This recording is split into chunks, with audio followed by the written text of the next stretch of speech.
Kailasa is the totality of the knowledge I received from my gurus and practice manifested in my life, perfected by teaching millions of people from all cultures, time zones, backgrounds, genders, nationality, race, from every creed.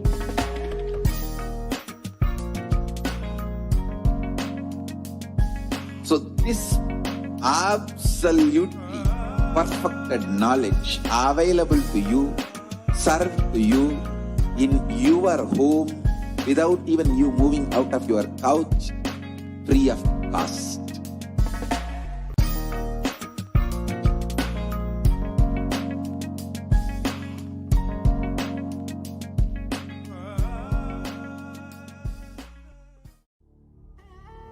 What I mean by the word e-Kailasa, listen intensely.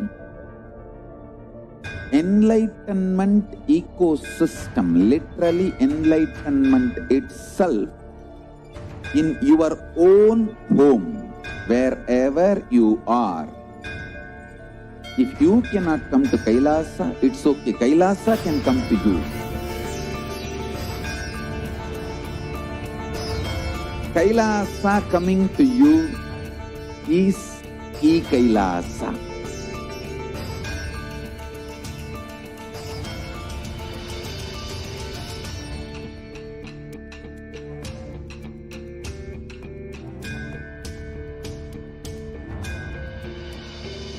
I will revive Hinduism. I am a Hindu revivalist, not by any revolution, but by evolution.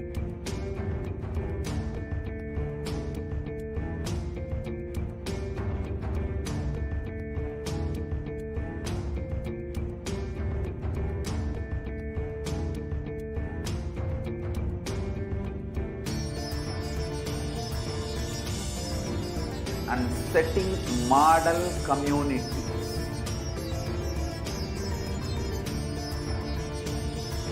Kailasa, enlightenment ecosystems, Sarvanya Pitas all over the world.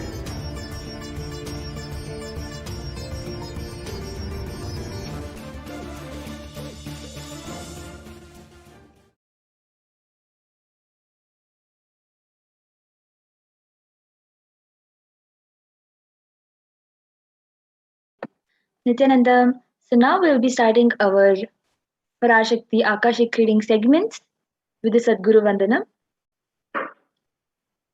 Nithyanandam Paramasukadam Kevalam Jnanamurtim Dvandvatitam Gagana Sadrisham Tattvamasya Dhilaksham Ekam Nityam Vimalamachalam Sarvadhi Sakshibhutam Bhavatitam Tripunarahitam Sadgurum Tam Namami.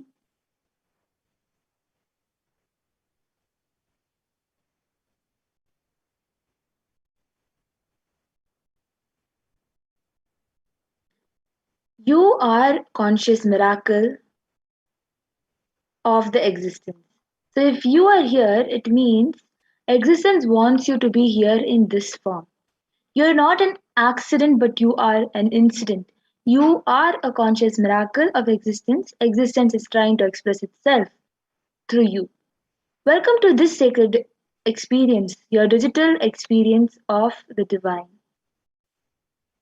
This may be what you think as your first time in the presence of a divine cosmic being.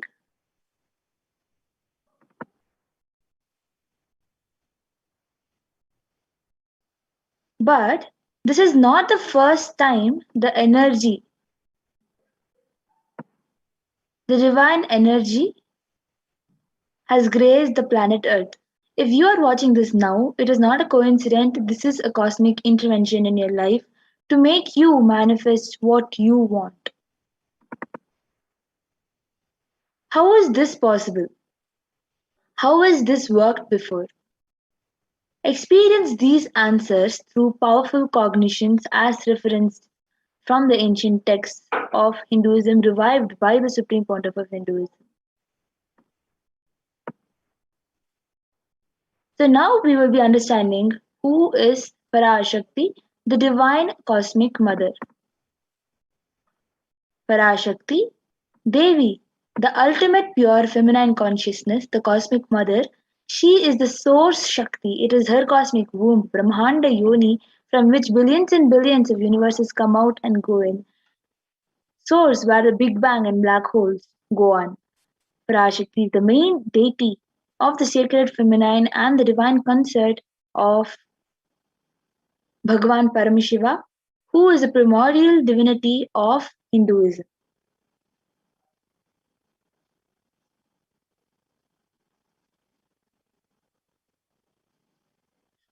Parashakti, the cosmic mother, first and foremost relationship is the mother.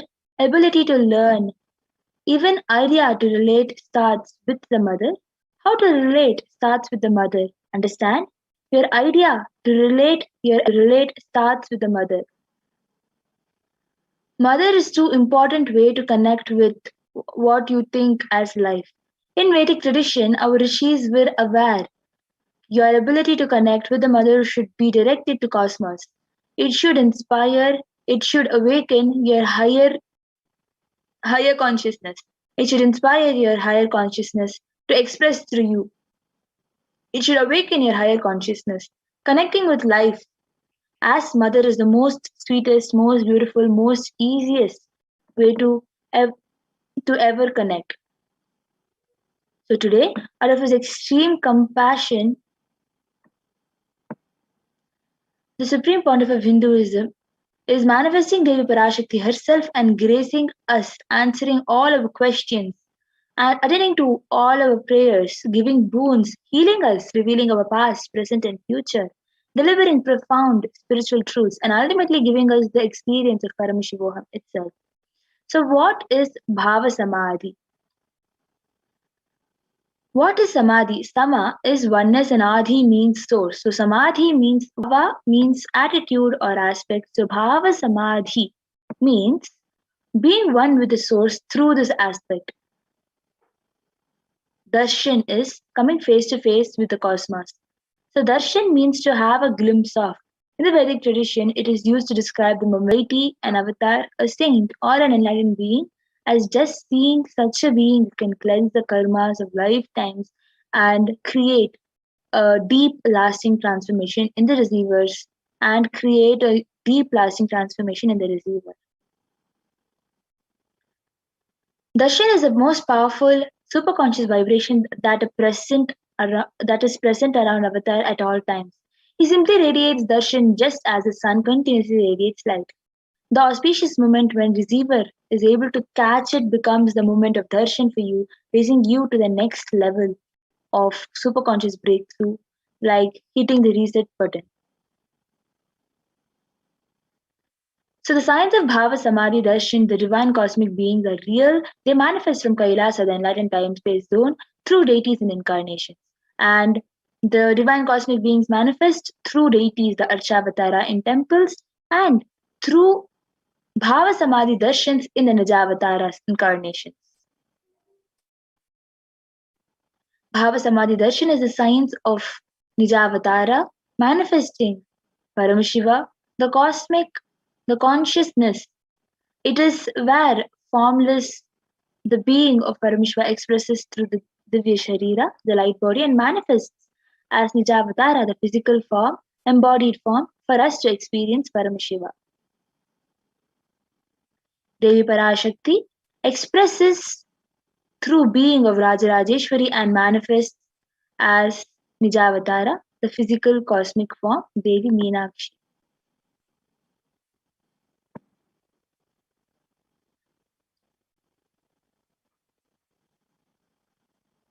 So the Arshavatara deity reflects the consciousness and manifestation, the being of the superconscious energy, but human beings are not mature enough to receive the higher level experience from the Arshavatara directly. So the avatar, the physical embodied form, comes down to bridge the gap and create experience of the superconscious in all of us. So Bhava Samadhi awakens your Kundalini, which is the latent potential energy in every human being. This influx of superconscious energy visibly slows down the aging process, improves immunity to diseases, and during the darshan, the whole brain comes alive, turning into the superconductor of conscious energy that heal, empower, and transform our lives. During the Bhava Samadhi darshan, our neurons mirror that of the avatar. So the mirror neurons act the observed movements of information of the avatar just by seeing. That is, the entire body can silently and without moving receive what is happening elsewhere through a process of direct observation experience. So readings from this cosmic archives, the Akashic readings simultaneously in dimension of time starts the past, present, and future because Akashic readings are stored in Akasha, the space dimension. There is no past, present, and future. There is no past, no present, and no future. That is why what you call as happened, happening, and what is yet to happen are clearly already recorded. So now we will understand more about the supreme pontiff of Hinduism.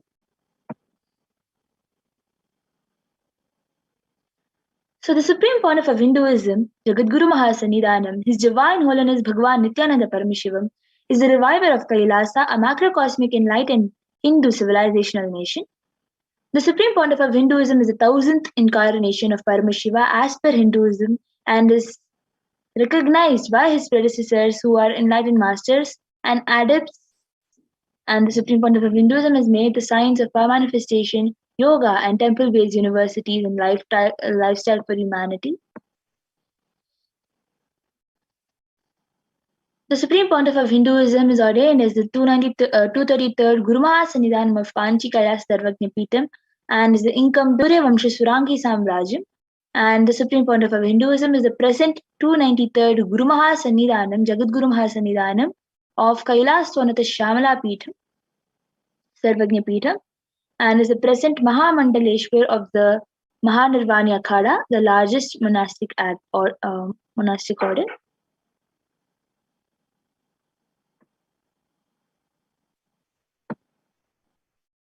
And the Supreme Pontiff of Hinduism is the thousandth Acharya Mahamandaleshwar, the head for all spiritual leaders of the Atal Akada, an ancient apex body of Hinduism, and is the present 23rd Guru Mahasannidhanam of Dharma Mukti Swarga Puramadinam, elected as the Supreme Pontiff of Hinduism by a congregation of over 1,000 Hindu leaders, the pontiffs,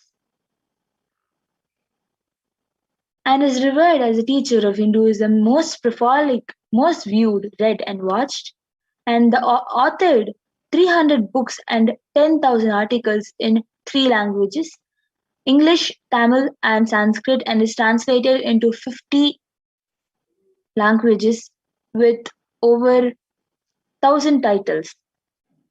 Over 20 million copies of books and articles are sold, read, and downloaded. Over courses and reached and enriched 1 billion plus lives digitally, respected as the commentator of all sacred scriptures such as Upanishad, Bhagavad Gita, Shiva Sutras, Brahma Sutras, Yoga Sutras, Ashtavakra Gita, Jain Sutras, etc. And the Supreme Pontiff of Hinduism is also honored as the leader of Hinduism, the most awarded, internationally recognized Hindu leader, the reviver of 108 ancient Hindu sampradayas, which include the Rudrakanyas, Rudras, Rishis, Rishikas, Bhairavas, Bhairavis, and is the establisher of the largest Hindu university, Kailasas Nithyananda Hindu University,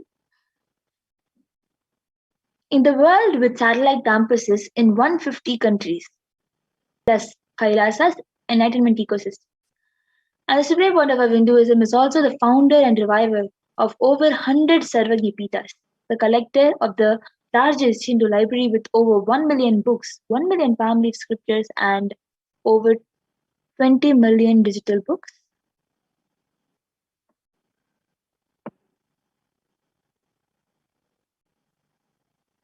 So with this, we will be entering into the next segment, the segment of the power manifestation.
So, the manifesting of the extraordinary Shaktis.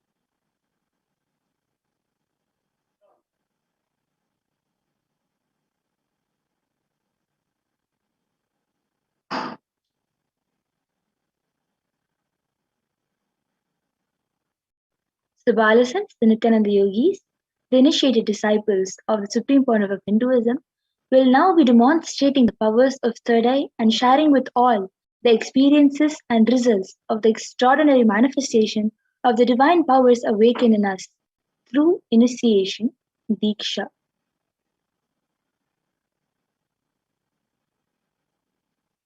In today's Bhava Samadhi Darshan, all of us will be receiving the initiation into the third eye awakening and various other powers with the blessings and grace of the supreme point of Hinduism. We will be manifesting the power of third eye reading, where we will be seeing with the eyes blindfolded. So many of us might be wondering where the third eye is located. So the third eye is the cosmic browsing center, which is located in between the brow center. Upon initiation, one can effortlessly express the powers and awaken and see through the awakened third eye, just as you would with the two eyes. So, what are Shaktis? In the Vedas of Hinduism, Paramashiva reveals in elaborate detail that every human being is hardwired to be able to manifest 463 plus extraordinary Shaktis, the divine powers. Manifesting powers, the Shaktis, are described as a system, method, and science for human beings to explore the various possibilities and powers and have access to various states of consciousness. Recognition that you are divine and you need to manifest divine, and not that you are a man and you need to reach divine. So many of us might have heard this term siddhis. So there are a few important differences for us to understand from Shaktis and Siddhis. So Shaktis express from the space of enlightenment as a side effect of feeling connection with the divine and high integrity with the Master Guru, and are the source of enlightenment, whereas Siddhis are powers that are manifested from tapas or penance to attain and achieve enlightenment and are just on the path of enlightenment. And furthermore, there's some differences here between the Shaktis and the Siddhis. As you can see, the Shaktis of Paramashiva manifest through the ordinary human beings in an extraordinary way. And just through the divine initiation from the avatar. And Shaktis are permanent. On the other side, the Siddhis are not permanent, and they always divert you from enlightenment. So the source of these Shaktis, Paramashiva, is a primordial divinity in Hinduism, the ultimate reality and cause, which is self-effulgent, Swayam Prakasha, all-pervading, unchanging, beyond time, space, form, and causality. As the fundamental base of Avyakta, the unmanifest, and Vyakta, the manifest existence, Paramashiva performs the Panchakritya, or the five cosmic acts of Shrishti, creation, Sthiti, the sovereign rulership and maintenance, Samhara, which is rejuvenation, Trobhava, which is pulling out of delusion, and Anugraha, the liberating grace for all living entities.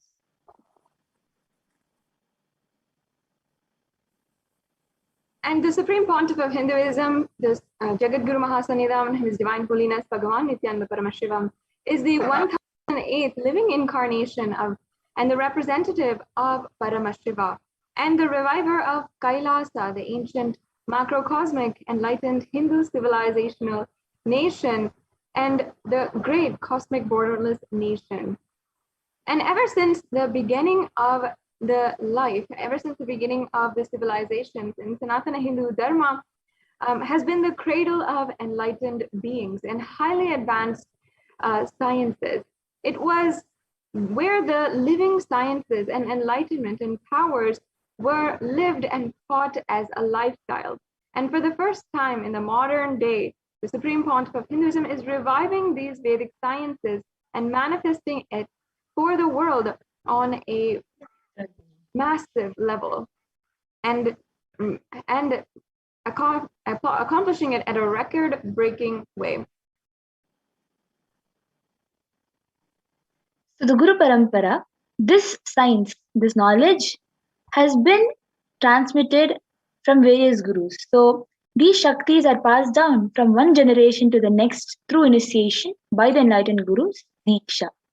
So the Supreme Pontiff of Hinduism, being recognized as an incarnation at a very young age, was trained and taught these sciences to revive the initiation and knowledge repositories for billions to manifest science of power manifestation from disciplines of Vedanta, Tantra, Srividya, Yoga, yogic powers, Mantra Shastra, Siddha Vidya, science of Aushadha, Advaita, Bhakti Yoga, Paramashiva Jnana, and Paramashiva Vijnana.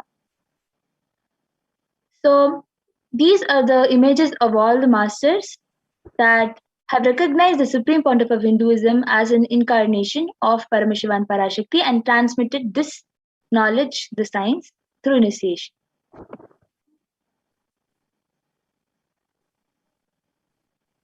Now let us understand how we can awaken the divine Shaktis in us.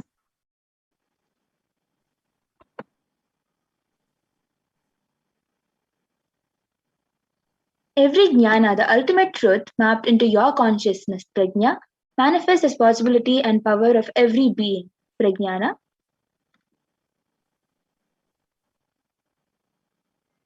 And the science of power manifestation is authenticated through four aspects of evidences, or what is known as a pramana. The Shastra pramana is the eternal and unchangeable truth, and revived and revealed by Paramashiva himself from the sacred scriptures.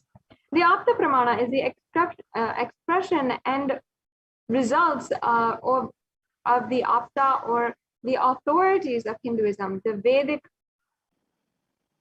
rishis and the scientists who had literally lived and lived.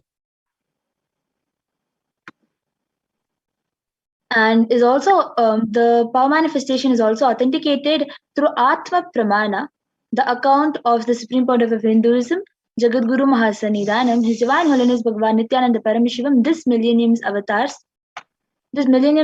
own personal experience of the power manifestation, and the Pratyaksha Pramana, or the empirical evidence from the observations and the scientific experimentation.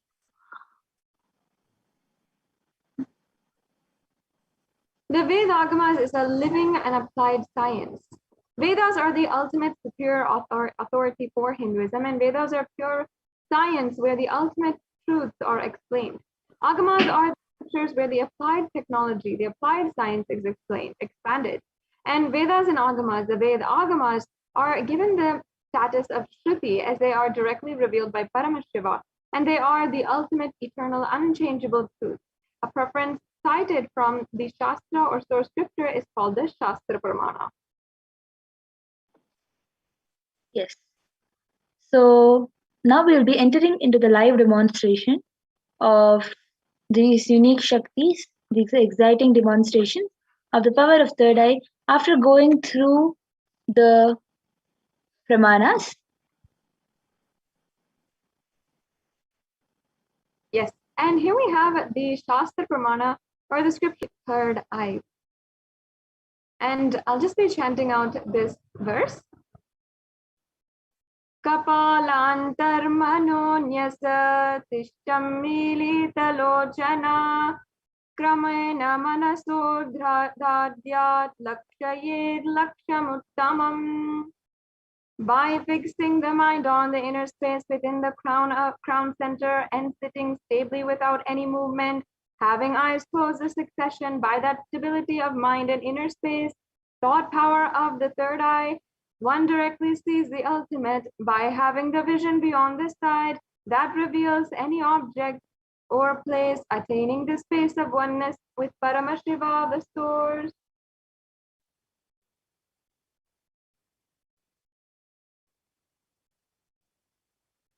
And the Apta Pramana is also there. The Apta Pramana is where Krishna initiates Arjuna into the power of third eye. Krishna says to Arjuna, but you cannot see with the cosmic form with these physical eyes of yours. And this is just before Bhagavan Krishna gives the Vishwarupa Darshana, and it's said in the Bhagavad Gita, he graciously tells Bhagavan Sri Krishna, but you cannot see my cosmic form with these physical eyes of yours. So let me give you the power of the Divya Chakshuhu, the divine eyes. I grant you the third eye vision. Behold my cosmic opulence. It looks like there's a technical glitch. I requested the person who's screen sharing. Can you just see that? Yes, thank you. And in the Hindu Purana Bhagavad Gita, Bhagavan Krishna initiates Arjuna into the power of third eye to behold Krishna's Vishwarupa Darshan and the vision of his cosmic form. In the 11th chapter of the Bhagavad Gita, which contains the description of Bhagavan Sri Krishna's cosmic form, is narrated by Arjuna, where he literally sees Bhagavan Sri Krishna through the third eye.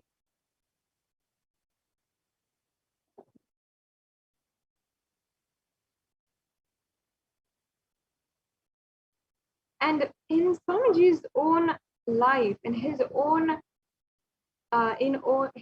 experience, his own life, in his divine advent onto planet Earth, the Supreme Pontiff of Hinduism has himself experienced the opening of the third eye and being able to see the 360-degree vision at the mere age of 12 years old.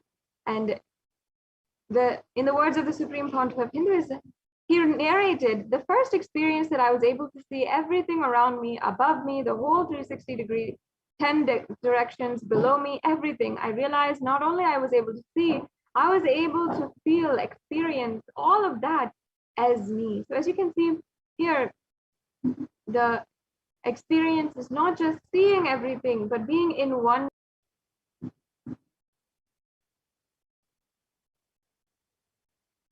And we lastly have the Pratyaksha Pramana, the empirical evidence from the observation and scientific experimentation. And there are several researches done where it shows that high activity is measured in the brain where the third eye is located, and only the third eye region is active, and almost 90% of the brain is at peace when experiments were conducted on the very brain of the Supreme Pontiff of Hinduism himself.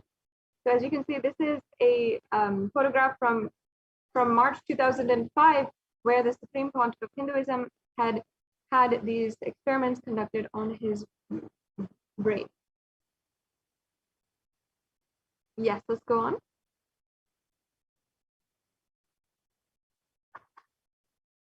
And there are numerous experiences and results of the extraordinary powers manifesting through the initiated disciples of the Supreme Pontiff of Hinduism.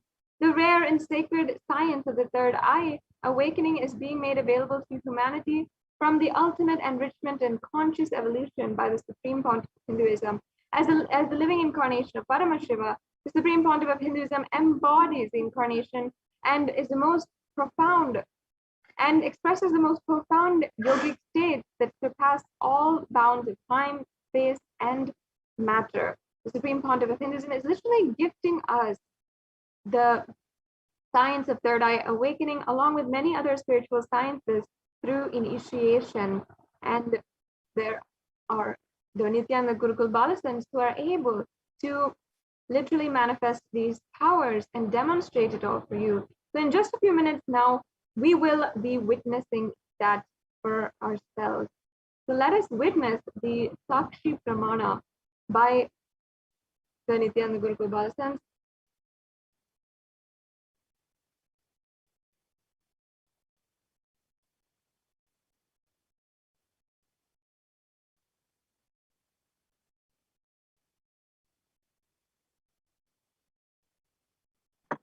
Yes. So we have now with us this eye band.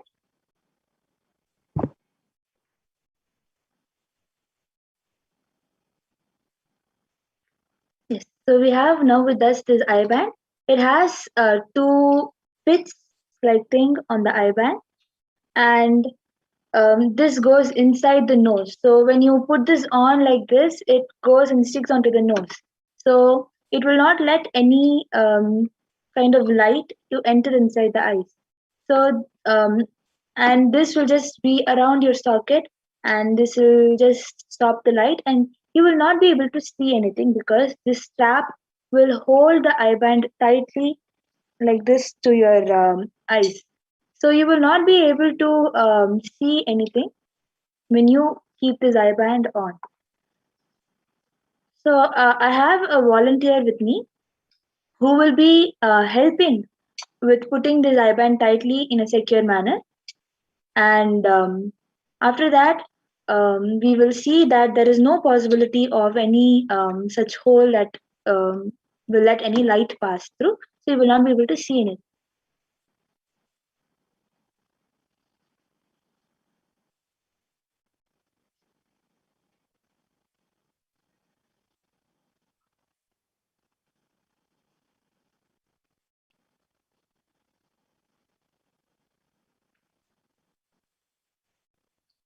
So as you all can see, the eye band is placed tightly on the eyes.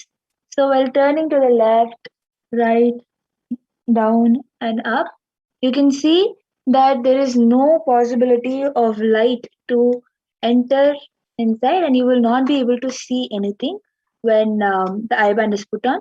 So I will remain unmuted throughout the whole time, so that it will be confirmed that nobody is there around me and giving me the answers.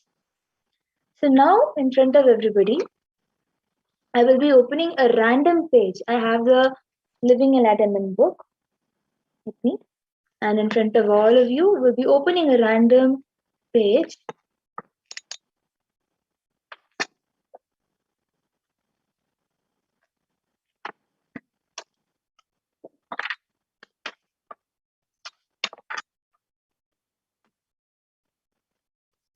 So I have opened a random page.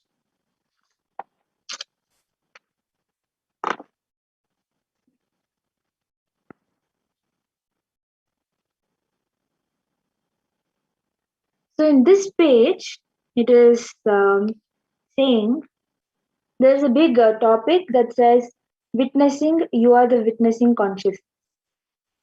The page is starting with understand that you can live without the mind. You are afraid that you might go to the other extreme of being a mindless person who with no morality in your life.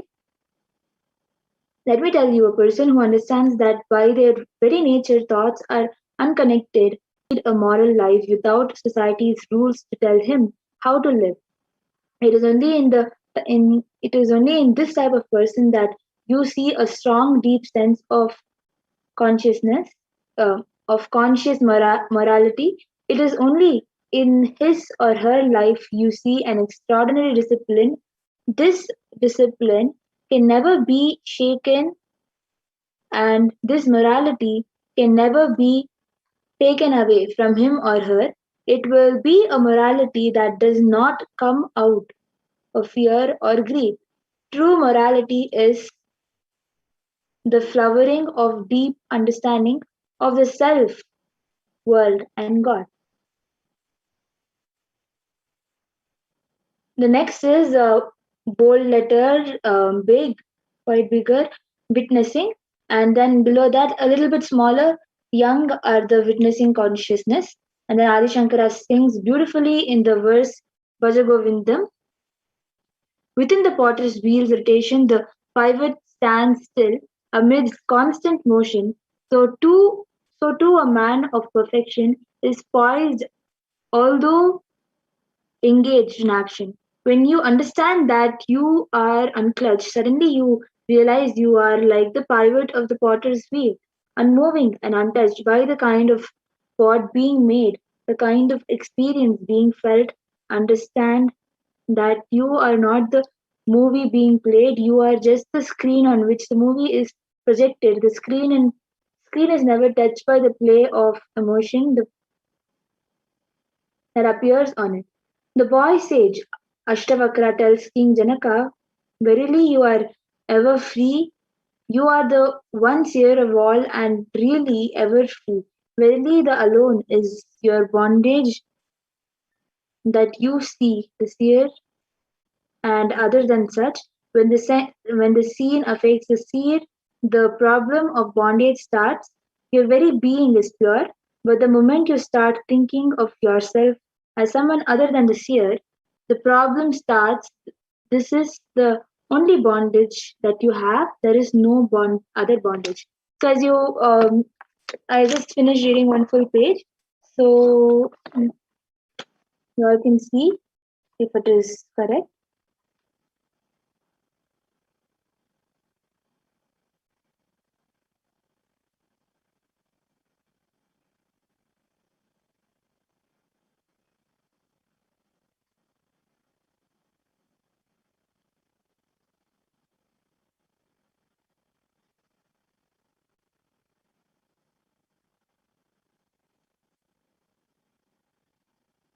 And the page number is 132 and 133.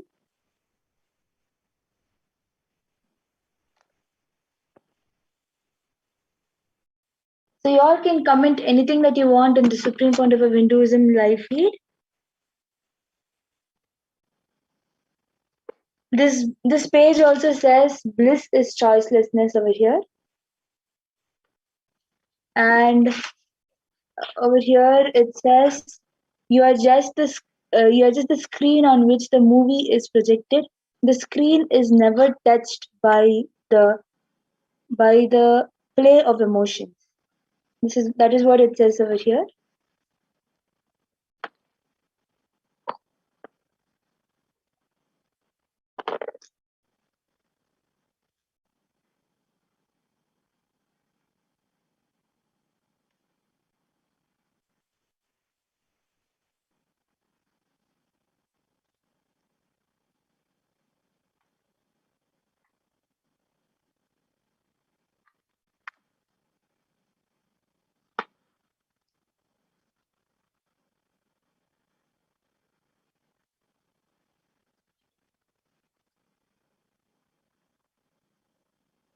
So if anybody wants, you can comment any random number that you want.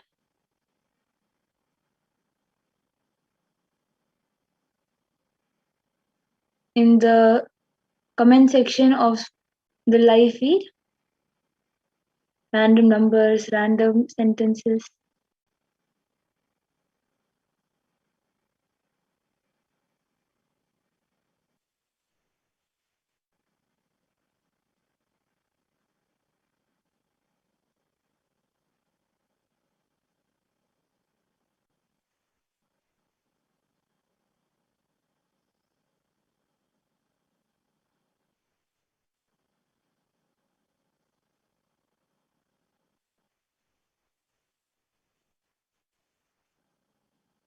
So there are 21 people who are watching the live stream, and the live stream has started 45 minutes ago.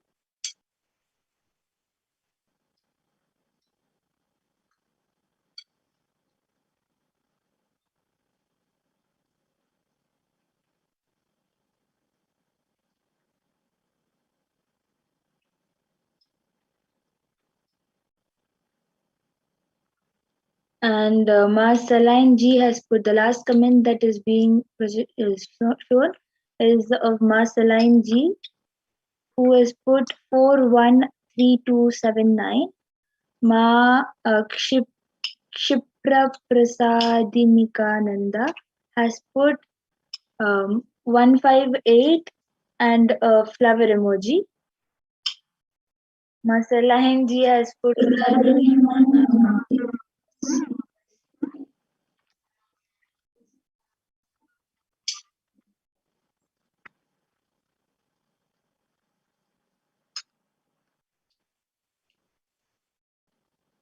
and Ma Saline G has put two emojis, one of the YouTube symbol, and the other is one smiley emoji with hands like this on it.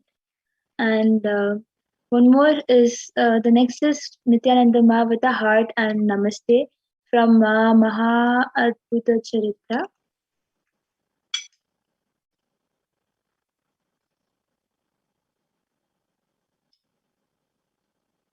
And next is from from an account expressions of me I am, and in brackets, in box brackets it says Mahajalandhara Stitananda.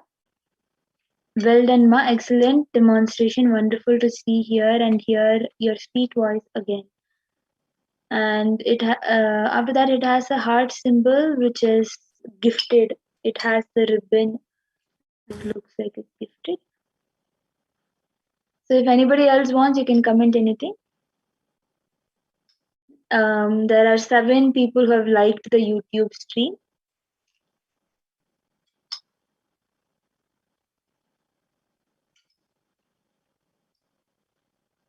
Anybody else?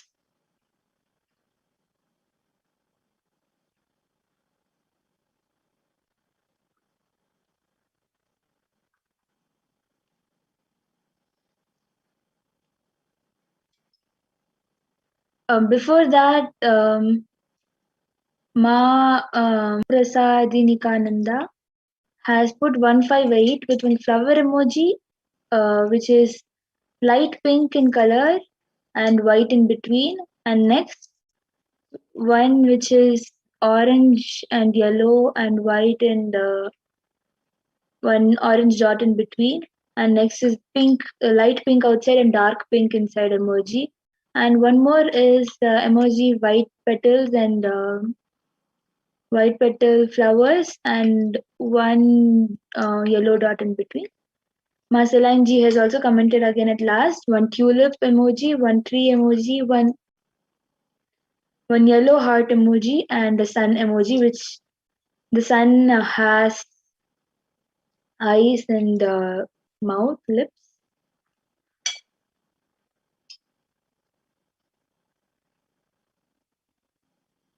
So with this, I request the volunteer to help with the eye bands out, and we'll be entering into the next power.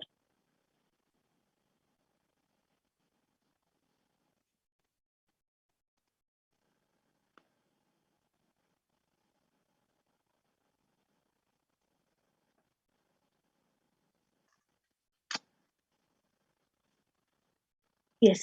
So as you all can see, it is the exact same eye band.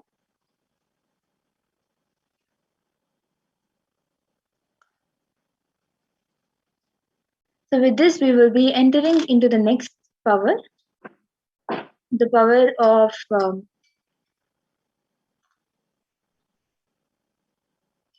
body scanning.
Yes. So now we'll be continuing on with the next power.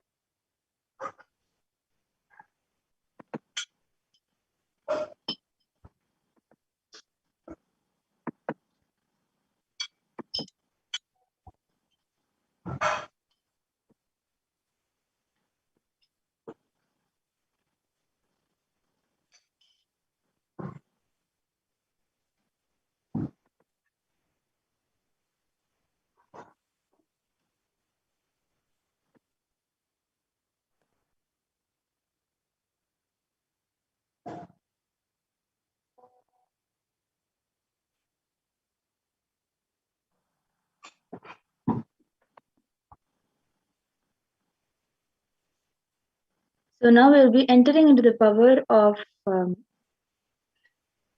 body scanning.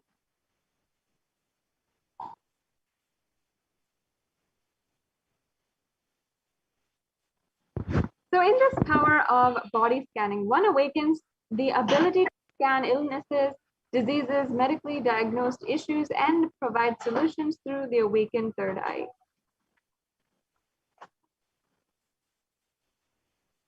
So the Shastra Pramana, the scriptural reference to manifest the power of body scanning. Swadehe jagato vapi sukshma sukshmatarani cha tattvani yani nilayam dhyatvante vyajyate para. Bhagavan Paramashiva says, cognize deeply that from the subtle to the subtlest constitutive principles of your whole body, Swadeha, or of the whole universe, simultaneously consist of the essential reality. They are being absorbed in their source cause Paramashiva by the experience of such restful awareness. One becomes complete from all thoughts and the ultimate universe, the divine power, Paradevi is revealed and the supreme power manifestation happens.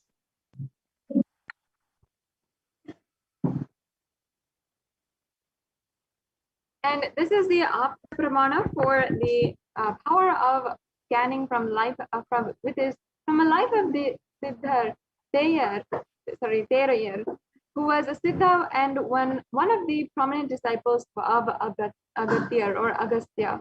And one day a man was suffering from a severe headache and came to Agastya for healing. And Agastya used the power of body scanning and identified the root cause of the headache. He reveals that there is a small tere, a type of frog, sitting in the person's brain.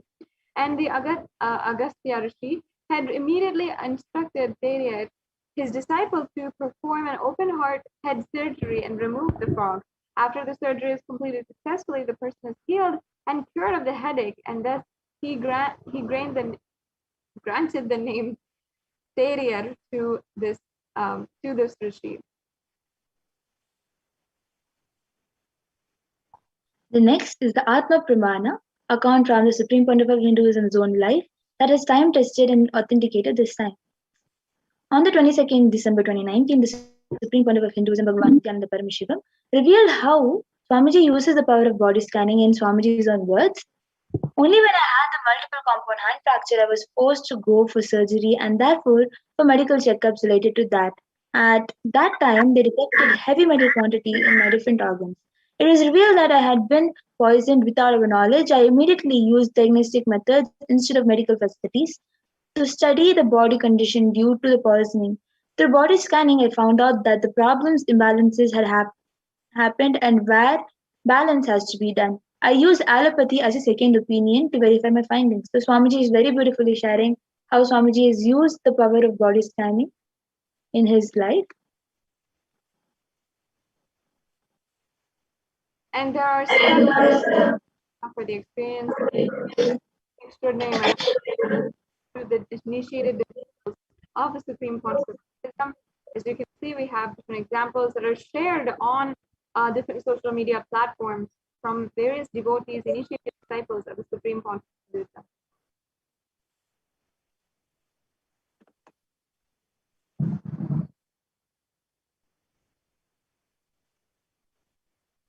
With this, we will be entering into the live demonstration of the power of the body scanning. So whoever wants a body scanning can start commenting, requesting for your body scanning. in the YouTube comment section in Supreme Point of Hinduism comment section, and we will be doing the power of body scanning for 2 people.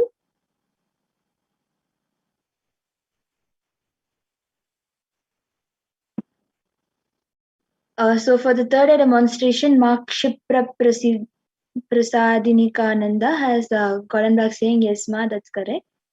Thank you for getting back, ma. Ma Kshipra Prasadinikananda has requested, I would like a body scanning, ma. Thank you. Yes, ma. Now are we doing the power of body scanning for you? By chanting the Mahavakya. Om Nithyananda Paramashivoham.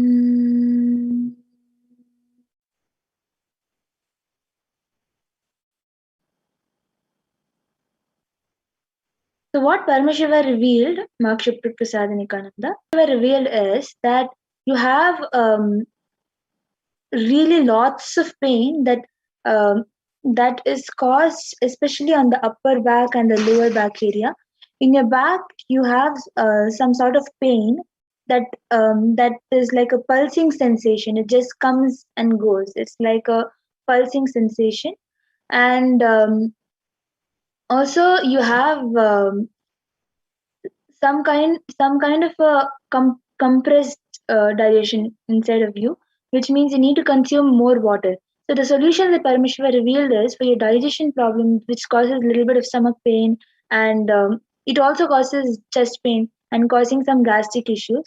So the solution is for you to have drink more water, and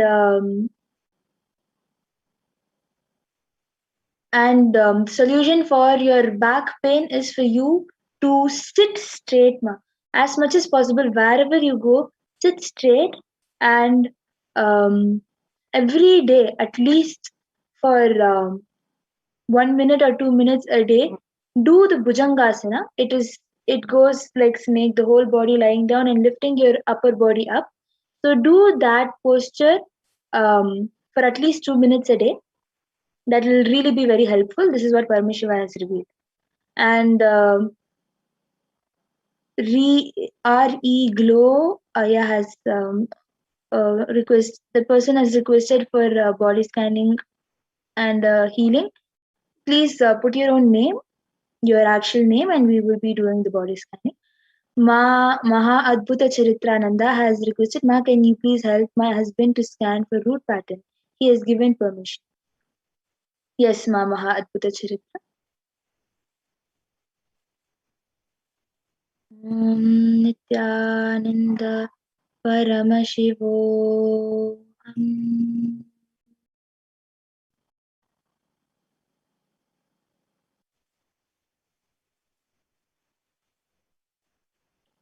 So what Paramashiva revealed, Ma Mahadbhuta Charitra, is that your husband has the root pattern is easily giving up, ma. I was able to see that it is not literally for physical stuff that he easily gives up, but for mental decisions, for taking personal decisions in his life. He just feels this thing of, gosh, I can't do. I just want to give up. That kind of cognition is just comes up. So when you look to the root of this cognition, he will be able to find out his root pattern has started from his age of 9 itself. There are many other people who have requested for the body scanning. Ma Sarju Pandit, Ma Marlena. She's gotten back saying Ma Marlena. And Ma Sulain Ji, and many others have asked. You can come back tomorrow for the same power. As we have limited time, we will be concluding this session, this power demonstration segment, and we will be entering into the next segment where we will be understanding more about Parashakti, the Parashakti.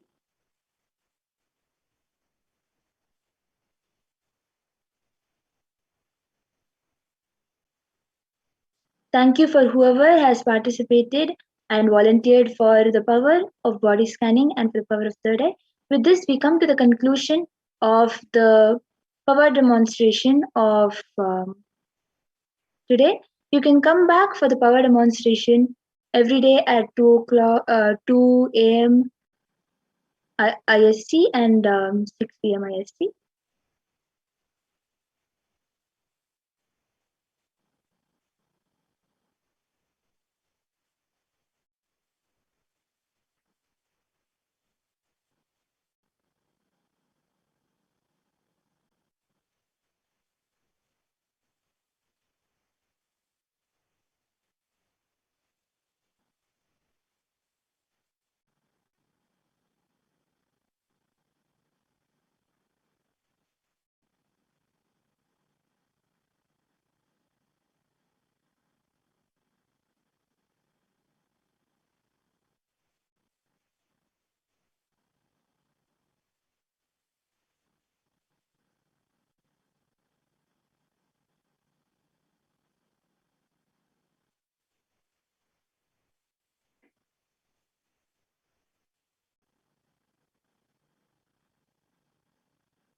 Next segment, we will be learning about divine feminine consciousness.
So here's the Dhyana Shloka of Devi Parashakti. सिन्धूरारुणविग्रहां त्रिनयनामानिक्यमौलिस्फुरत् तारानायकशेखरां स्मितमुखीमापीनवक्षोरुहां पाणिभ्यामलिपूर्णरत्नचषकं रक्तोत्पलं बिभ्रतीं सौम्यां रत्नघटस्थरक्तचरणां ध्यायेत् परामम्बिकाम्.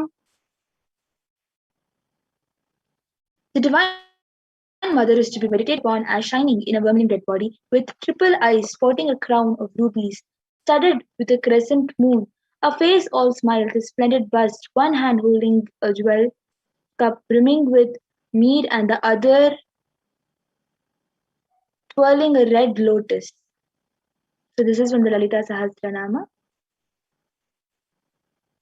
The next Dhyana Shloka, again from the Lalita Sahasranama, is Arunam Karunatarangatakshiim Dhritapashankushpushpavanachapam Animadiviravritaam Mayukairahamityeva Vibhavaye Bhavanim.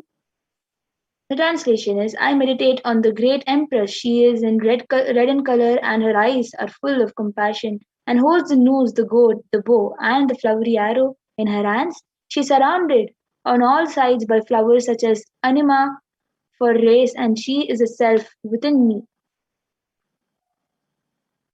Devi, the ultimate pure feminine consciousness, Parashakti, is the cosmic mother. It is her cosmic womb from which billions and billions of universes come out and go in. Source, where the Big Bang and black hole go on.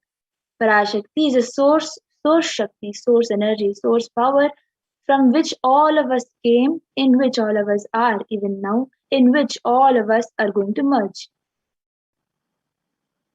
Out of her extreme love and compassion, Parashakti herself is manifesting through the embodied form of the Nijavatara of the Supreme Pontiff of Hinduism, Jagadguru Mahasannidhanam, His Divine Holiness Bhagwan Nithyananda Paramashivam, gracing us, answering all our questions, attending to all our prayers, giving boons, healing us, revealing our past, present, and future, delivering profound spiritual truths, and ultimately giving us the experience of Paramashivoham itself.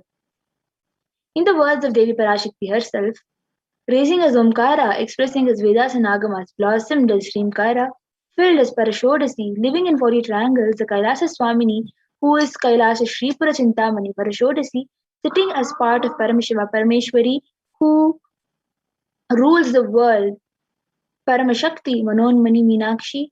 As Nityananda, I took Nijavatara here to give good boons to everyone, to bestow all goodness. Hiranyagarbha Swarupini, Brahmanda Yoni, Shami Chandra Mauli, Rapala, Aparna, Uma Parvati, Savitri, Navayavana, Samraja Lakshmi, Parameshwari, Parashodasi, Meenakshi. Taking the form of Nityananda, I came here as Nijavatara with great compassion. I am blessing, listen people, to do good to all of you. I took the form of Nityananda and came down as Nijavatara. The words of Parashakti herself beautifully telling. Again, in the words of Parashakti herself, where Parashakti herself is sharing beautifully, raising an Omkara, blossoming as Shiva Shiva, manifesting as source of existence, powers of existence, expression of existence, from the oneness of Om, blossoming into two as Prakriti and Purusha, blossoming as three Shaktis, Chakya, Jnana, growing as four Vedas, expanding as five Panchabhutas, beyond six chakras, filled as Gotras of seven Rishis, expanding as eight directions, existing as nine Grahas, blossoming in as 10 Indriyas, being as 11 Rudras, creating all the worlds, bringing life to tell and make truth blossom, and to do good, Parashodasi, Meenakshi, in the form of Nityananda, I came to bless every one of you. So many of us might be wondering how to receive Devi Parashakti. Literally, you're seeing Paramashiva and Parashakti at the moment. She is there in your screen, so always receive her very traditionally. Keep 2 betel leaves, 1 banana, 1 betel nut, and 1 coin in front of the screen. Watch Devi. Actually, the coin is considered as the traditional dakshina in the Hindu tradition. It can be to the lowest value. In India, it can even be just 1 paise. In US, it can even be 1 cent.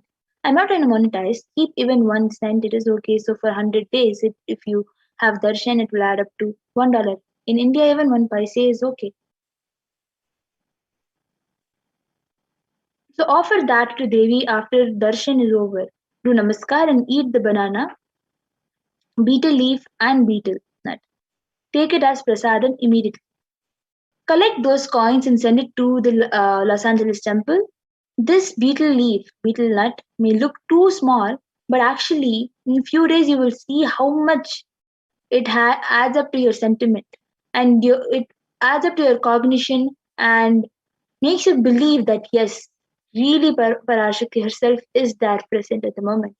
You will not take the presence of Devi for granted, the Devi darshan for granted anytime because of the offerings that you're offering. So rituals will break your monotonous, unconscious mentality and lifestyle and remind you and raise you to the powerful cognition. It will break your unconscious behavior. So as you can see in the picture, just like how in the picture it is projected, the same way you can arrange your plate with the banana, betel leaf, betel nut and the coin, and immediately after the Devi Parashakti, as prasadam you can consume the banana, betel leaf and betel nut. If you want, you can add up a coconut, kumkum and flowers if possible. So with this, we will be coming to the conclusion of this segment. And we will be entering into the next segment after a short break.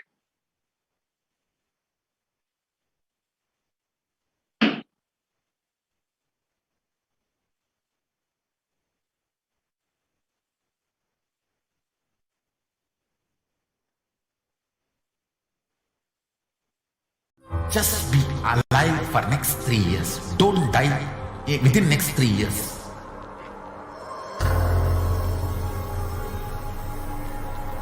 Just don't die within next 3 years. Be alive. Somehow be alive. I'm working sincerely. I will reach you somehow. Somehow I will reach you. It's my commitment to humanity.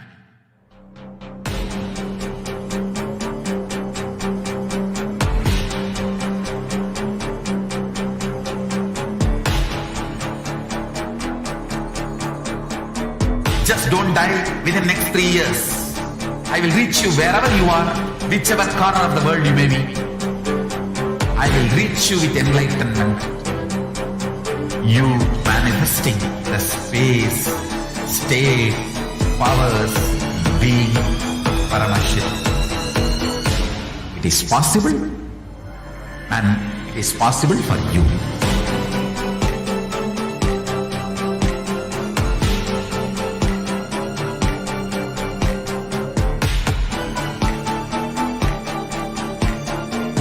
Paramashiva will reach you with enlightenment science.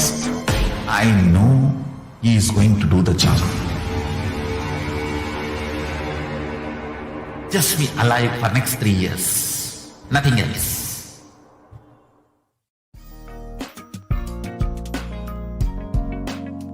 We get you health. We get you ability to build beautiful relationships in your life.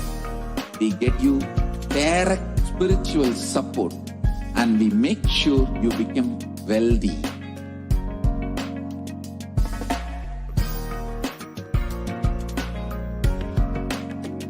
We won't stop giving you just good life. We will literally not stop till you live enlightened life. Manifesting the state of Paramashiva, space of Paramashiva, powers of Paramashiva, being of Paramashiva.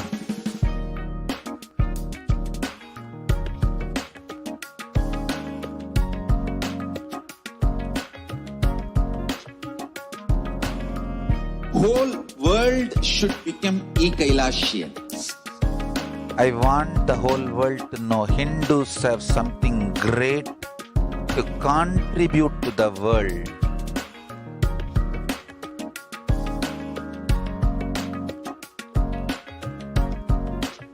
We have something great to contribute to the world.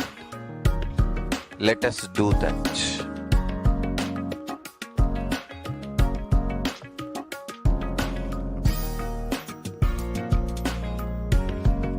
E-Kailasa, proper customized spiritual service, helping you to identify your root patterns of suffering.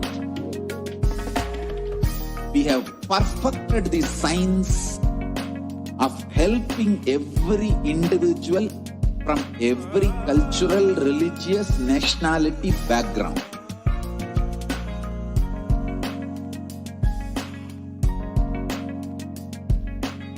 You will have lowest reactionary assumptions, highest awakened response, alive response for life continuously.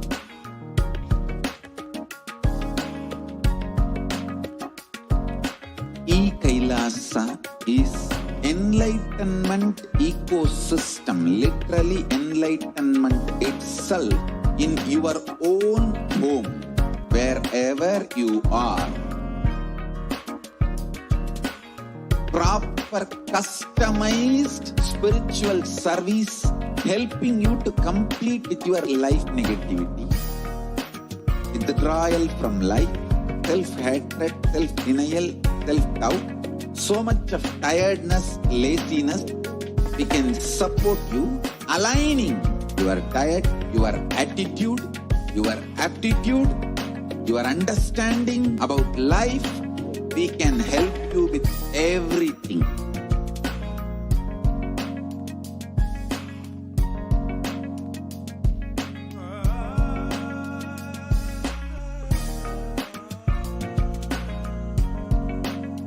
If you are interested in enlightenment, we will immediately bring this to you. If you are not interested, we will explain the whole science, inspire you, and make you interested in enlightenment time. We need to cater this enlightenment science to the whole world wherever they are, because enlightenment is the birthright of all human beings. Kailasa is responsible to provide that.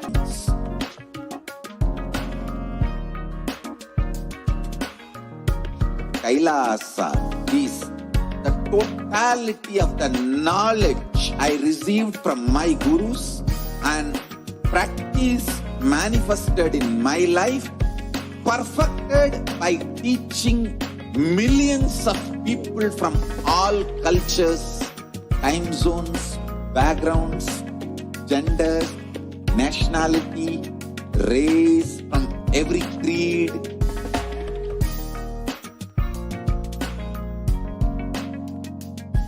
So this absolutely perfected knowledge available to you, served to you in your home without even you moving out of your couch, free of cost.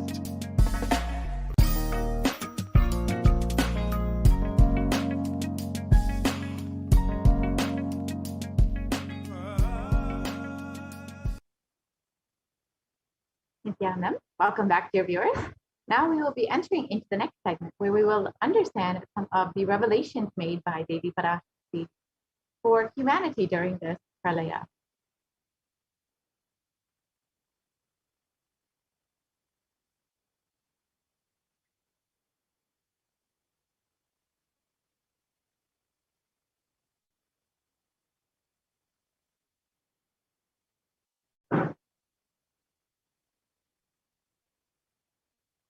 Yes, we can move to the next slide, please.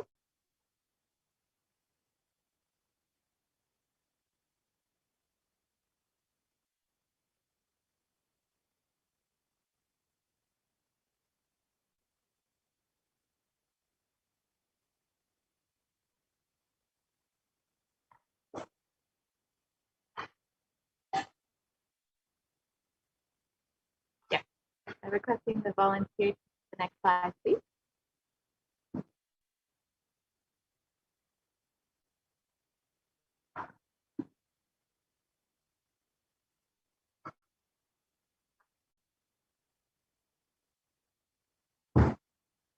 Yes, can we move to the next slide, please?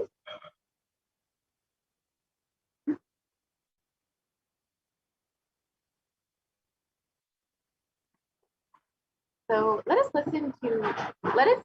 see the translation of Devi's revelations on the 1st of June 2021.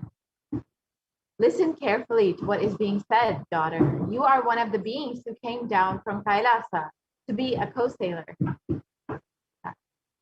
I think we had a technical glitch with the slides. We will be right back with those slides. So, as many of us know, Devi has been continuously blessing us.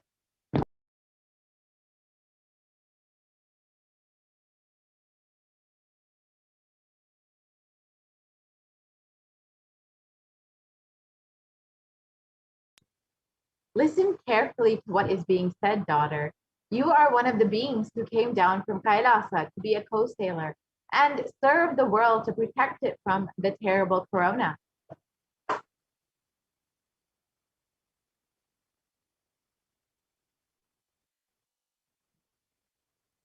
You forgot the purpose of coming and diverted into another life. Such beings as you who came from Kailasa are also the reason for this terrible pralaya.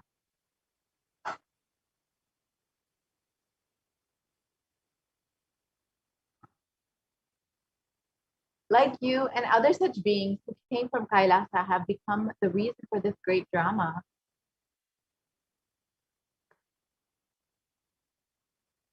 Forgetting the divine seva you need to do and leaving the work you are meant to do, you are doing some other work. For 3 days, think about what I told. I will make you realize it in your dream, waking state, and consciousness. I will show you the truth. Once you see it, I will give prayashchitta and parihara. Go and come, O virtuous one.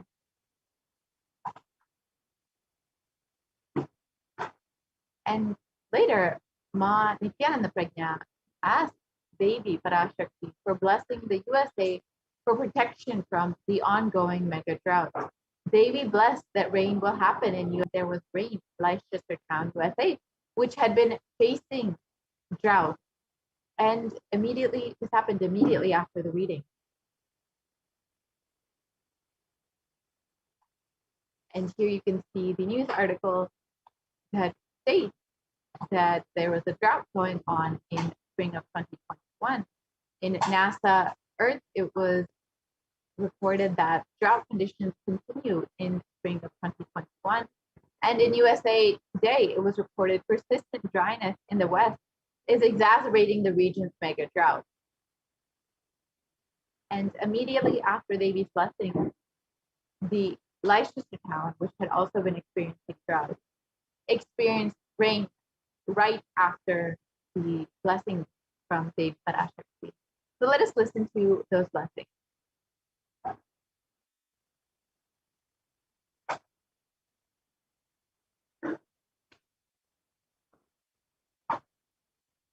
தூரத் துவங்கி விட்டது பார், பெருமழை பொழியும், துக்கங்கள் தீரும், காட்டுத்தீ இருக்காது, அன்னை அருள்மழை தந்தேன், தூரத் துவங்கி விட்டது உன் நாட்டில், போய் வா. ஓம்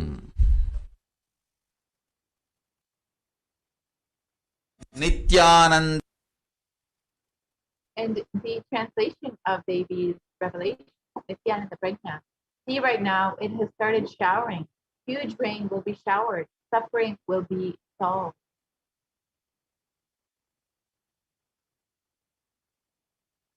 Forest fire will not be there. Mother, I gave my grace showering.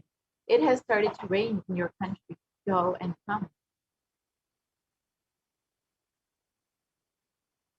And let us listen to Devi Parashakti's revelation on the sacred secrets of Hindu birth.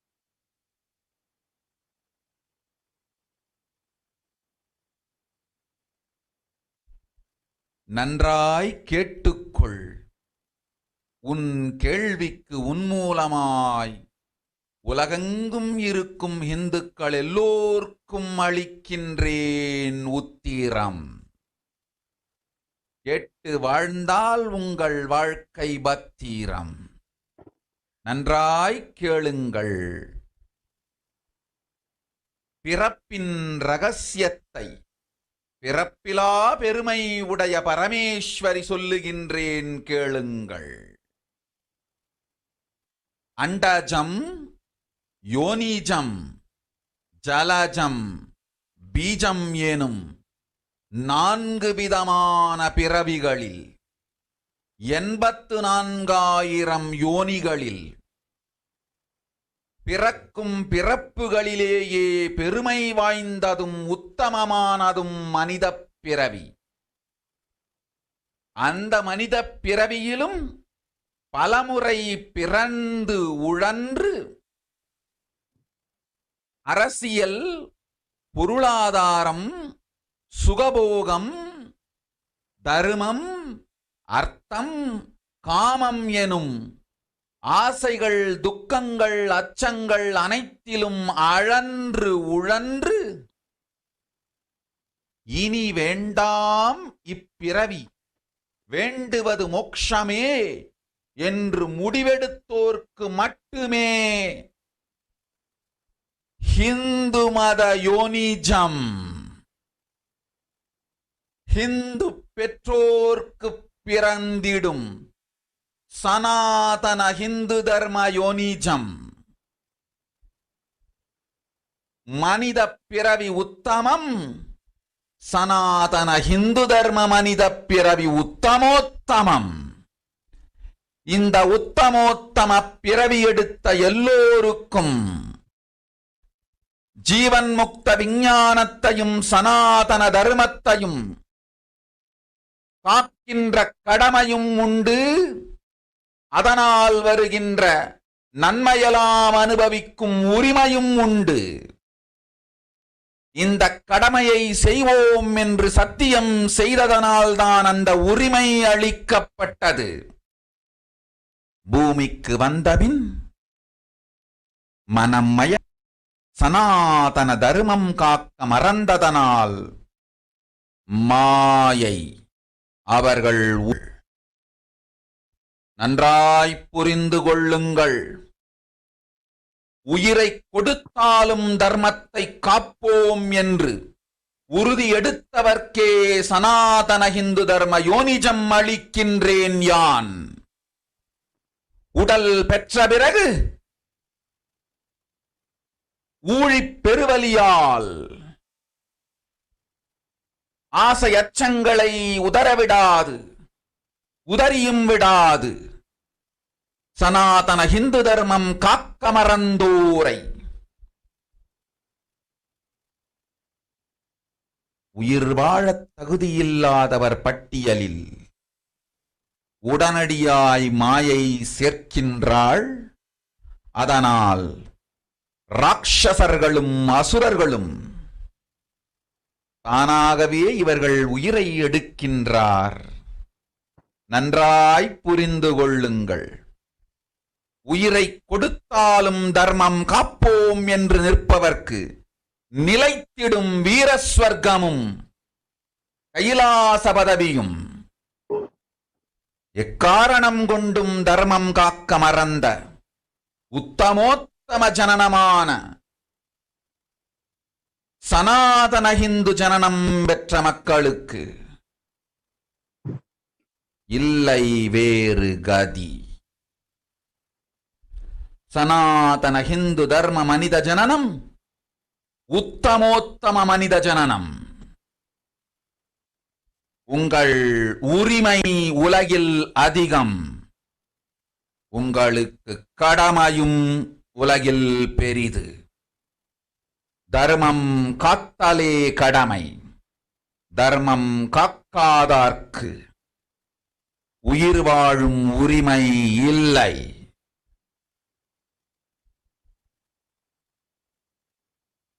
நன்றாய் புரிந்து கொள்ளுங்கள்.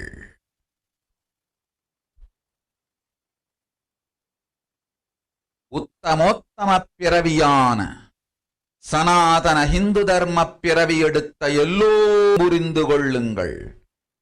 உங்கள் வாழ்வின் முதற்கடமை தர்மம் காத்தல். தர்மம் காக்க தர்மம் உங்களை காக்கும். சனாதன ஹிந்து தர்மம் காக்க மறந்திட்டால் வாழும் உரிமையை நீங்கள் இழந்து விடுகின்றீர்கள். அதற்கு மேல் வாழ்ந்தென்ன அழிந்தென்ன? பூமிக்கு பாரம் குறையட்டும் என்று அசுரர்களும் ராட்சதர்களும் உங்களை உண்டு தீர்க்கின்றார்கள். அதையும் மாயை கண்டு சும்மாவிருப்பாள். பிரபஞ்ச ரகசியத்தை, பிறவியின் ரகசியத்தை உலகிற்கெல்லாம் உத்தரமாய்ச் சொல்லிவிட்டேன். புரிந்து வாழ்வில் நடந்து உயிரை பத்திரமாய் பார்த்துக் கொள்ளுங்கள். அன்னை சொல்லும் அருள் சத்தியம் இது. ஓம் ஓம் ஓம்.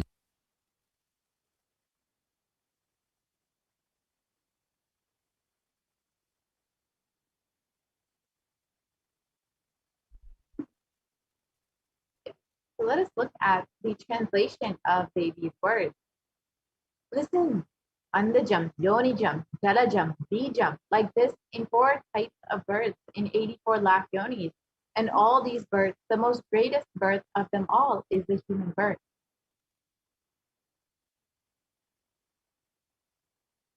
Even in that human birth, being born and toiled many times after getting burnt and toiled in politics, in finance, in luxuries, in dharma, artha, kama. And those who decide of not wanting this birth, wanting only moksha, only those will have Hindu dharma yonijam, the Sanatana Hindu dharma yonijam of being born to Hindu parents. Human birth is uttamam, the best. Sanatana Hindu dharma human birth is uttamottamam, the best of the best. Everyone who took this uttamottama birth has the responsibility of protecting the science of living enlightenment and Sanatana Dharma.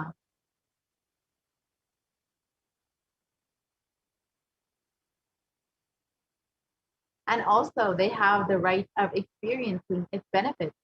This right was given to them because of their commitment given by them to do this responsibility. And after coming to Bhuloka, by getting mentally deluded and forgetting the dharma of protecting Sanatana Dharma, Maya, she is taking away all their souls. Understand carefully, I am giving the Sanatana Hindu Dharma Yonijam only for those who gave the commitment of protecting Sanatana Dharma, even by giving their life.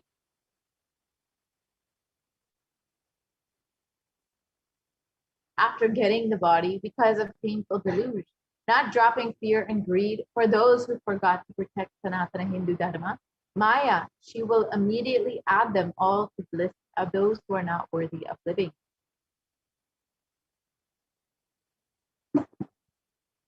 Therefore, Rakshasas and Asuras are automatically taking away their life. Understand properly, for those who stand that even by giving their life, they will protect Dharma, will permanently have Virasvarga and Kailasa Padavi.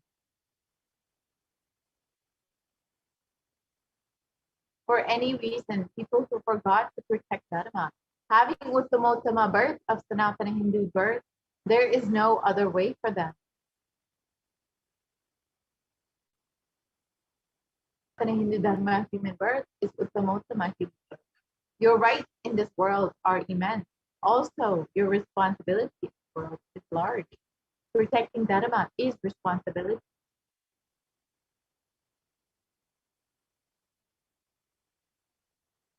Those who do not protect Dharma, they do not have the right to live. Understand properly, all those who took the Uttamottama birth, which is Sanatana Hindu Dharma birth, all of you understand. The first responsibility of your life is protecting Dharma. If you protect Dharma, Dharma will protect you. If you forget to protect Sanatana Hindu Dharma, you lose the right of living. After that, what bothers whether you live or get destroyed? Asuras and Rakshasas will eat you, so that the burden on earth is reduced. seeing that Maya, she will keep quiet.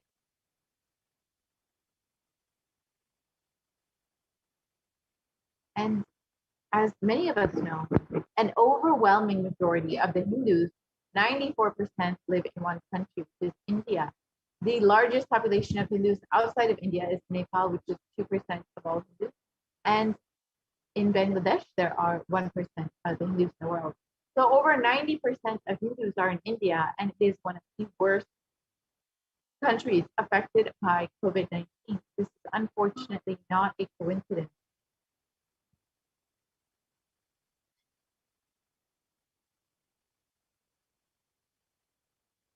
And in the New York Times, it is reported that the actual figures of people infected with COVID-19 and who have died from COVID-19 is much worse than what is being reported in the news right now. It is estimated that in a worst case scenario, nearly 700 million people could be infected with COVID-19, and nearly 4 million people could have already died from COVID-19 in India alone. To put this into perspective, there have been reported at this time over 4 million deaths across the globe. And in a worst case scenario, India alone could be having 4 million deaths. So literally the equivalent of the entire world deaths of COVID-19, India alone could be accounted for.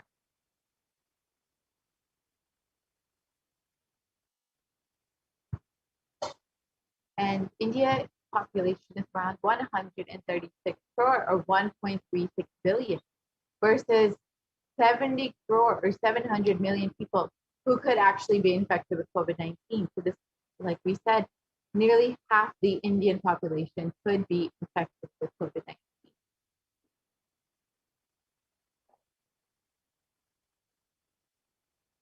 So let us listen to Devi Parashakti's revelations on the Kirmi Bhojan of Hell that is opened in India.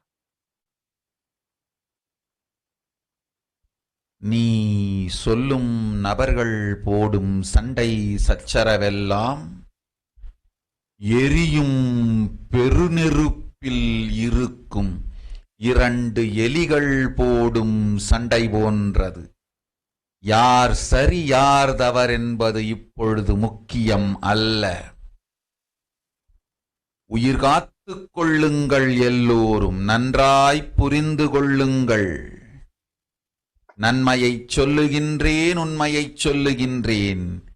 இந்திய நாட்டில் இருக்கும் மக்கள் எல்லோரும் கேளுங்கள்.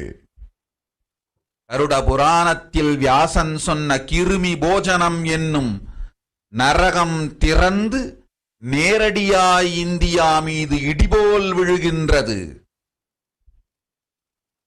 ஆதி கைலாசத்திற்கு ஓடிச் சென்று வருமுன் காத்துக் கொள்வது மட்டுமே ஒரே வழி. கொரோனா பெருந்தொற்று கொள்ளை நோய் கிருமி போஜனம் எனும் நரகத்தை பூமிக்கு கொண்டு வந்து விட்டது. அகோர தாண்டவத்தின் ஆட்டம் யாராலும் அடக்க முடியாத அளவிற்கு ஆரம்பித்து விட்டது.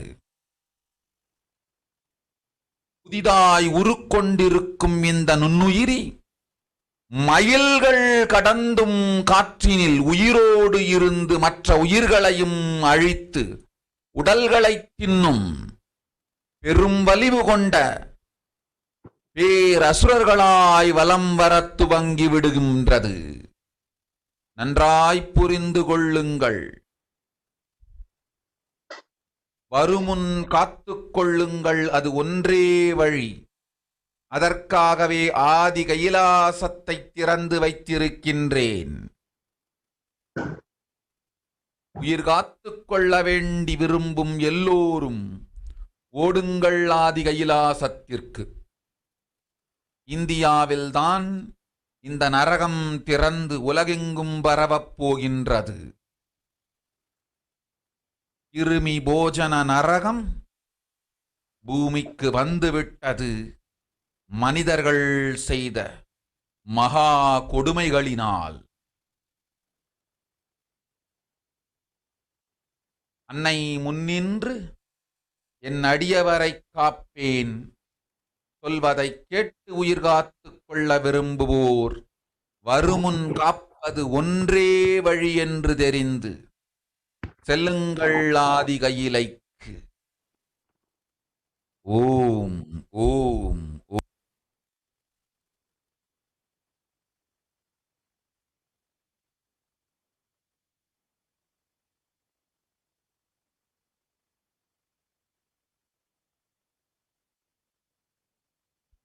நீ சொல்லும் நபர்கள் போடும் சண்டை. Translated into English. Everyone in India, all of you listen. The hell of Kirimi Bhojanam that was mentioned by Vyasa in the Garuda Purana has opened and is directly falling on India as thunder.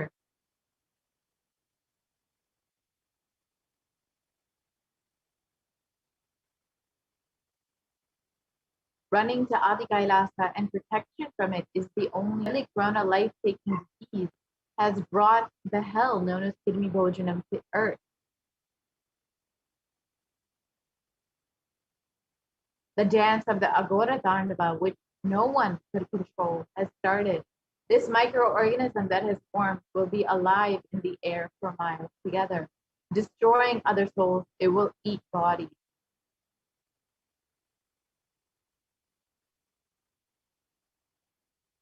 It has started roaming as great demons with tremendous strength. Understand properly, prevention is the only way. For that, I have opened Adi Kailasa for those who want to save their lives. All of you run to Adi Kailasa.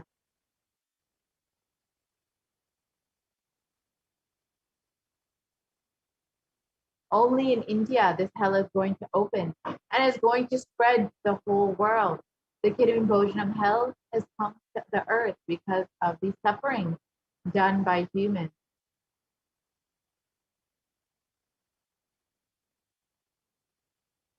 Mother, I will protect those at my feet, those who listen to me and wish to save their lives. Learning that prevention is the only way. Go to Adi Kailasa.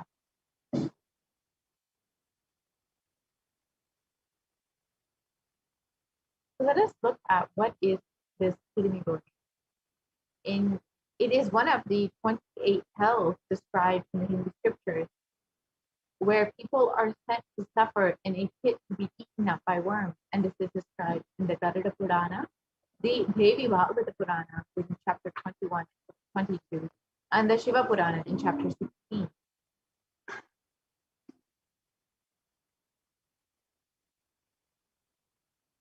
It's also described in the Skanda Purana in chapter 12, chapter 2, and chapter 30, and the Brahma Purana in chapter 20, and the Padma Purana in chapter 48.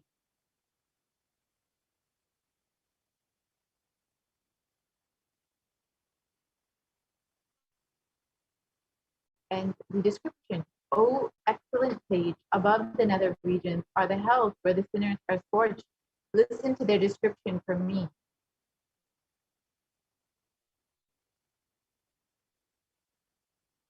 They are Raurava, Shukara, Dhada, Tala, Vivaspa, Mahajvala, Taptakumbha, Lavana, Vilohita.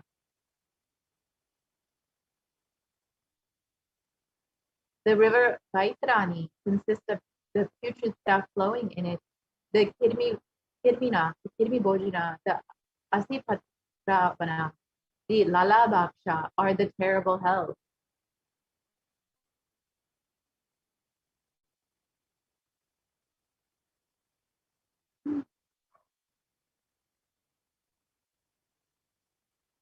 And Devi has revealed that only when the Supreme Concept of Hinduism is able to do the Padayatra that was originally planned in 2017 to be done in 2020, then only will India be saved from this Pralaya. So let us listen to this revelation.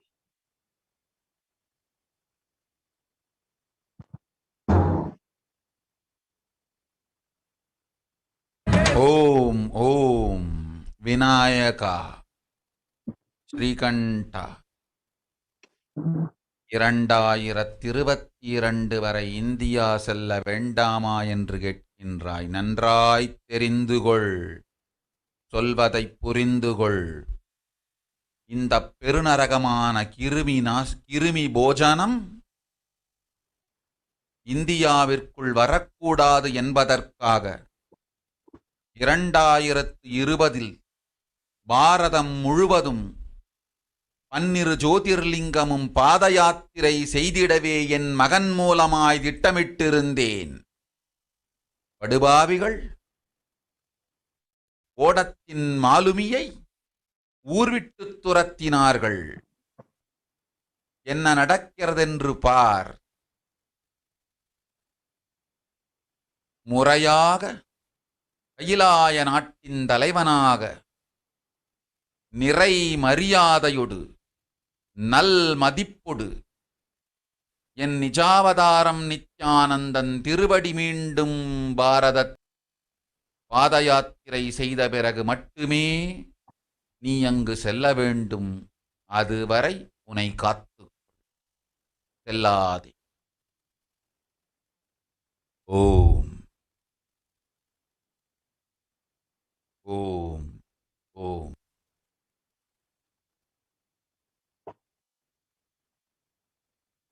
And baby's words back into English.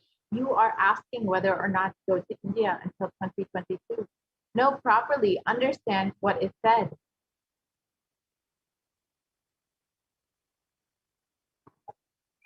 For this huge hell Kirmi Bhojanam not to come to India. In 2020, I had planned to do the Padayatra throughout India in the 12 Jyotirlingas through my son Swamiji.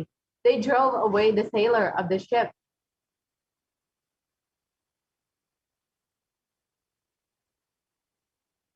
See what is happening properly as the leader of Kailasa nation, with complete respect, with good regard, when my Nijavatara Nithyananda's feet touches on Bharata.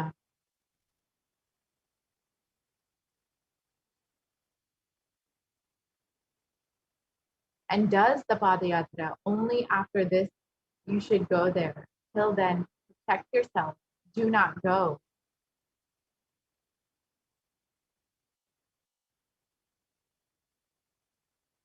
And Baby has also revealed the solution from the Supreme Concept of Hinduism for the suffering of the Pralaya. So let us listen to that revelation.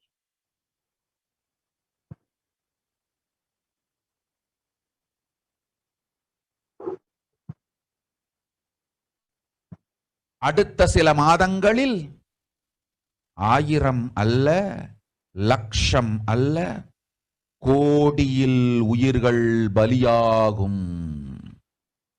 இந்திய நாட்டினில் கோடியில் உயிர்கள் பலியாகும். உண்மையை சொல்லுகின்றேன், நன்மையை சொல்லுகின்றேன். தேடிக்கொள்ளுங்கள் உங்கள் வாழ்க்கைக்கு பாதுகாப்பை. ஆதி கைலாசத்தை நிர்வகிக்கும் அன்பர்களே, நன்றாய் கேளுங்கள். 12 ஆண்டுகளுக்கு முன்பாக வரப்போகும் இந்த மாபெரும் பிரளயத்தை தெரிந்து கொண்டு உலகில் இருக்கும் எல்லா ஔஷத சக்திகளையும் ஒன்றாய் திரட்டி நவபாஷாணத்து நிறுத்தி ஆனந்த லிங்கமாய் வைத்திய சரோவரத்தில் ஸ்தாபித்து வைத்தேன். வருகின்ற 12 ஆண்டுகள் அந்த ஞான ரசவாதம் பழுத்து முதிர்ந்து முழுமையான நவபாஷாண லிங்கமாய் மலர்ந்து விடுகின்றது. வருகின்ற குரு பௌர்ணமியில் இருந்து வருகின்ற எல்லோரும் அங்கு வந்து நவபாஷாண தீர்த்தத்தில் தீர்த்தமாடிச் செல்ல அனுமதியுங்கள். அதற்கு வகை செய்யும் விதத்திலே நல்ல முறையிலே எல்லா நன்மையும் செய்து வையுங்கள். இந்த தீர்த்தத்தில் தீர்த்தமாடியோர்க்கும் அந்த தீர்த்தத்தை அருந்தியோர்க்கும் கொரோனா கொடுந்தொற்று வராது, மரணம் இல்லை, துக்கம் இல்லை. இது அறிவியல் பூர்வமாய் அனுபவபூர்வமாய் நிரூபிக்கப்படும். அதனால் கோடிக்கணக்கில் மக்கள் வரிசையில் நின்று தினந்தோறும் வந்து நவபாஷாணத்தாலான ஆனந்த லிங்கத்தில் நித்யானந்த லிங்கத்தில் நீராடி வணங்கி நன்மை பெற்றுச் செல்வார்கள். நன்றாய்க் கேளுங்கள் மக்களே. 12 ஆண்டுகள் முன்பாக பராசக்தி நான் செய்து வைத்த நவபாஷாணம் சித்தித்து புளித்து பழுத்து முதிர்ந்து ரசவாத யோகத்தில் சித்தியாகி இன்று நிறைந்த நவபாஷாண நித்யானந்த லிங்கமாய் வைத்திய சரோவரத்தில் மலர்ந்திருக்கின்றது. இதை செய்த காரணம் வரப்போகும் பிரபஞ்சத்தின் அடுத்த சில மாதங்களில் 1000 அல்ல, லட்சம் அல்ல, கோடியில் உயிர்கள் பலியாகும். இந்திய நாட்டினில் கோடியில் உயிர்கள் பலியாகும். உண்மையை சொல்லுகின்றேன், நன்மையை சொல்லுகின்றேன். தேடிக்கொள்ளுங்கள் உங்கள் வாழ்க்கைக்கு பாதுகாப்பை. ஆதி கைலாசத்தை நிர்வகிக்கும் அன்பர்களே, நன்றாய்க் கேளுங்கள். 12 ஆண்டுகளுக்கு முன்பாக வரப்போகும் இந்த மாபெரும் பிரளயத்தை தெரிந்து கொண்டு உலகில் இருக்கும் எல்லா ஔஷத சக்திகளையும் ஒன்றாய் திரட்டி நவபாஷாணத்து நிறுத்தி ஆனந்த லிங்கமாய் வைத்திய சரோவரத்தில் ஸ்தாபித்து வைத்தேன். வருகின்ற குரு பூர்ணிமையோடு 12 ஆண்டுகள் அந்த ஞான ரசவாதம் பழுத்து முதிர்ந்து முழுமையான நவபாஷாண லிங்கமாய் மலர்ந்து விடுகின்றது. வருகின்ற குரு பௌர்ணமியில் இருந்து வருகின்ற எல்லோரும் அங்கு வந்து நவபாஷாண தீர்த்தத்தில் தீர்த்தமாடிச் செல்ல அனுமதியுங்கள். அதற்கு வகை செய்யும் விதத்திலே நல்ல முறையிலே எல்லா நன்மையும் செய்து வையுங்கள். இந்த தீர்த்தத்தில் தீர்த்தமாடியோர்க்கும் அந்த தீர்த்தத்தை அருந்தியோர்க்கும் கொரோனா கொடுந்தொற்று வராது, மரணம் இல்லை, துக்கம் இல்லை. இது அறிவியல் பூர்வமாய் அனுபவபூர்வமாய் நிரூபிக்கப்படும். அதனால் கோடிக்கணக்கில் மக்கள் வரிசையில் நின்று தினந்தோறும் வந்து நவபாஷாணத்தாலான ஆனந்த லிங்கத்தில் நித்யானந்த லிங்கத்தில் நீராடி வணங்கி நன்மை பெற்றுச் செல்வார்கள். நன்றாய்க் கேளுங்கள் மக்களே.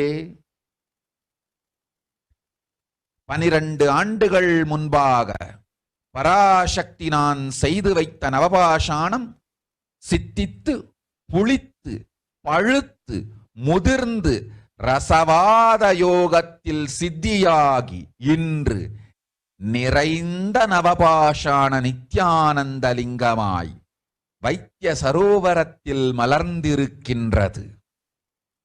இதை செய்த காரணம் வரப்போகும் பிரபஞ்சத்தின் பிரளயத்திலிருந்து மக்களை காத்திடவே. எல்லோரும் கேளுங்கள். ஆதி கைலாசத்து நேரடியாய் மறைமுகமாய் உதவி செய்து உடன் இருந்த எல்லோரும் கேளுங்கள். உங்கள் எல்லோரையும் நம்பியே இந்த படகை நாம் உருவாக்கினோம். இந்த பெரும் சேவையில் எல்லோரும் வந்து பாகமாயிருந்து கொரோனா வராதவர், வந்தவர், வந்து நீங்கியோர் இவர்கள் எல்லோருக்கும் மாபெரும் மருந்து நவபாஷாண நித்யானந்த லிங்கத்து தீர்த்த விருந்து. எல்லோரும் வந்து நல் நீராடி தற்காப்பும் பெற்று நோய் கண்டவர் நோயும் தீர்ந்து நன்மையெல்லாம் அடைந்திட இந்திய நாட்டு மக்களே, உங்களால் இயன்றதை செய்திடுங்கள். உங்கள் எல்லோர்க்கும் நல் பாதுகாப்பும் உண்டு, நல்லதும் உண்டு. என்னை இழந்தாலும், என்னை நீங்கள் மறுத்தாலும் உங்களை நான் காப்பேன். அஞ்சாதீர்கள். பெருங்கருணை பேரருளால் நான் செய்து வைத்த கப்பலை உபயோகித்து இந்த ஆழிப் பிரளயத்தின் பெருங்கூத்து ஊழிக் கூத்திலிருந்து உங்களை காத்துக் கொள்ளுங்கள். உண்மையை சொல்லிவிட்டேன், நன்மையை சொல்லிவிட்டேன். பிராயஷ்சித்தம் வேண்டுமென்றும் காப்பாற்ற வேண்டுமென்றும் கதறிய பக்தர்கள் எல்லோருக்கும் பெருங்கருணையினால் தீர்வை தந்து விட்டேன். அன்பர்களே, பக்தர்களே, சீடர்களே, என் சொல் கேட்கும் நேர்மையான தொண்டர்களே, புயல் என புறப்படுங்கள் ஆதி கைலாசத்திற்கு. தேவையானதெல்லாம் உடனடியாய்ச் செய்து வரப்போகும் மக்களுக்கெல்லாம் அன்னதானம் செய்து அவர்கள் நல்லபடி வைத்திய சரோவரத்தில் தீர்த்தமாடி நவபாஷாண மருந்தையே விருந்தாய்க் கொண்டு நோயிலிருந்து தற்காப்பும் பெற்று உயிர்காப்பும் பெற்று நல்லபடியாய் வாழ்ந்திட தேவையான சேவைகளை செய்யுங்கள். இதுதான் உங்கள் எல்லோருக்கும் பிராயஷ்சித்தம். நித்யானந்தன் வடிவு தாங்கி நிஜாவதாரமாய் நான் இந்திய நாட்டில் வந்தபொழுது என்னை வைத்து வாழாத பெருங்குற்றத்திற்கு பிராயஷ்சித்தம் இதுவே உங்களுக்கு. இதை யாவது செய்து, இது ஒன்றையாவது செய்து உங்களையும் காத்துக் கொள்ளுங்கள், நாட்டையும் காத்திடுங்கள். கோடிகளில் உயிர்கள் போகப் போகின்றது என்பதை நேரில் காண்பீர்கள்.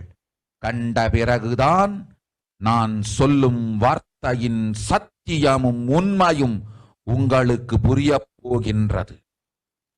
அழிவதற்கு முன்வந்து நவபாஷாண மருந்தை விருந்தாய்ப் பெற்று மரணத்திலிருந்து உங்களை காத்துக் கொள்ளுங்கள். மக்களே, இது ஒன்றே வழி. ஓம் ஓம் ஓம். பெருங்கருணை பேரருளால் அன்னை பராசக்தி அருளினேன் சத்தியத்தை. இந்த ஒரு சத்தியத்தை உடனடியாய் புரிந்து கொண்டு உங்களுக்கும் உலகத்துக்கும் நன்மை செய்து கொள்ளுங்கள். ஆதி கைலாசத்து நித்யானந்த லிங்கத்தின் எல்லைக்குள் ஆருக்கும் கொரோனா கொடுந்தொற்று தீண்டாது. இந்த சத்தியத்தை அனுபவபூர்வமாகவும் அறிவியற்பூர்வமாகவும் முழுமையாக நீங்கள் புரிந்து கொள்வீர்கள். இது நிரூபணமாகும்.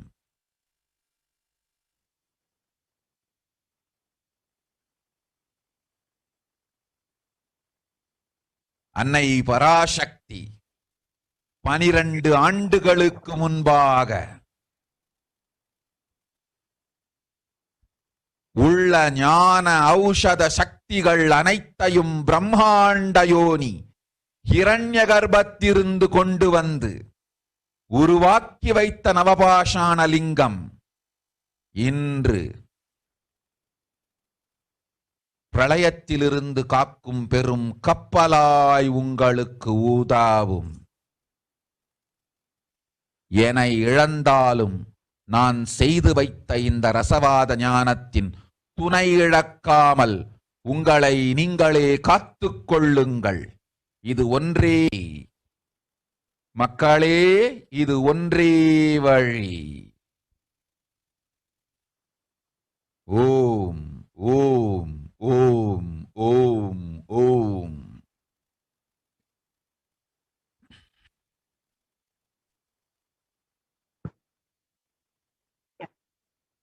So let us look at the translation for what they revealed.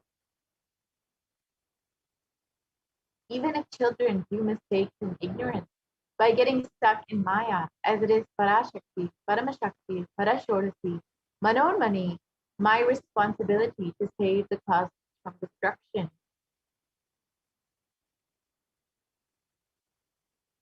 I'm telling some of the truth. Listen properly.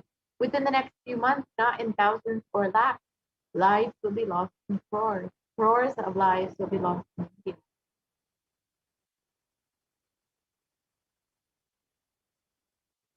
I'm telling you the truth. I'm telling you the good. Search for protection for your life.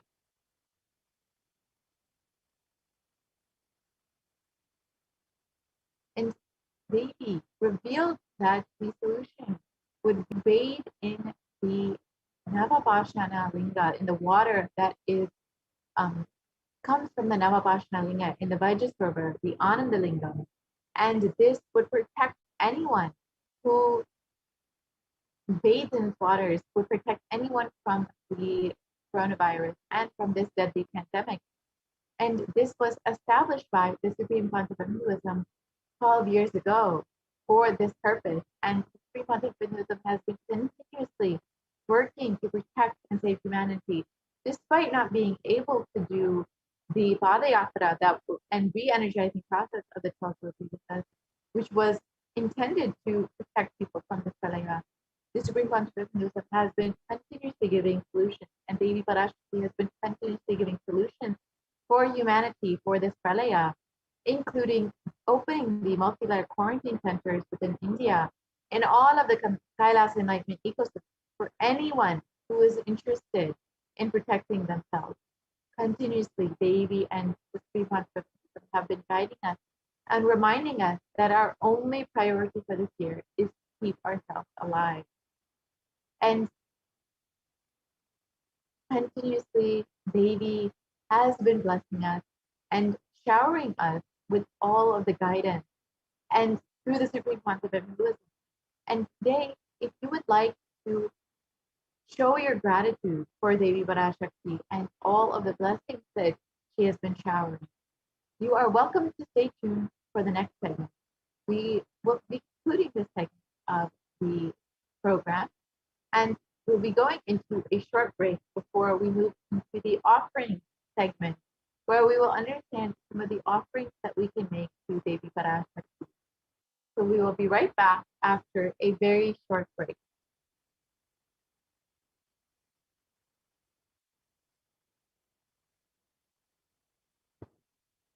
So yes, we will be entering into that offering segment right now.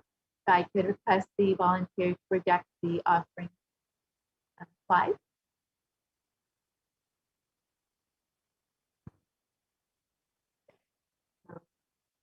As many of you know, Devi has been continuously blessing us over the last couple months. And if you would like to have any of your personal prayers answered, you are welcome to ask any of your questions on any of the social media platforms when we are having the live Devi Darshan, the Akash reading. You can ask on Facebook, Instagram, Twitter, YouTube, and even WhatsApp if you prefer to use WhatsApp. So do take the time to get your prayers and boons blessed by Devi Parashakti directly. So we will be entering into this offering segment now. So just be right back with this offering segment.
Nithyanandam, welcome back to all of the viewers who are gathering with us today after that very quick break. Now let us enter into the next segment of today's program and get right into the various different offerings that you can make to Devi Parashakti. An offering in Sanatana Hindu Dharma is a divine gift of pure love, devotion, and oneness. And nowadays in our society, these ideas might seem completely foreign and alien to you. Pure love, devotion, oneness is even out of the question. But in our society, we question whether pure love even exists, and we go all around the world searching for it. And many of us do not even find time to offer devotion and even find time to give gratitude in our lives. Gratitude is one of the last things that we think about, and we never give time for giving gratitude and for thanking things. And even in the least sense, gratitude is something that we are taught by society. It's something that is a social value to us, but not yet something that is experienced deeply inside of us. We don't feel deeply in gratitude with the whole existence itself. We lost touch with valuing the smallest things in life, even an ant that crawls, even the space, the home, everything. Especially nowadays, gratitude is something that can literally shift ourselves and our whole life to another being, to another level. In fact, the Supreme Pontiff of Buddhism has even thought that gratitude is literally the stepping stone right into oneness, right into experiencing one with the entire cosmos.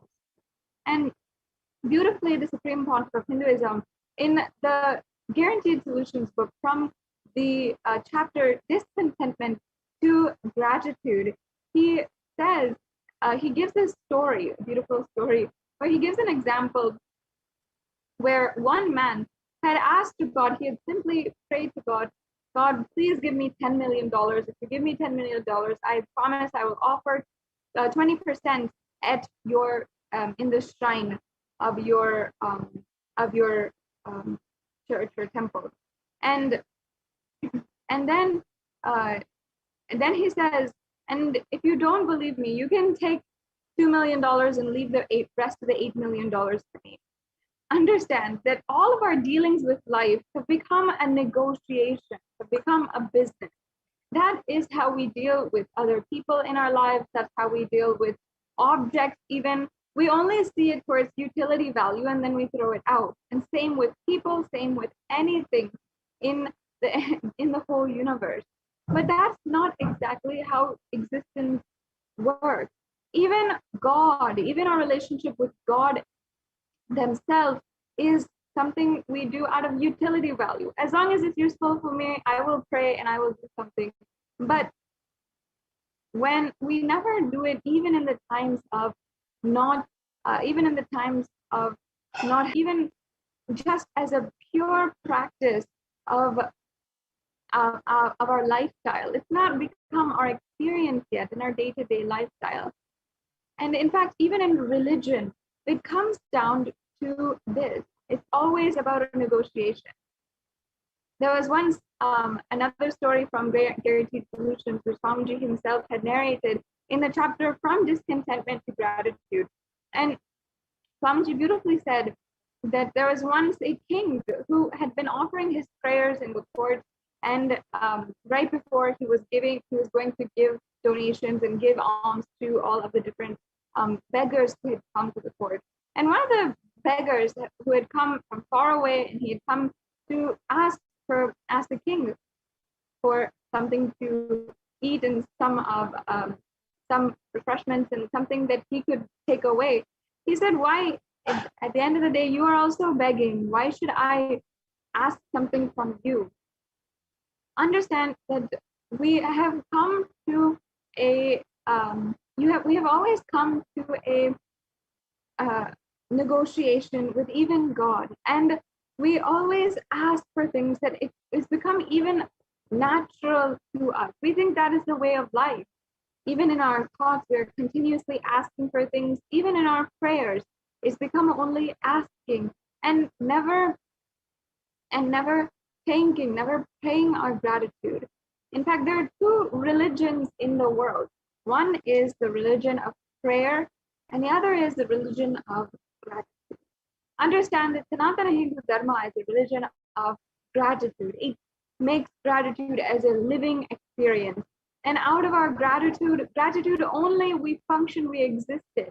It was never out of fear or greed or any other lower sentiment. It was only out of gratitude. And that is how we related with God.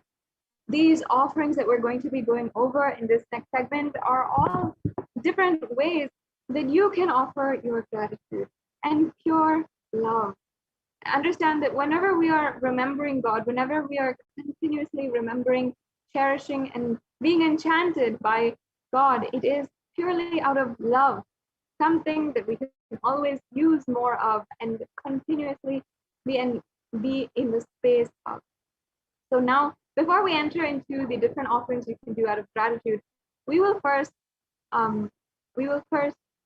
chant the Dhyana Shloka, and this is a remembrance of Devi Parashakti out of our love, and we're simply going to be describing her beautiful ways and describing her her beauty, her radiance, her elegance, her power, and this is just a prayer that we make out of pure love to Devi Parashakti. Indunivaveda karavahinayanam syat pankajavaraabhaya japakshasarayuktam angahimabhushana vichitravasanam syat tungamakutojjvala manonmani swarupam. Yes. And the English translation is next.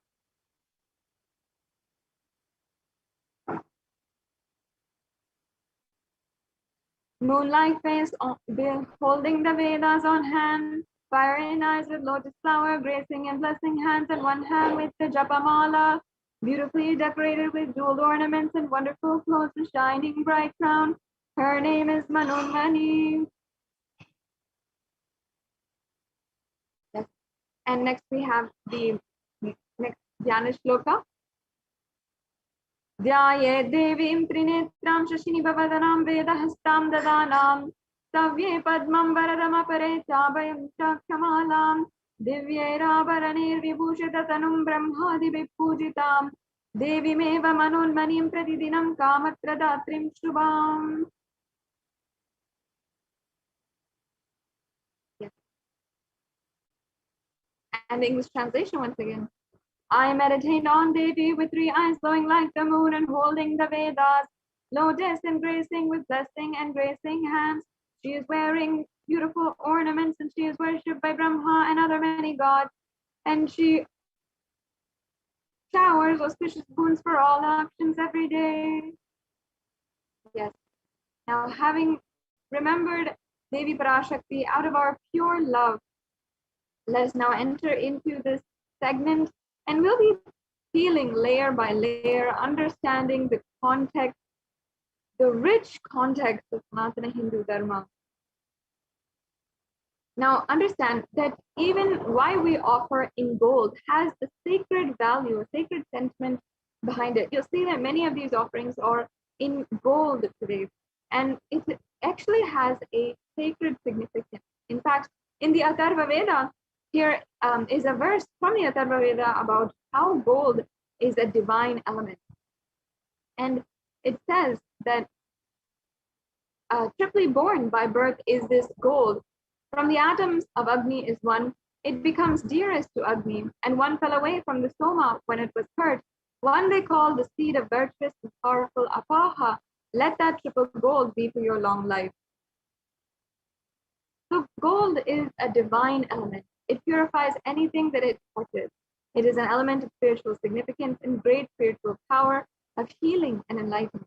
The vibration of gold has the power to infuse sattva energy and positive thought currents in anyone who wears and even anyone who operates or sees it as well.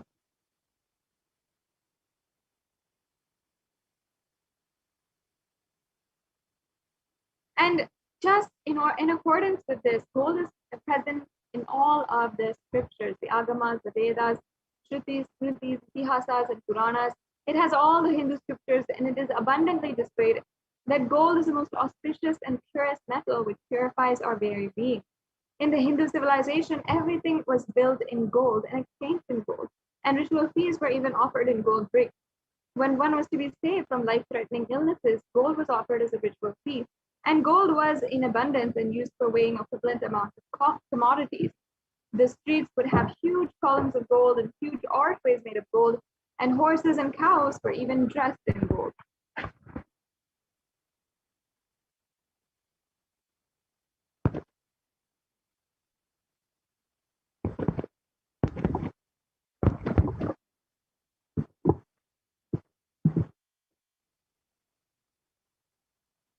Yes. So now we have the first offering, the Ihundi offering. And there's a beautiful verse from the Lalita Sahasranamam. I'll now be chanting that verse. Bhakti Priya, Bhakti Gamya, Bhakti Vashya Bhayapaham, Shambhavi Sharadaradhya, Sharvani Sharmadayini. And the English translation says, Devi is fond of true devotion and is realized through true devotion. She can be won over through true devotion and she removes all fears. So the Hundi offering is an offering of just our love and devotion. It is a general donation that you can make, and you can make it for any amount. And if there's any fear in your mind, you can be sure that Devi Parashakti will simply remove that fear. You can just drop this at the feet of Devi Parashakti and understand that she will take care. Offer your love, gratitude towards Devi Parashakti, and simply you will see how she manifests so much more in your life. Yes, now next we have the Sankalpa chanting. And the Sankalpa is a very profound mantra or chant in Sanatana Hindu Dharma, which actually precedes every single ritual. It's a powerful chant which actually is offering our gratitude to the divine for giving us all the beautiful qualities, the Kshema, Stadia, Vidya, Vijaya. All of these are the various different qualities that we are invoking and we are deeply resonating with, and basically offering our gratitude. And here we have the verse from the Devi Mahatmyam, chapter 12, verse 34, where I'll now be chant. Tayeta mohate vishvam shaiva vishvam prasuyate saya chitta vijanam tushta rodim prayajati. The goddess enchants this universe and she herself gives birth to this universe. The goddess, being prayed without interest in anything, gives the knowledge that leads to salvation and gives wealth in the materialistic sense.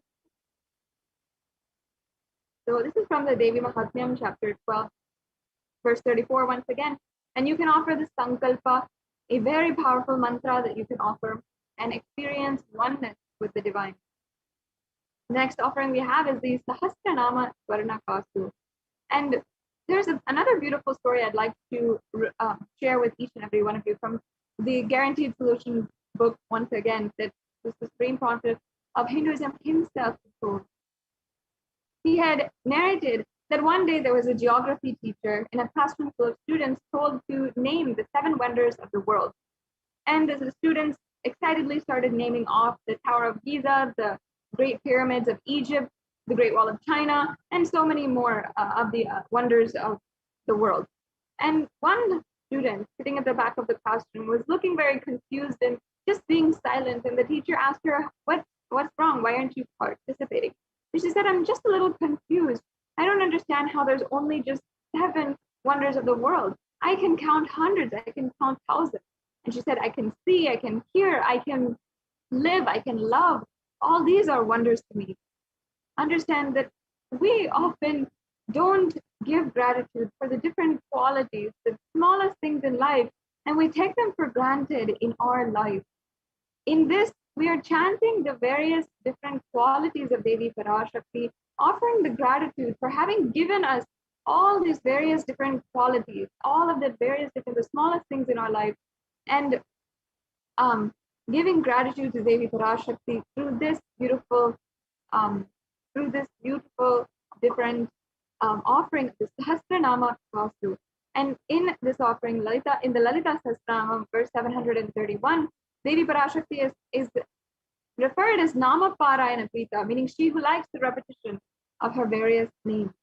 So you can offer the gold coin inscribed with each and every one of the 1008 names as an offering of gratitude to Devi Parashakti for having manifested in our life in all of these various different ways.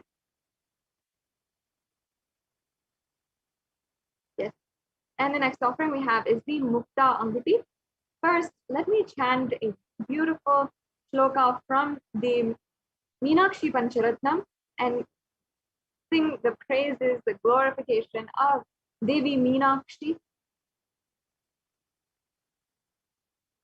मुक्ताहारणलसत्किरीटरुचिरां पूर्णेन्दुवक्त्रप्रभां चिञ्छन्नूपुरिकिङ्किणीमणिधरां पद्मप्रभावासुरां सर्वावेदफलप्रदां गिरिसुतां वाणीरमासेवितां मीनाक्षीं प्रणतोऽस्मि सन्ततमहं कारुण्यवारां निधिम्.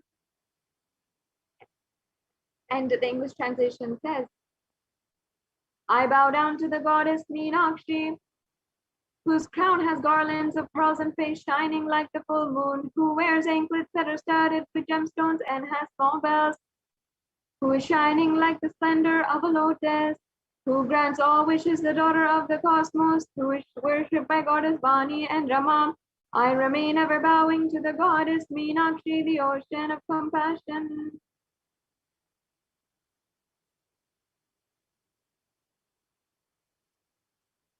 Yes. So you can offer this Mukta Anguti to the very being, Devi Meenakshi, Devi Parashakti, who incarnated as Devi Meenakshi, and the most compassionate, fulfilling mother who united all of the different civilizations on planet Earth. Actually, there's archaeological evidence that the civilization of Madurai, which was revived by Devi Meenakshi thousands of years back, was one of the earliest, largest, most advanced civilizations known to humankind itself. And it was Devi Meenakshi who came down and who had literally united all of the 56 different deshas that lived and actually were at war with each other at that time and had so many conflicts. She was the one who united them, conquered each and every one of them, resolved all disputes, and advanced the civilization to the next level. Such a great advent that Devi Meenakshi herself had manifested Kailasa on the very planet Earth. Now you can offer the Mukta Anguti as an offering of gratitude to Devi Meenakshi, and simply you will see how she manifests in your life.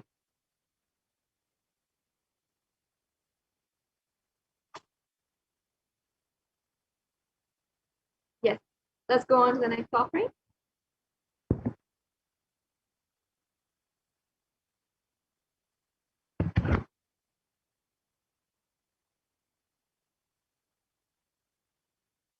The next offering, please. We can go on to the next slide.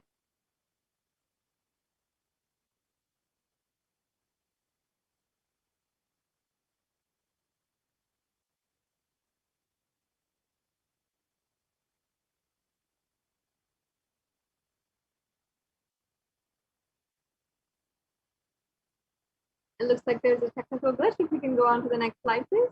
The next offering is the Swarna Padma Pushpa, the offering of the golden lotus. And there are so many different references for the lotus in Sanatana Hindu Dharma. And even the various different worship of Paramashiva includes the worship of the lotus. With the lotus. So it means offering the lotus at the divine lotus feet of the Devi Parashakti.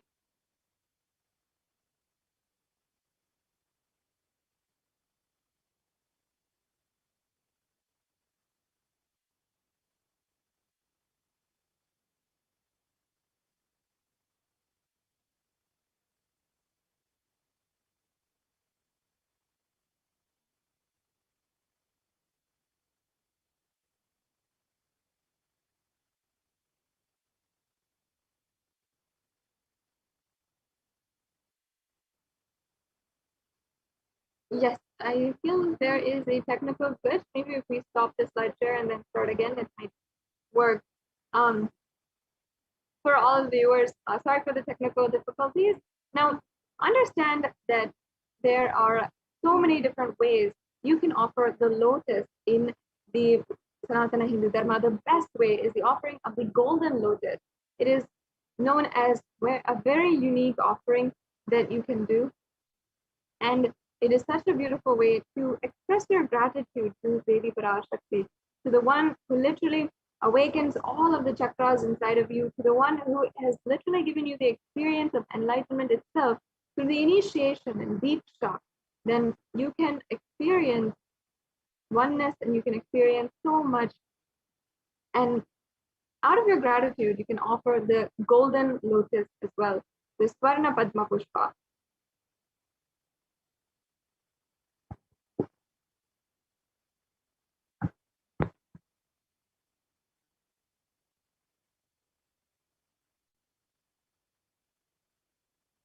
If we can go on to the next slide, please.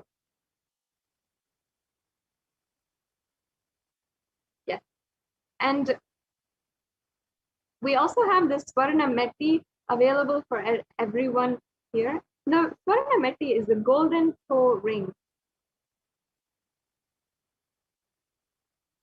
Yes, I think, yeah, we have to go to that slide, please. The next slide, please.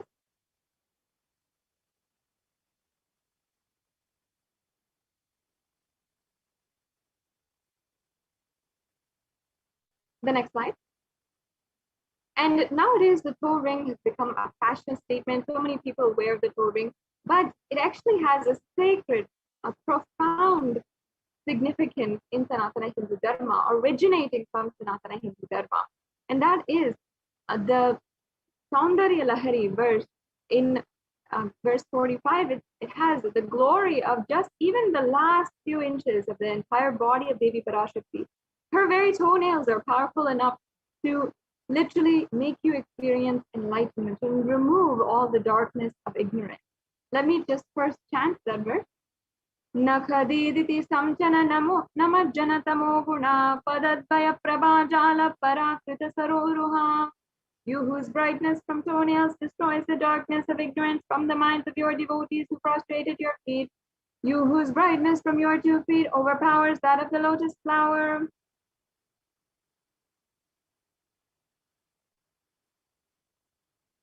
Yes. So you can offer the toe ring to Devi, adorning her sacred feet to be in a constant gratitude for receiving her blessings in the most difficult aspects of your life. This toe ring adorns the very last inch of Devi Parashakti. And it's a Hindu custom that even the Hindu brides, upon their marriage, they start wearing the toe ring, because in every woman, the woman is worshipped as Devi Parashakti. And we adorn the toenails because we see that even the last few centimeters of her body, her feet, should be worshipped. And the next offering we have is the Swarna Mantika, the golden hairline jewelry. And again, there's a reference where it says that Devi Parashakti is Shuddha Sarabhi Varshini, she who makes the nectar flow from all of our nerves, from the Sahasrara Chakra, and she who gives a very pleasant experience of the ultimate. The Sahasrara Chakra is the chakra of gratitude, and the opening of the Sahasrara Chakra literally is considered as enlightenment itself. And she is the one who opens the Sahasrara Chakra, and the offering of the Mantika to the one who literally opened the Sahasrara Chakra. And she has already, through the initiation and Diksha, opened it for each and every one of us, especially if you've already received the Diksha. You can make this offering today, the golden hairline jewelry. The next offering we have is the Pratyaksha Pada Puja.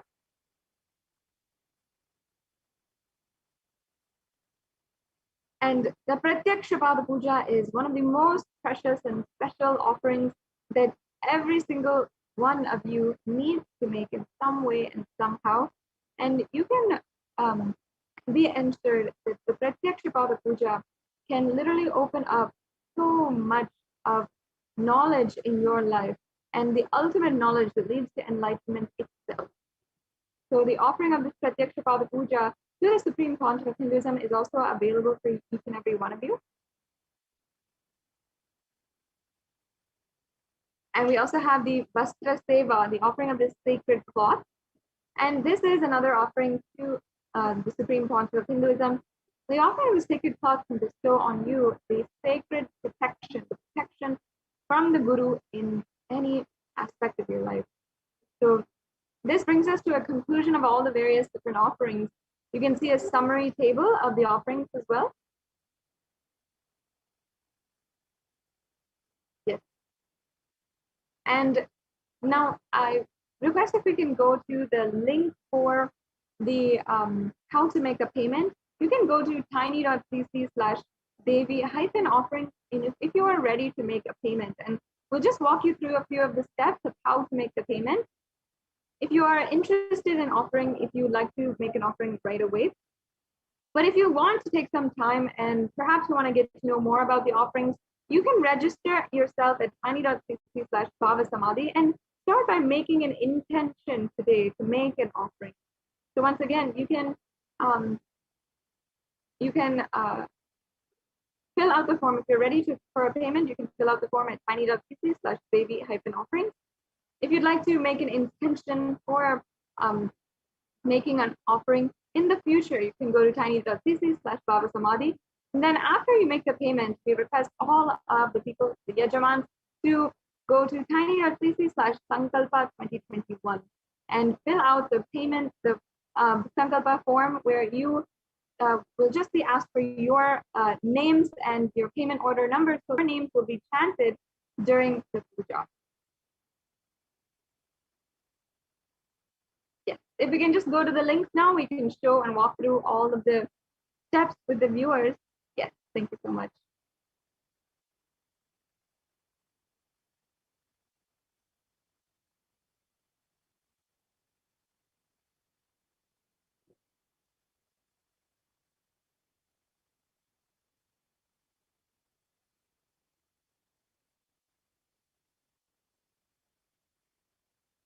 Yes.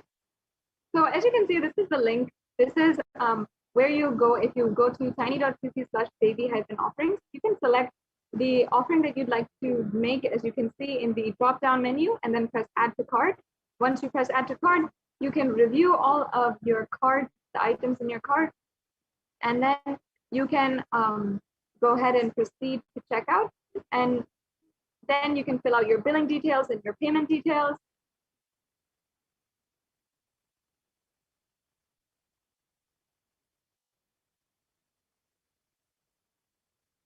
Yes, as you can see, and it's a very easy process. Now, it's just 3 steps, 3 clicks away from just having your payment done and making the offering, literally experiencing gratitude in your life and oneness with the divine Devi Parashakti herself. And many of us are already used to grocery shopping online and doing all of our shopping online. Now, Kailasa has brought to you even making the offerings to our deities, our Ishta Devata, on the digital gateways.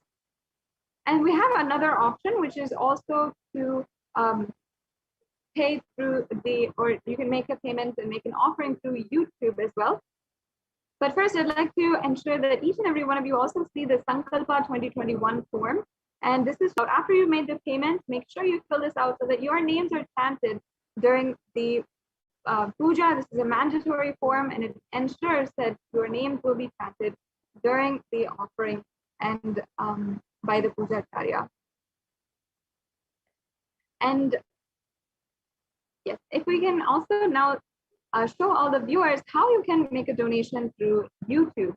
So this is the e-hundi offering. And as you can see, if we go to the live video on YouTube, and if you're joined as a member of Kailasa's HDH Nithyananda YouTube channel, then you can go and see,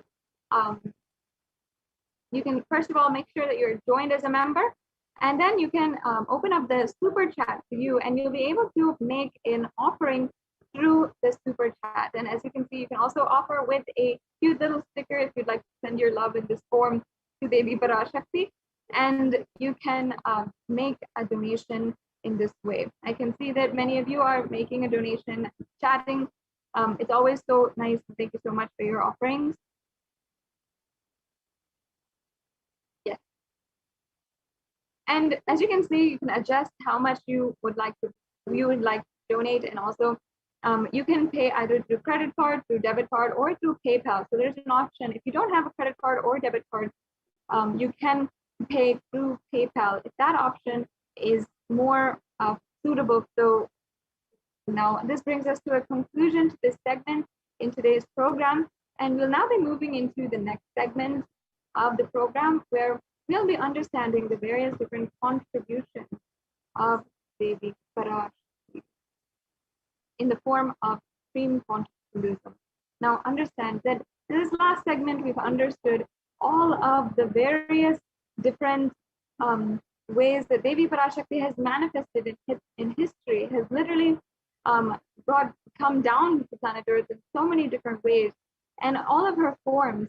Now, through the Supreme Quantum Hinduism, how she has literally manifested a breakthrough through even by giving the world a practical solution for the ongoing COVID pandemic. So we'll now be joined by Ma Dayami Swami, who is representing from Adi Kailasa Sarvajna Peetham and going to be guiding us in the various different contributions today. Yes, thank you so much, Ma, for joining us.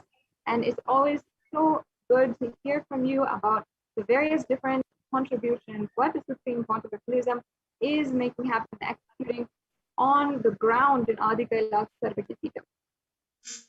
Thank you so much, Ma Sadashipriya Nithyanandam. Nithyanandam, everyone. Welcome back to this segment. So in this segment, we are going to see the revival of the temple sciences with the blessings of the Supreme Pontiff of Hinduism, Jagadguru Mahasannidhanam, His Divine Holiness, Bhagavan Nithyananda Paramashivam blessings. Let's start with the Sadguru Vandanam. Nithyanandam Paramasugadam Kevalam Jnanamurtim Dvandvatitam Gagana Sadrusham Tattvamasya Ekam Nityam Vimalamachalam Sarvadi Sakshibhutam Bhavatitam Trigunarahitam Sadgurum Tam Namami. So, revival of the temple sciences and the ecosystems. As you see across the world, so many temples are, especially in India, so many temples are shut down due to the pandemic. For example, the Siddhi Sai Baba temple and Siddhi Vinayaka temple from Maharashtra and the Puri Jagannath temple to remain closed for public for an indefinite period, and not only that, all religious places closed for public in Bhubaneswar, a city record the highest daily COVID surge, and the Uttar Pradesh major Madura temples ban entry of devotees amidst the COVID-19 surge, and Gujarat famous Somnath temple closed for darshan amidst the COVID-19 surge. And on the other hand, Tamil Nadu, the temple murtis are beheaded, which are Chola era temple, famous Chola era temple were beheaded. So now, in the times when COVID-19 is rampant and the ancient temples are in lockdown because of the risk of widespread corona disease, the devotees of these temples were visiting and having darshan of their gods and goddesses for thousands of years. Yet, all these ancient sacred sentiments have come to a harming halt after the lockdowns have taken place. The religious fervor of the devotees is being lost due to the pandemic. The Supreme Pontiff of Hinduism is reviving the Kailasa's ecosystem and bringing all the ancient traditions of the online platforms on Kailasa TV, YouTube, and Facebook. So now let us understand the basics. Why deity worship and how a temple structure is important. So let's understand more about the temple sciences with the Kailasa Department of Enlightened Civilization presents the deity worship. Why deity worship? With the blessings of the Supreme Pontiff of Hinduism, in his own words, that please understand deities are not mere idols. They are embodiment of ideals. We do not worship the idols, and we worship the ideals represented through the idols. When the divine is present before him in a form that he can see, touch, and relate to, the transmutation becomes an easy and joyful process. Second, deities in a real kshetra. A kshetra is a place where sacred divine energy radiated for thousands of years. So, in a real kshetra, deities in a real kshetra are always carved in the form of ancient masters and enlightened beings. Even though no longer in the body, they can be invoked through the name or form they used while in the physical form. When we pray to the deity or chant his name, the corresponding divine vibration is automatically awakened and becomes available on the planetary plane to guide and bless us. The Supreme Pontiff of Hinduism says, we mastered the science of bringing the divine to the deities and expressing the divine through the deities. The whole science has been mastered in the Vedic tradition. The revival of temples will be the revival of the world peace and world bliss. Revival of temple culture and deity worship where people are made to look in. That is where the revival of Sanatana Dharma, the Advaita Satya, is going to happen.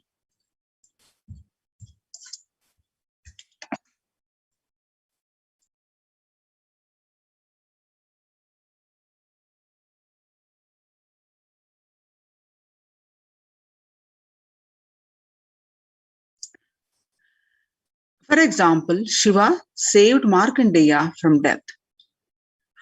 Markandeya has a short span of life, and knowing this, his parents were devastated, and as the date of his destined death approaches, the Lord of Yama came, and Markandeya hugged the Paramashiva Linga intensely and prayed to Paramashiva to save his life. And Paramashiva appeared as Kala Kala. The Lord of Death is Kala. And Paramashiva appeared to save Markandeya as Kala Kala. And not only Paramashiva saved the life of Markandeya, and he also blessed him for eternity. So the form that Paramashiva appeared along with the Devi to save Markandeya is Kala Kala. We worship him as Kala Kala.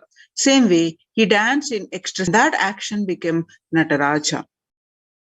Vishnu's very action of showering blessings on the world becomes Lakshmi. And Brahma's very action of constantly sharing the wisdom becomes Saraswati. So each of the actions of the ultimate becomes independent intelligences and energy. When you connect with those independent intelligences, those deities, whatever you want immediately happens. Whatever results you want, worship with the rites, those divine energies who are the personification of those specific actions. Immediate results are achieved by connecting with those deities. In this world, this can be a powerful method through which you can achieve whatever you want in your life. To join the Kailasa's COVID care protection centers at register through the link below, https://kailasa.org/Kailasa care. Now let us see the Kailasa's temple ecosystems. Kailasa is a place where everything related to superconsciousness is revived. All the Sampradaya is a multiple arms or sects of Hinduism, each exploring the sciences of awakening the individual's peak possibility in a unique and time-tested and foolproof way. All the sampradayas, all the spiritual ecosystems created for enlightenment will be revived and established in such a way it never gets lost again, and they are there forever serving the humanity.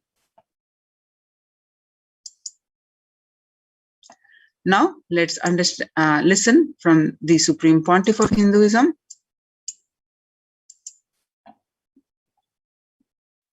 I am going to revive Hinduism by setting up a model community, enlightenment ecosystem. I am going to create absolutely from the scratch newly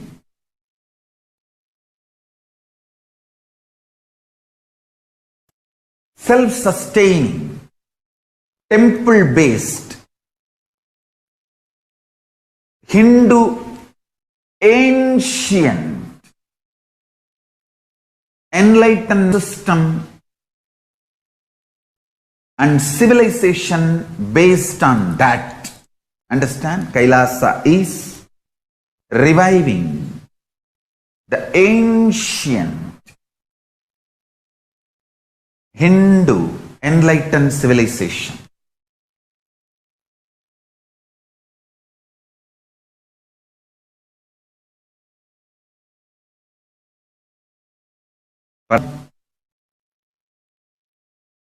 Himself manifested this Kailasa Mandala, the enlightenment ecosystem, and the lifestyle. I am going to revive this whole enlightenment ecosystem, Kailasa, by creating a model Kailasas all over the world.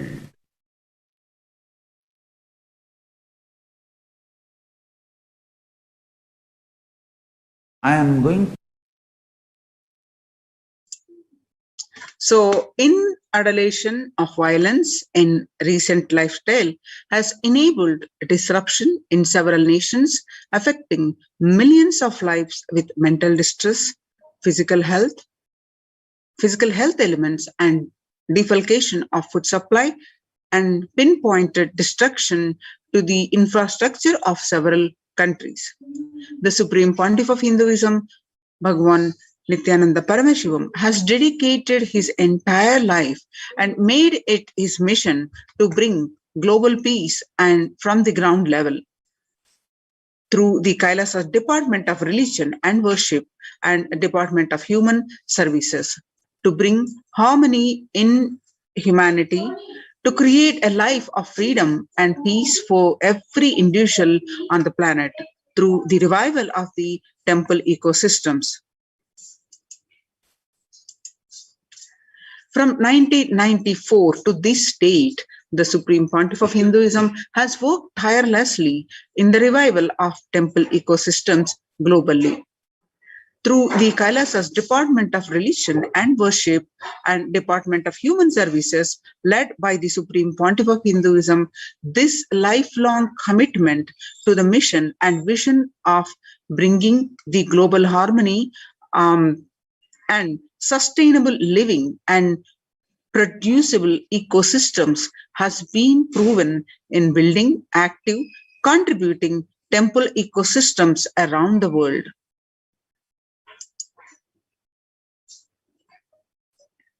Now, let's understand the basics of the temple ecosystems.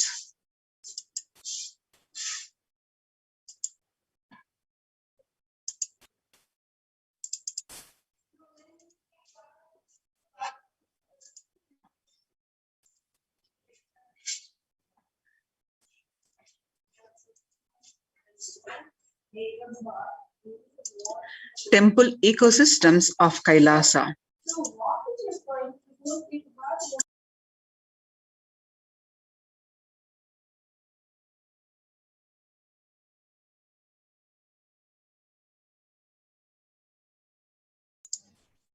Reviving the enlightened civilization is the vision of Kailasa, the purpose of my advent. Paramashiva, assuming this body and manifesting, says the Supreme Pontiff of Hinduism.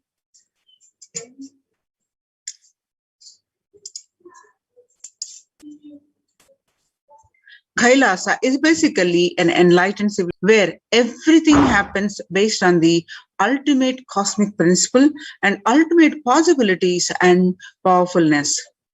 You want to know about the universe? Just they will show you how the universe, show you the universe and teach you.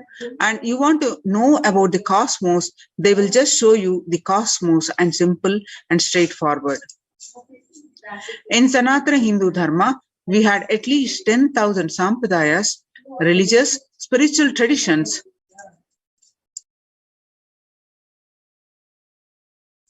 In Sanatana Hindu Dharma, we had at least 10,000 sampradayas, religious, spiritual traditions, keeping these enlightenment sciences alive.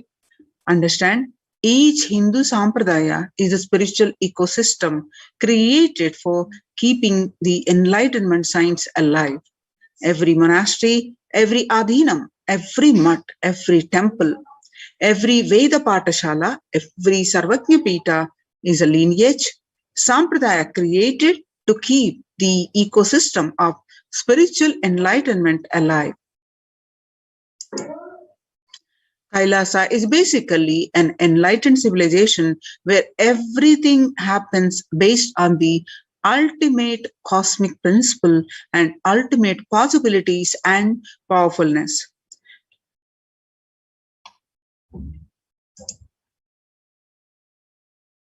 In Sanatana Hindu Dharma, we had at least 10,000 sampradayas, religions, spiritual traditions, keeping this enlightenment science alive.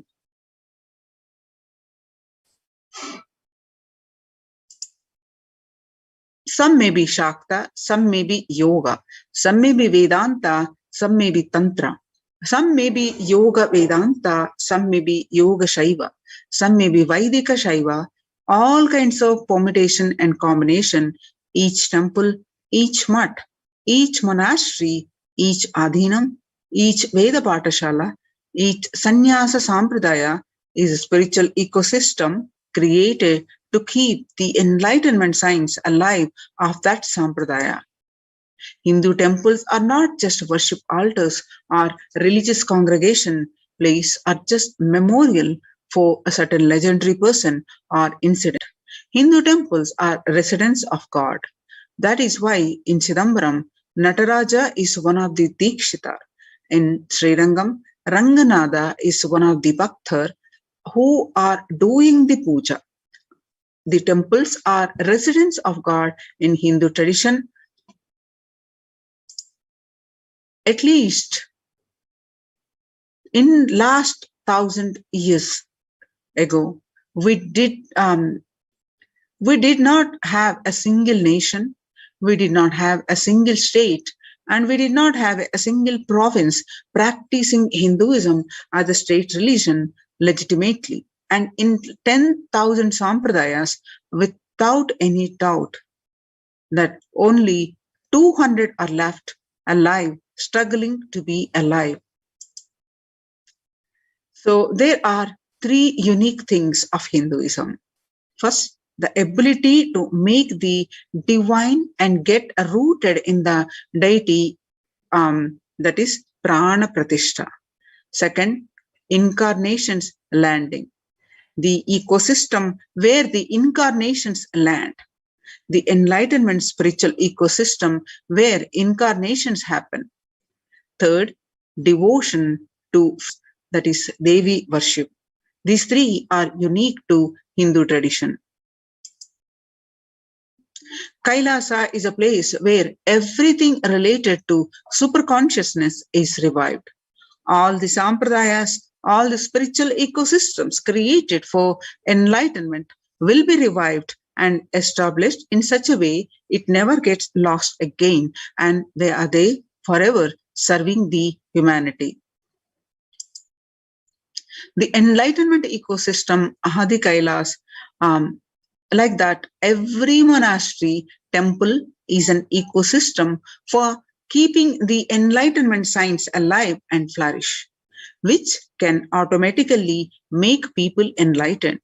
It is like enlightenment automatic machinery. Anybody comes in, they just get introduced, inspired, excited, energized, and made to power manifestors, enlightened, and start radiating, and they start spreading.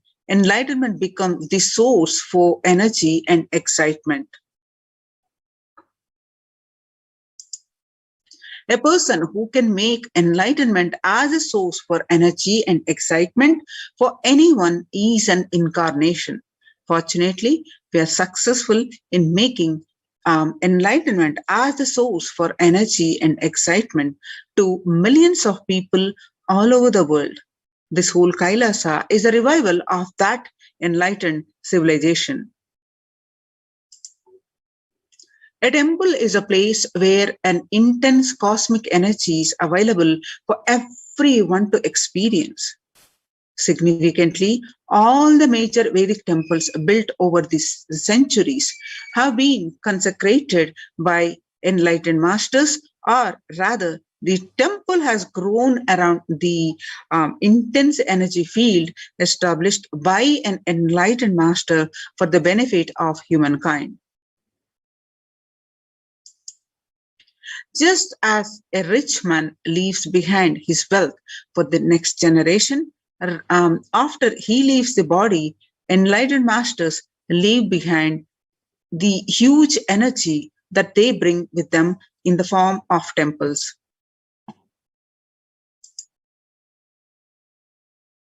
For instance, the four main Shankara Pithams were established by the 8th century master Adi Shankara. The Chidambaram temple by Patanjali, the Palani temple by Siddha Bhogar, and Arunachaleshwara temple by the Saint Idayikadar, Tirupati by Konga Navar, and Tanjavur by Kuruvaru. The powerful spiritual vibrations present in these places are so palpable that even the most casual visitor can feel its effects in the form of peace, bliss, or clarity.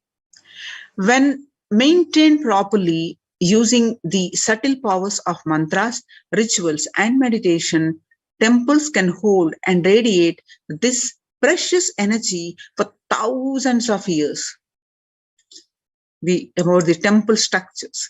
In Hinduism, temples are designed as energy centers, energized by the great enlightened masters to radiate the enlightened masters' presence even when they leave their body. Temples are found deliberately at a place where the positive energy is available abundantly from the magnetic and electric wave conveyances of north and south poles push. The idol of God is set in the core center of the temple known as Garbhagriha, that is the sanctum sanctorium. This is the area where the Earth's magnetic field is discovered to be the most extreme. Therefore, it is the energy home. The Dvajastambha, the flagpole, behaves as a transformer. The huge domes are for amplifying the energy. Temples were systematically built for the transmission of energy on a large scale.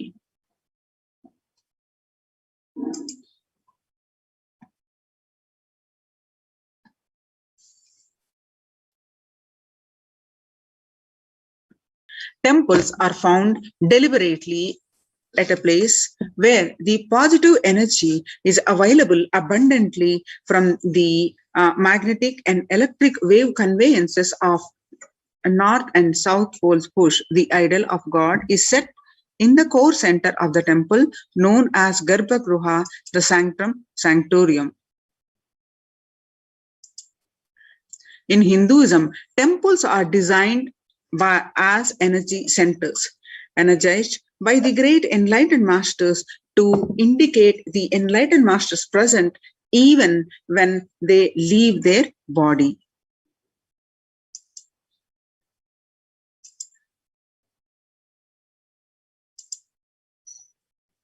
Temples and the enlightened beings. When a rich man dies, he leaves behind his wealth to his wife, daughters, and sons. When an enlightened master leaves the body, they leave their wealth of energy, penance, and goodness to humanity at large.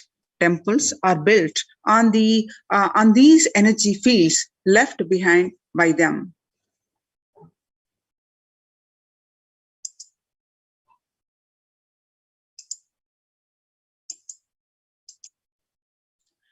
Either the masters themselves built these temples when they are alive, or the people built them after the masters leave the body. These temples are further sanctified through the rituals that harness the divine cosmic energy. The famous temple at Kedarnath in the Himalayan range was built by the great master Shankara. The Arunachaleshwara temple of Tiruvannamalai, South India, is ascribed to a great saint called Idayakadan. These temples are divine gifts of these great masters to humanity. There are two types of people. The first type generate energy from their own system. They are like the solar system. Wherever they are, they produce energy. They radiate energy, and whatever they do, they excel in it. Whatever they touch flourishes. They are the ones who nourish the world, and they are the enlightened masters. The second type of people are those who have forgotten the art of producing energy from inner source. These people may flourish, but maybe only one or two fields, and that too out of the superficial energy source called mind. Since their source is superficial, multidimensional flourishing remains a dream for them.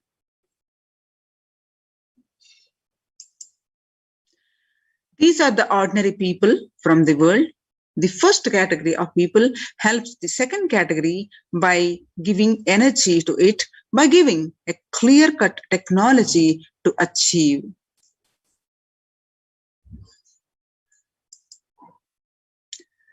Installing the deities. As per the Vedic sciences, there are two ways to install energy in a deity.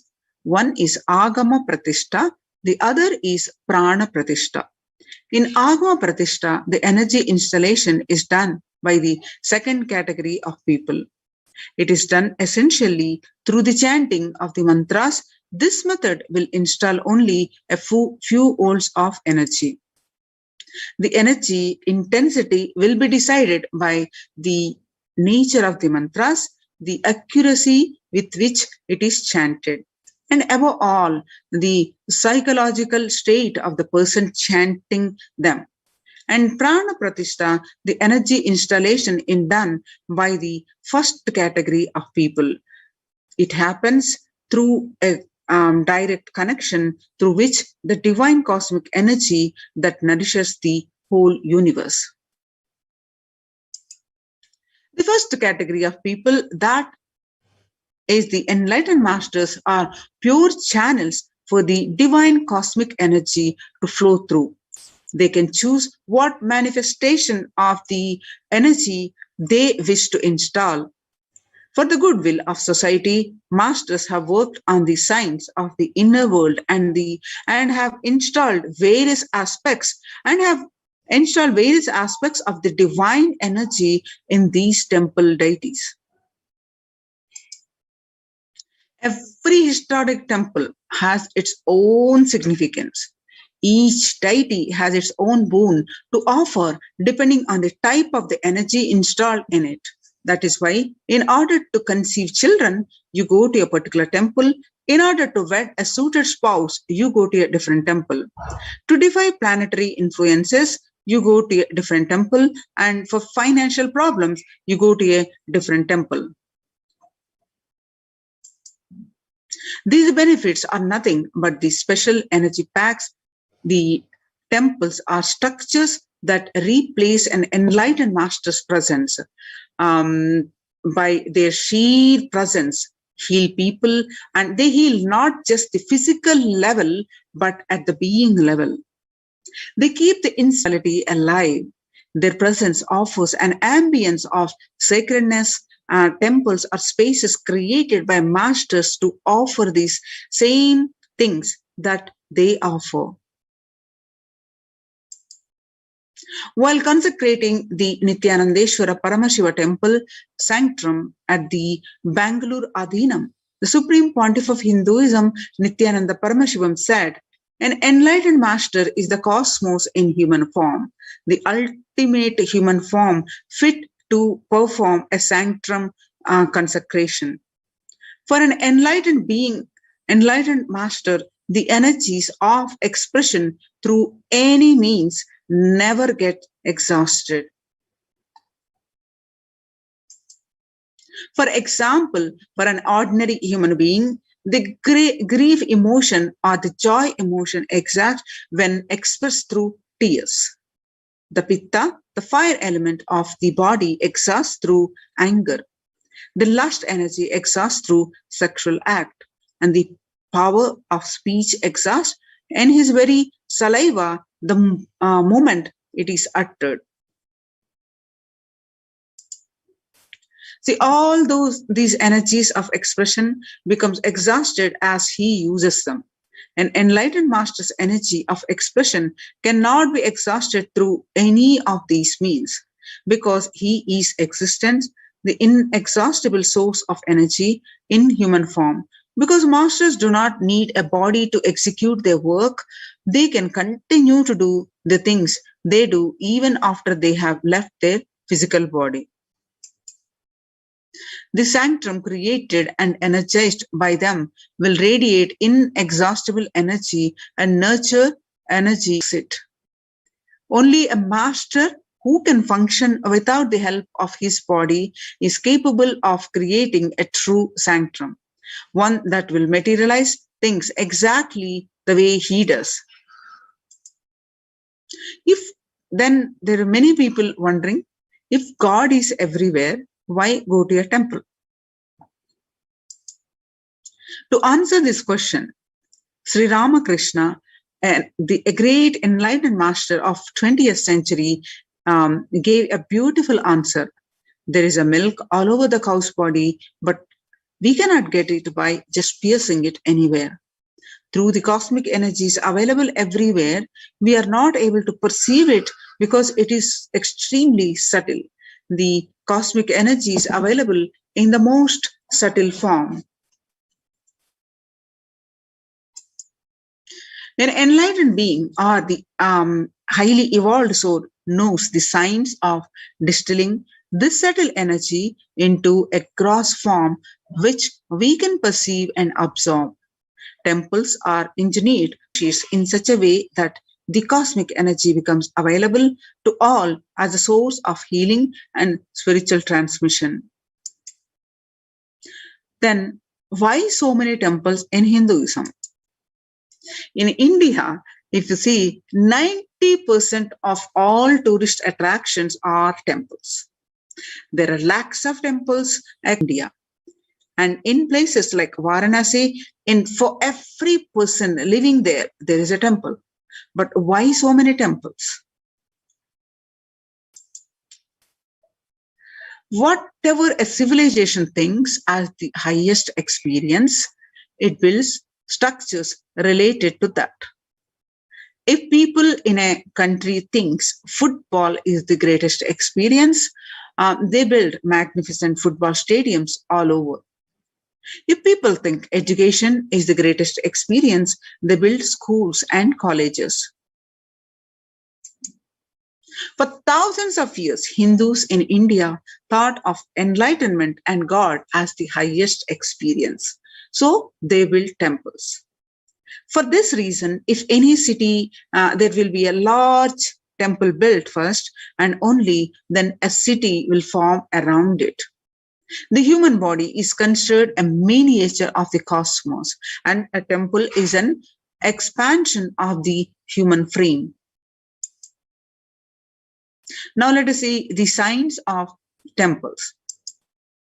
For thousands of years, Hindus in India have thought enlightenment God as the highest experience. Temples are created to replace an enlightened master's present. Enlightened masters, when they leave their body, they wanted a space which can continuously inspire people, which can continuously heal, which can give them the experience of spirituality, which can give them a sacred feeling. In every tradition, creating a space for divine or creating a space in people can create with the divine has become part of their culture, part of their life.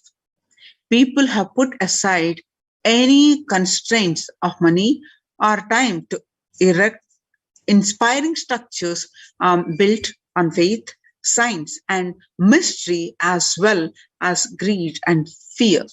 Throughout the passage of time, some of these magnificent structures around the world have become museums and wonders, and some continue to be the sects of religious authority.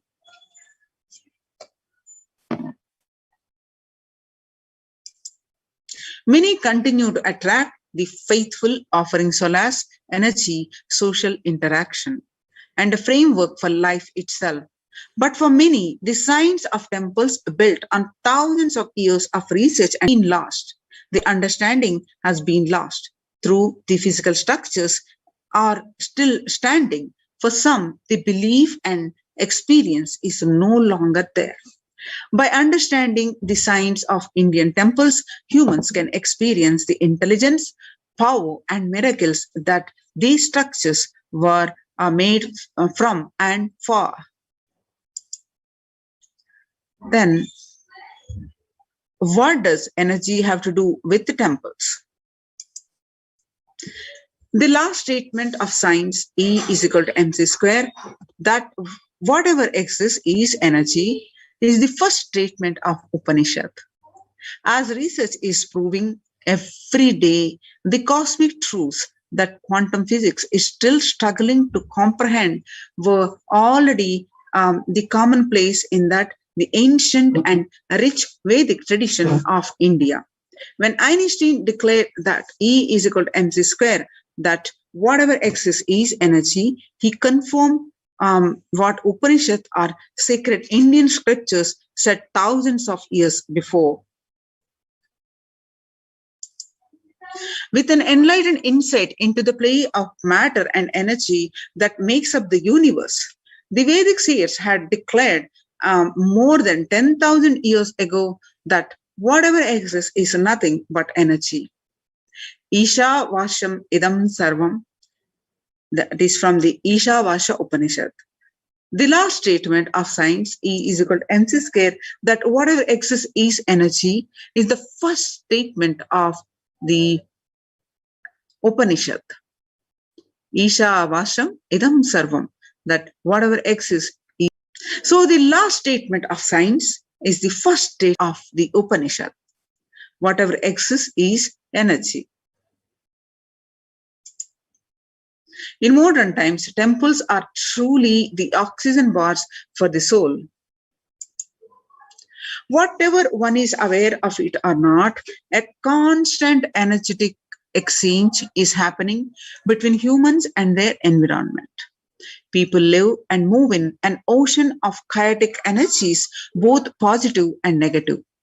On certain levels, people are powerfully influenced by the energies and thoughts of others. The energies of living and working places, the residual energies of the objects that are untouched, and the situations encountered, energy imbalances in the body are the root cause for a vast majority of ailments, from obesity to insomnia to mood swings.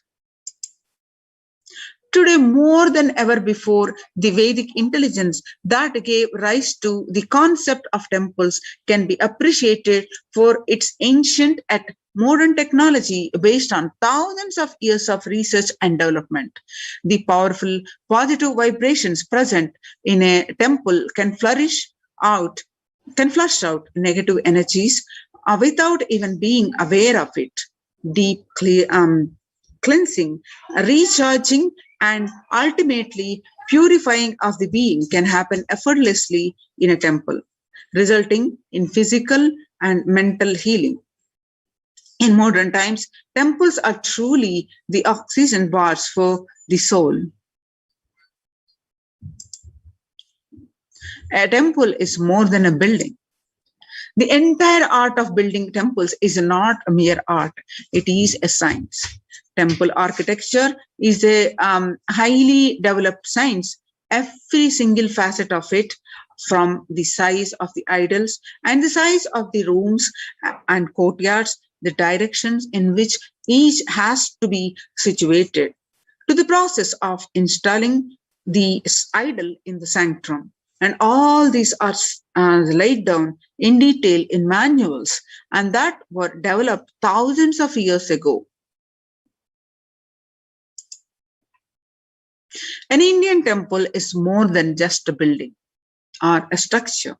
It is the image and energy of the divine. A temple is a miniature cosmos comprised of the 5 elements and a presiding deity. A temple is an outgrowth of the deity which has its own independent intelligence and from which energy is constantly radiating. Temples are also used for social interactions, spiritual education, cultural events, and economic exchange. Temples provide opportunity for transformation towards higher consciousness. By experiencing God in an outer form through worship, temples or the deities acts as a vehicle or bridge for inner transformation. Essentially, temples were designed to be spaces where the mind spontaneously moves within and meditation happens effortlessly.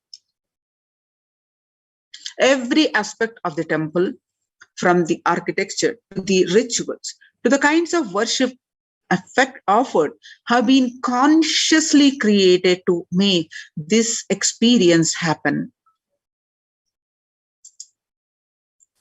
When thousands and millions of people congregate to celebrate the divine and offer gratitude, any place becomes a temple, a place of worship.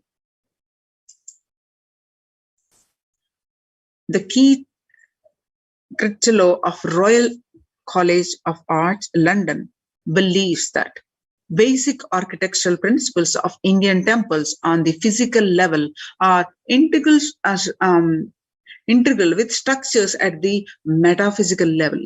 The Agamas and the Upanishad make several references to the correspondence of the human body and soul to the temple. We'll see a short video of the inauguration of the Golden Temple of Paramashiva in 2008 in the Adi Kailasa by the Supreme Pontiff of Hinduism himself.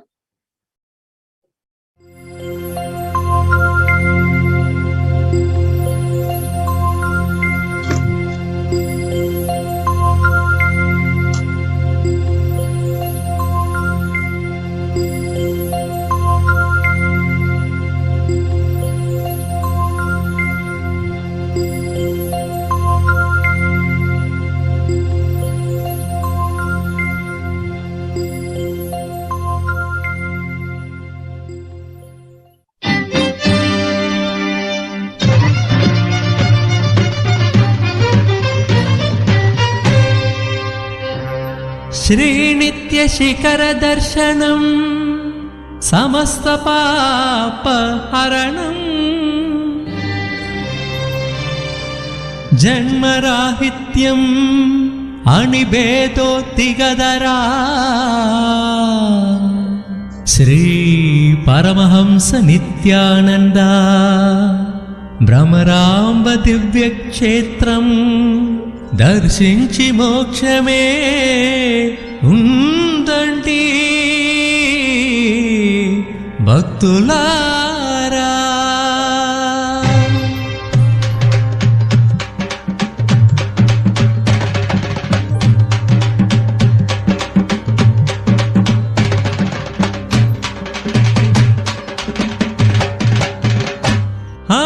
అదిగో అదిగో శ్రీశైలం నిత్య భక్తులకు నిత్య పురివాసం. అదిగో అదిగో శ్రీశైలం నిత్య భక్తులకు నిత్య పురివాసం. అదిగో అదిగో శ్రీశైలం నిత్య భక్తులకు నిత్య పురివాసం. అదిగో అదిగో శ్రీశైలం నిత్య భక్తులకు నిత్య పురివాసం. మోక్షమునర్చగే శ్రీశైలం నిత్య సన్నిధి జయ గురు శైశైలం. మోక్షమునర్చగే శ్రీశైలం నిత్య సన్నిధి జయ గురు శైశైలం. ఓం హర హర నిత్య హర హర నిత్య. అదిగో అదిగో శ్రీశైలం నిత్య భక్తులు. అదిగో అదిగో శ్రీశైలం నిత్య భక్తులకు నిత్య పురివాసం.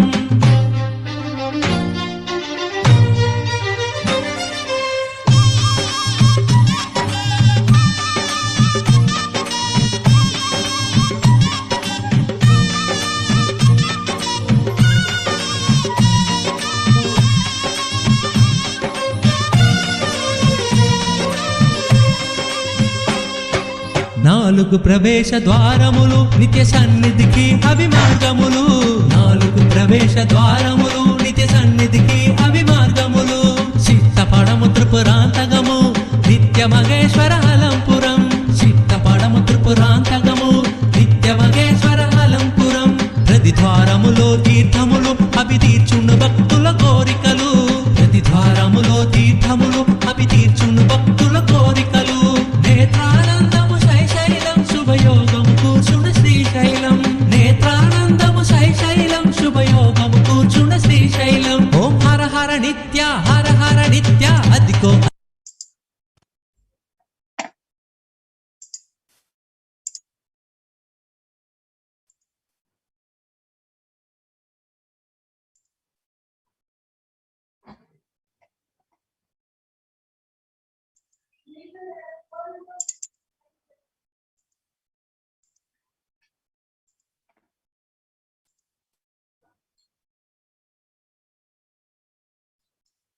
Now, the Kailasa's multi-layered quarantine opportunity for India during the COVID-19 as a practical solution resulting in health, joy, and bliss. How the Supreme Pontiff of Hinduism tirelessly worked for over 27 years and to build these ecosystems across the world, majorly a temple-based ecosystems. And these are now Kailasa's de facto spiritual embassies and COVID care protection centers and saving many lives. And the report on these were published by the Adi Shaivite Minority Tradition Hindu Community Kailas Union in the month of June 2021 and got published about 3 weeks ago. And we will see the details of that report. You can see the Supreme Pontiff of Hinduism's Facebook page, which is projected.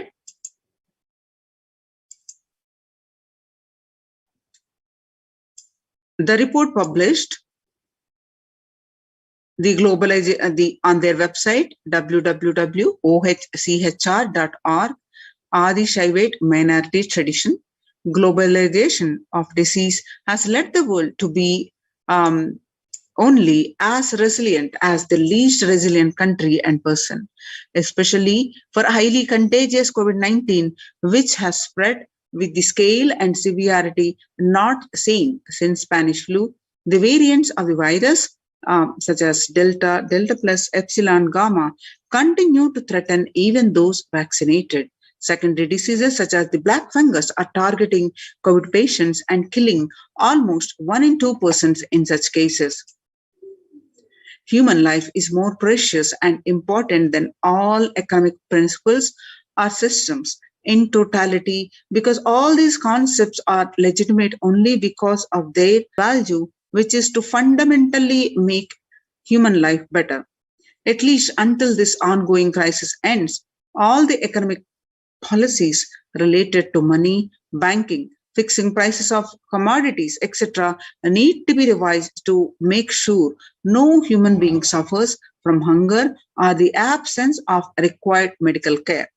For this purpose, Kailasa has presented a detailed report on the effective solution for COVID-19 through the multilateralism that was published by the United Nations in their website www.ochr.org.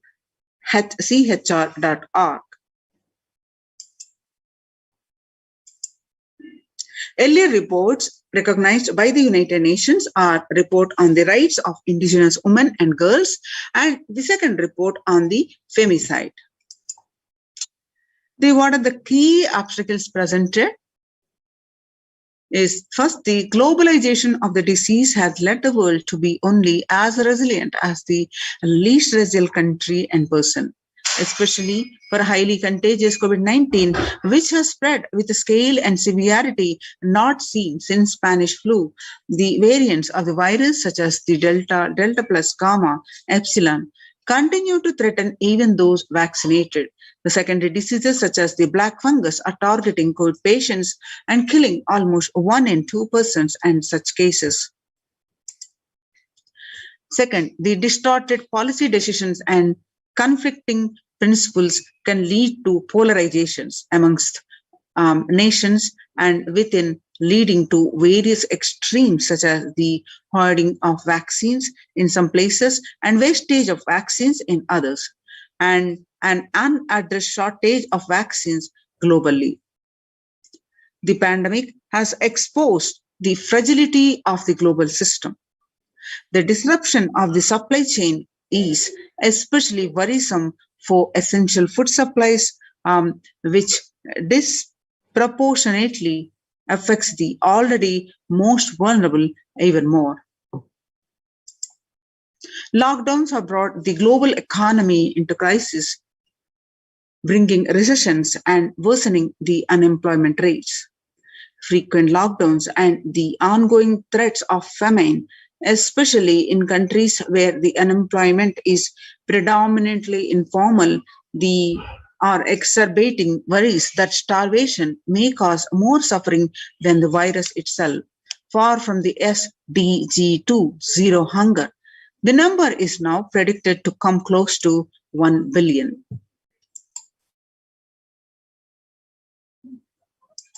You can see the supporting documentation here. What are the solutions presented in these articles? Are the revised economic principles. Human life is far more precious and important than all economic principles and systems in totality, because all these concepts are legitimate only because of their utility value, which is to fundamentally make human life better. At least until this ongoing crisis ends, all economic policies related to money, banking, fixing prices of commodities, etc., need to be revised to make sure no human being suffers from hunger or the absence of required medical care. As per the Hindu principles, the world, including the economy, evolves through 5 phases. First, the creation or growth. Second, sustenance or stagnation. Third, recession or revitalization. Fourth, reinvention. Fifth, breakthrough. And as per the Hinduism, conventional economic growth is observed when best practices are applied diligently. However, during times of crisis, lead us to the 4th and 5th phases, wherein the need to reinvent and deliver a breakthrough becomes both a survival need and an opportunity to surpass any means and measures of conventional economic growth. According to the Keynesians, increased public expenditure during the Great Depression of 1949 improved economy. However, the government never completely gave up trying to balance the budget, which resulted in it never spending enough to bring the economy out of recession until the Second World War. Similarly, the current crisis requires governments to temporarily discard trying to balance the economic interests that compromise the quarantine safety and put human life at risk, and rather reinvent their economic strategies and multilateral coordination for benefiting during the subsequent breakthrough period after the end of the crisis. Hindu multilateralism. This is the second solution presented. There is an immense inequality in the capacities of governments, organizations, people into groups. First, the health response. Second, the economic recovery. Surviving the highly contagious COVID-19, where the world is only as resilient as the least resilient country and person, requires governments, organizations, and people to collectively address the crisis. From 3200 BCE, 56 nations in Asia had multilateral treaties based on the Hindu principle, the Vasudhaiva Kutumbakam. That means the entire world is my family. It's the scriptural reference from Maha Upanishad, chapter 6, verse 71 to 73.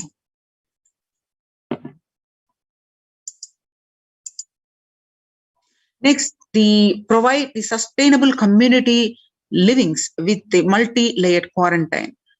Home or self-quarantine is not a viable solution for a vast majority of people for either health safety or economic reasons.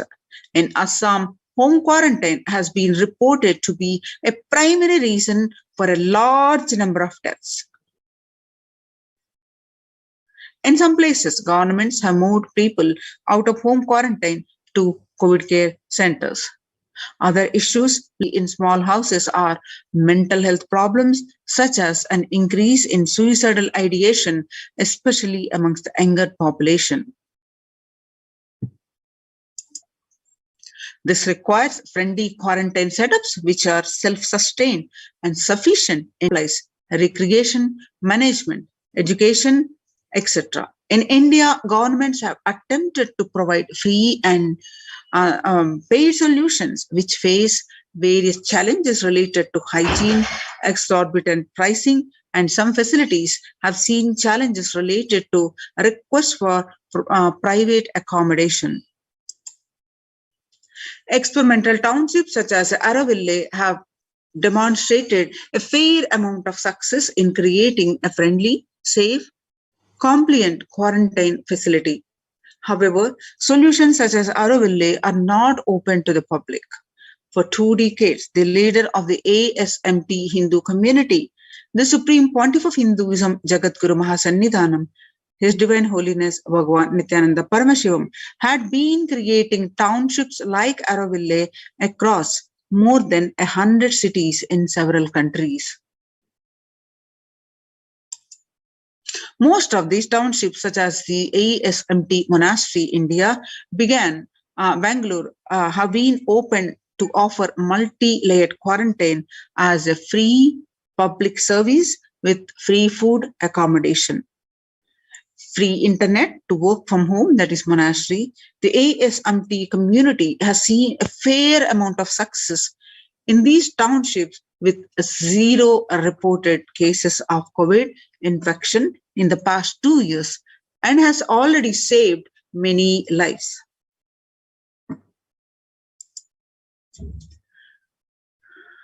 The Supreme Pontiff of Hinduism, Nithyananda Paramashivam, has urged citizens worldwide, especially from regions severely affected by the pandemic, to perfect themselves as the topmost priority and avail these free quarantine facilities that the community has created, especially as home quarantine has failed for many and is known to be a primary reason for a large number of deaths in many scenarios, the Supreme Pontiff Nithyananda Paramashivam has emphasized the need and urged the governments worldwide to provide food, safety, medical care, shelter, and all survival needs to all human beings under their care, with absolute multi-layer quarantine until the coronavirus is eliminated from planet Earth, including all different strains of the virus.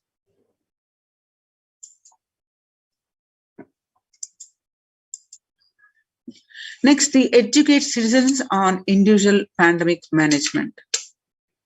Like previous pandemics, the current era provides active, real-time, and visual information about the facilities. Underreporting of this data may give false hope and make people reckless. And exaggeration in reporting can also make people reckless, as they may feel eventually death due to a coronavirus is inevitable. Proper education is extremely crucial, as it will dramatically reduce the number of deaths and reduce the challenge on healthcare systems. Alcohol-related deaths have hit a record high during this pandemic, and long post-lockdowns liquor lines are some extremely worrisome issues regarding which people need to be educated. As a top priority, people need to be given confidence in their life and security about the behaving recklessly or fall into depression and commit suicide. The next solution presented is leveraging the best of different economic systems based on charity, barter, and money. The ancient Hindu economic treatise by Paramashiva, the primordial Hindu divinity, describe three kinds of economic systems and their principles. First, for things that do not perish by sharing, such as education and knowledge, Paramashiva recommends that no fee be charged. For survival needs, such as food and healthcare, barter and charity are recommended. And for all other infrastructure developmental works, services and commodities, gold and conventional currency-based transactions are allowed. These systems are still in practice in the modern day, but grossly overlooked and not sufficiently studied with their close relation to mainstream economics. The World Health Organization and the GISAID provided early access to data regarding the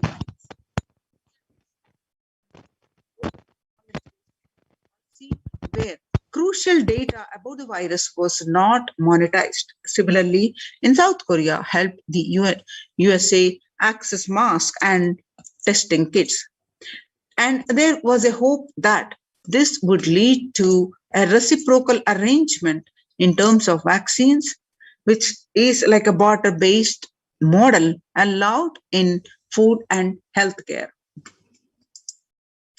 Two policies for food security. A highly effective concept for ensuring food security in ancient Hindu nations was that of food grain banks. These were prevalent until the 18th century. The elderly in villages would start food grain banks with a seed capital of grains collected by the fundraising. If any person met with a crisis such as crop failure, the food grain bank would lend him grains in exchange for an interest. Compound interest was prohibited in grain banks, whether the debtor which the debtor was expected to return with the principal grain amount during the next harvest. The bank would expand its reserves of food grains based on interest earned and donations.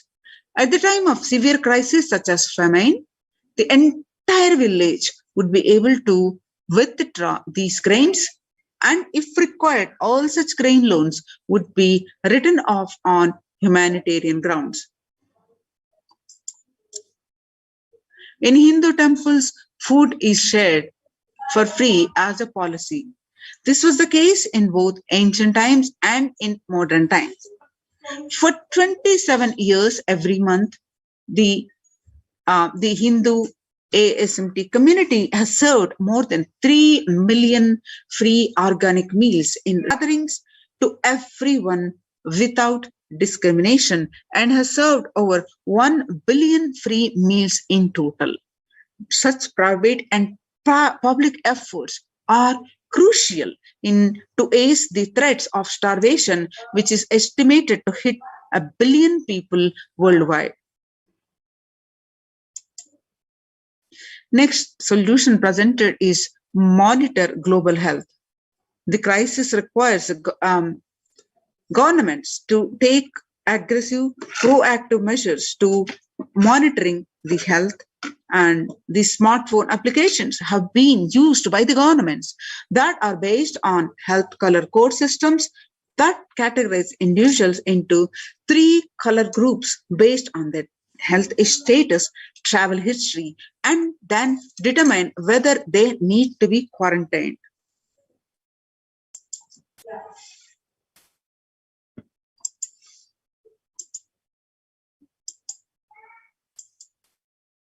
Though there were privacy-related concerns associated with these approaches, some of these measures, such as agile daily reporting systems for accounting of newly suspected, diagnosed, asymptomatic cases, number of deaths, and generating area-wise statistics, have played an important role in proactively responding to curb the spread of the disease and are being considered for implementation by various countries.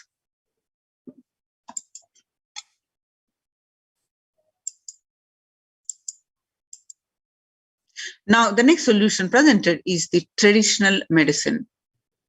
In Hinduism, nature and planet Earth are respected as living divine mother energies capable of providing us with all our survival needs, whether it is food, medicines, etc. Through the traditional medicine, such as the TCM and Ayurveda, are effective in addressing the COVID-related issues. And a few years ago, the Nobel Prize was awarded for scientific work based on the traditional medicine.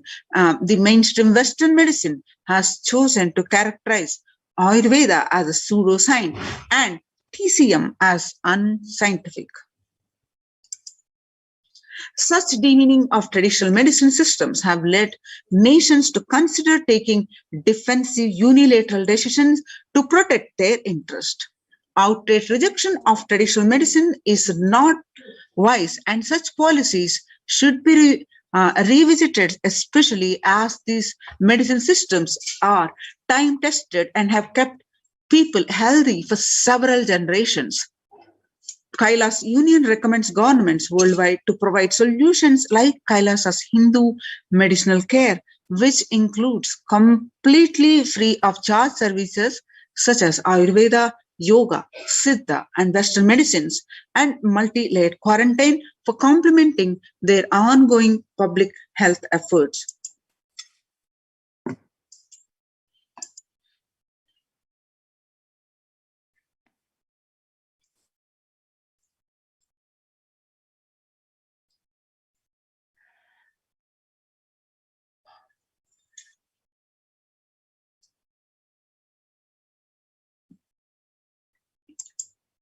Multilateral strategies and coordination for the pursuance of SDG 11, sustainable cities and communities, with additional emphasis on multi-layered quarantine protection without disrupting life and economy, such that effects of lockdown are unnoticeable.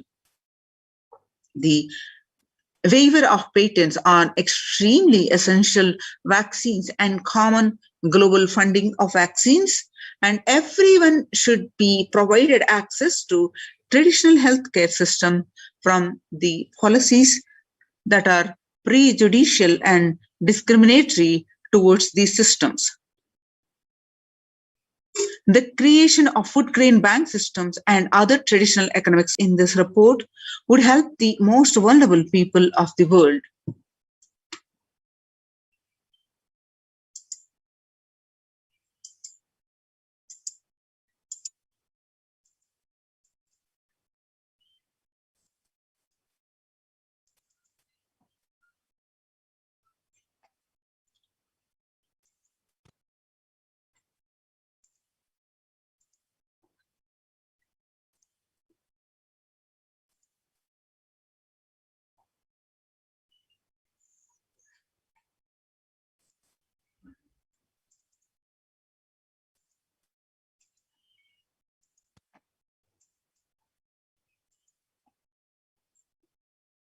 Now we're going to see some of the glimpses of how the Supreme Pontiff of Hinduism has worked tirelessly for over 27 years and established the Kailasas ecosystems, and which are some of them are acting as the Kailasas de facto spiritual embassies, and also some of them are the COVID care protection centers. And the report we just saw how successful with the zero reported COVID care, zero reported COVID, and in past 2 years.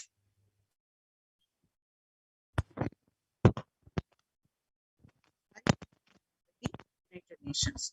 Now let us see some of the glimpses how Supreme Pontiff of Hinduism he worked to establish these ecosystems. The picture that you're seeing is the following a meditation under the sacred banyan tree in Adi Kailasa. The peacekeepers of Kailasa, along with the children of the Nithyananda Gurukul, celebrate the auspicious occasion of Deepavali. The pictures that you're seeing are from the peacekeepers of Kailasa. Participants from the Nithyananda Paramashivoham meditation workshop take part in the celebrations of traditional flag hoisting ceremony. Pictures were taken in 22nd December 2018.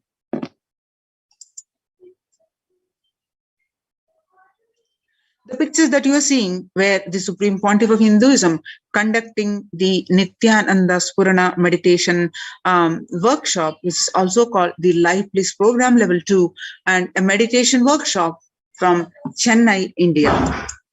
Now you're seeing the pictures are from the where Supreme Pontiff of Hinduism himself conducting the program Nithyananda Spurana Convention, which is also called Life Bliss Program Level 2 at the St. Peter's Engineering College, Chennai, India. And the pictures are taken from 17th December 2006.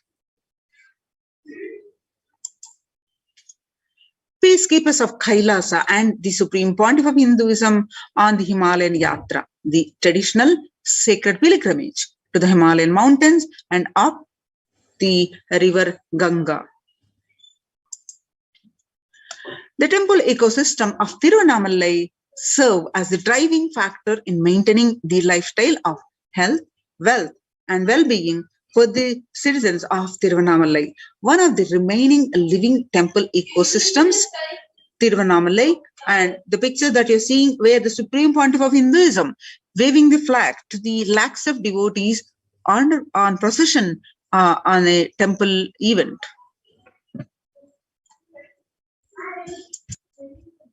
The pictures that you are seeing are from and participants of the Paramashivoham meditation workshop take part in morning meditation and traditional puja or the ritualistic worship. The distribution of sweet butter as part of the Krishna Janmashtami celebrations, the celebration of Lord Krishna's birth. The celebration was from Adi Kailas and were taken on 17th August 2014. Playfully colorful celebrations of Krishna Janmashtami in Adi Kailasa, Bidadi, Bangalore. Pictures were taken on 17th August 2014. The pictures that you are seeing as part of the Krishna Janmashtami celebrations, the peacekeepers of Kailasa, distributing the free organic food to the public. The pictures are from Adi Kailasa Sarvagnapeetam on 17th, 2014. Now, your pictures that you're seeing, the peacekeepers of Kailasa, led by the Supreme Pontiff of Hinduism, take part in Karaseva. Karaseva is a voluntary contribution of physical service towards the cleaning or consumption of the sacred Hindu construction of the sacred Hindu temple Adi Kailasa from Bidadi, Bangalore. The pictures are taken on 11th September 2016, where the Supreme Pontiff of Hinduism himself demonstrating the value of the Karaseva. Now, picture that you're seeing where the Supreme Pontiff of Hinduism, Bhagavan Nithyananda Paramashivam, arrives with volunteers and Kailasa's peacekeepers to provide relief efforts to the cyclone hit through distribution of food, water, basic necessities, medical camps, and clearing the local roads for further relief efforts. The picture that you're seeing are from Thane flood relief, food preparations, Pondicherry, India. Some more glimpses from Pondicherry, Thane flood relief. Now you're seeing the Kailasa's ecosystems around the world, spread across the world and many countries. Starting from the 1994 Kailasa in Tiruvannamalai, it's traditionally handed over to the Supreme Pontiff of Hinduism, Jagadguru Mahasannidhanam, His Divine Holiness Bhagavan Nithyananda Paramashivam. And you will see the rightmost picture is from Tiruvannamalai, Kailasa and Tiruvannamalai, receiving visitors and delegates for a Kalpataru meditation workshop and Shivadiksha. The pictures were taken on in the year 2017. Now you're seeing the pictures where the Kailasa in Tiruvannamalai, where the Supreme Pontiff of Hinduism himself directly serving the Annadan, the traditional and the temple, traditional temple services. That you're seeing are from Kailasa in Tiruvannamalai, to celebrate the enlightenment ecosystem and to traditionally meet the Supreme Pontiff of Hinduism, Jagadguru Mahasannidhanam, His Divine Holiness Bhagavan Nithyananda Paramashivam.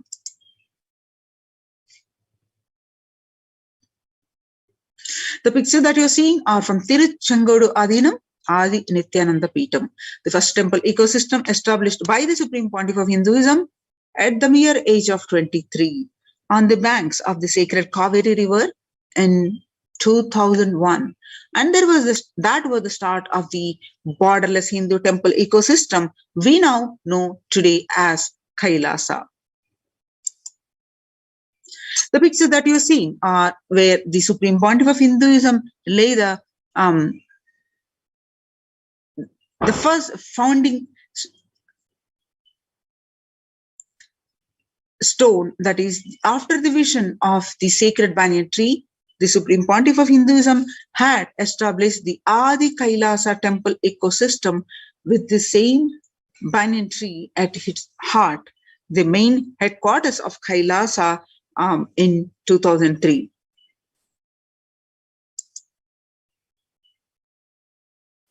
The pictures that you're seeing are from Adi Kailasa Peetam, through the live stream of the sacred continuous live stream. You can watch the sacred banyan tree and the temple ecosystem of Adi Kailasa continuously available to all and from wherever you are.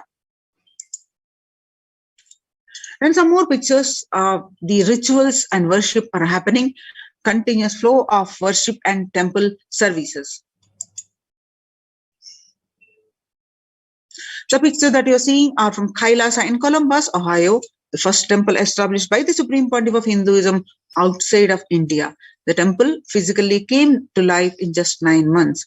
The chief presiding deities at temple are Nithyanandeshwara Paramashiva, Nithyanandeshwari Paramashakti, which are 7 feet tall, made of granite. weighing 6 tons. The divine faces of these deities are directly carved by the Supreme Pontiff of Hinduism with his own hands. Now you're seeing the Los Angeles temple and some more pictures from Los Angeles temple and Seattle, Kailasa in Seattle, Kailasa in San Jose, Kailasa in St. Louis, Kailasa in Phoenix, Kailasa in Houston, and Kailasa in Toronto.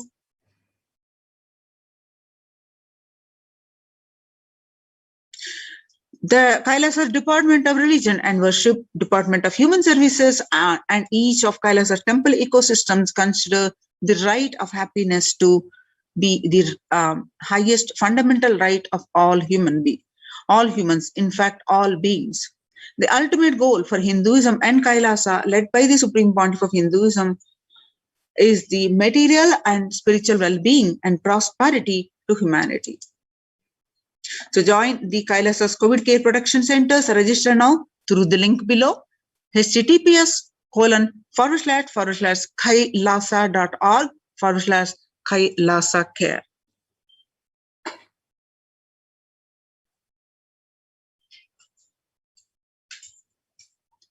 Now it's time we move on to the meditation for the Satsang. Please sit straight with your head, neck, and spine erect. Inhale deeply, exhale deeply.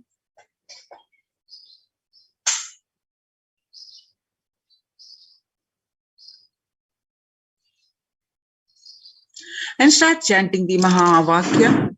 Om Nithyananda Paramashivoham. Om Nithyananda Paramashivoham. Continue to chant the Mahavakya to receive the Supreme Pontiff of Hinduism.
Connecting with the divine with your eyes closed is meditation. Connecting with the divine with your eyes open is darshan. Come, let us all from meditation to darshan. Slowly, very slowly, please open your eyes.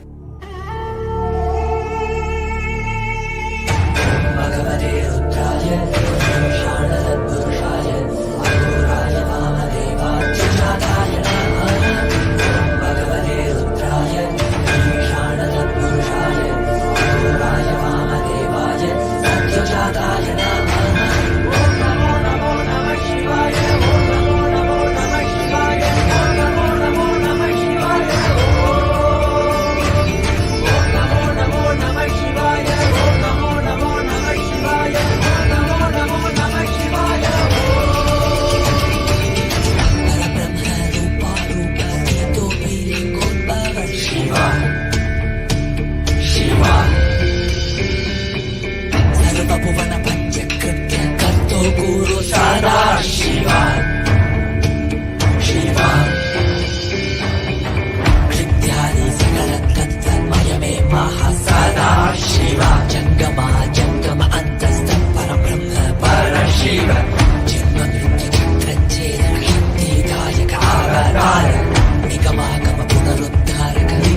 Nithyananda Paramashivam.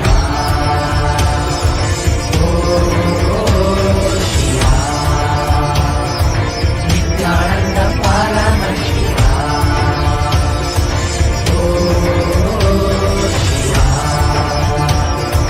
Nithyananda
Paramashivoham Nithyanandeshwari Paramashaktimadhyamam Asmadacharya Paryantam Vande Guru Paramparam.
I welcome you all with my love and blessings. I welcome all the Sarvajñapita Yajaman, Kartas, Shri Mahants, Mahants, Kotari Tanedar, everyone sitting with us all over the world. I welcome all of you with my love and blessings.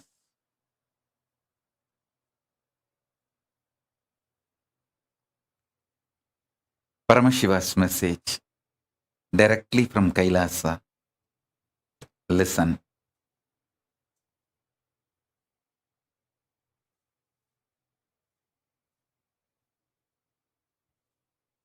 Conscious sovereignty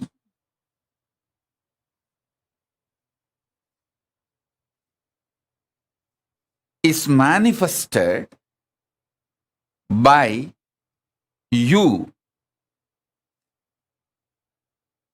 being and radiating your conscious sovereignty continuously.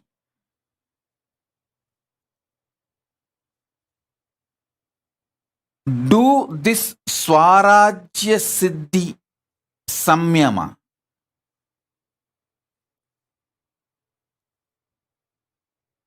This is the Samyama to achieve conscious sovereignty. Listen. This Swarajya Siddhi Samyama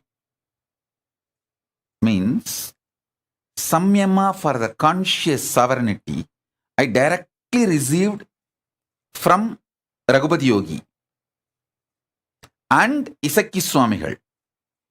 Isakki Swamigal, till the end of his life, he practiced this Samyama. Raghupati Yogi taught me from the yogic angle. Isakki Swami gave me as a Shaktipada itself. Now, this is the message from Paramashiva. Listen very deeply.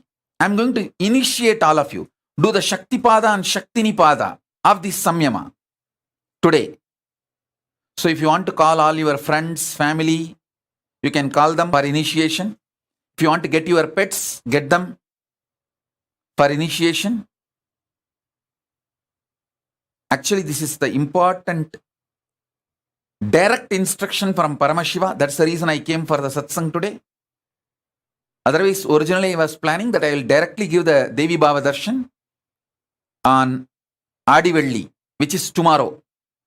Tomorrow you are all going to have a darshan, Devi Bhava Samadhi darshan, as it usually happens in those days, with a sari and all the full Devi manifestation. You are all going to have Devi Bhava Samadhi darshan tomorrow. So I was originally planning I will come for Devi Bhava Samadhi darshan because too much samadhi. But this message just got downloaded into my system so powerfully, and it need to be delivered immediately, today itself, from the Akashic records. The whole science got downloaded. Please listen. I got the science from Isaki Swamigal and Raghupati Yogi both. Now Paramashiva gave this.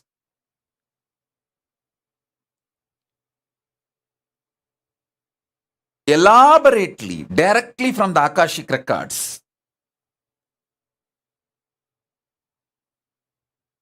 Swarajya Siddhi Samyama.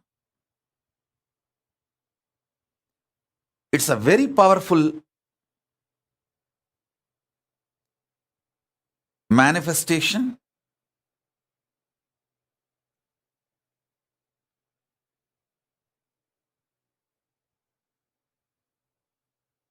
Directly from Paramashiva.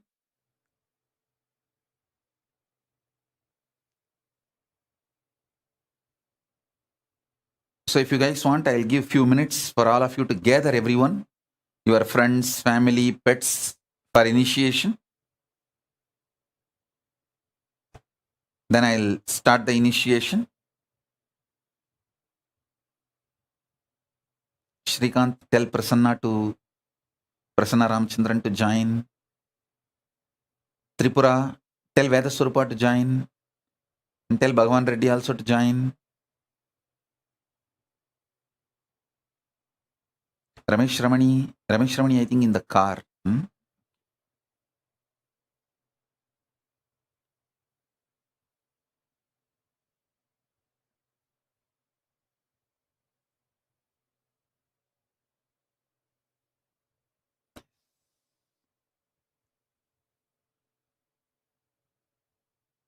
Oh, it's in the house. Ramesh Ramani is in the house only. It's a sunlight.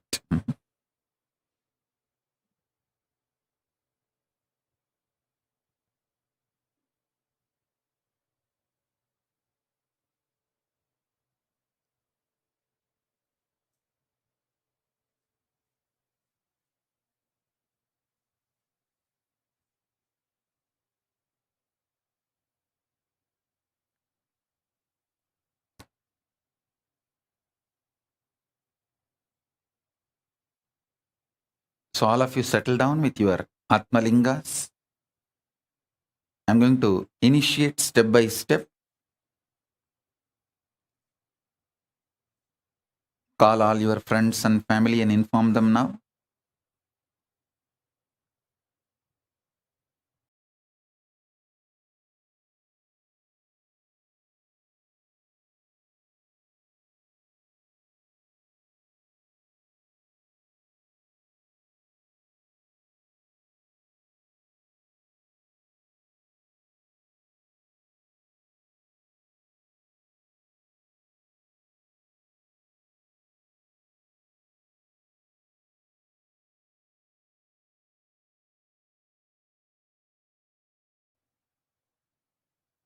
This Samyama has two layers.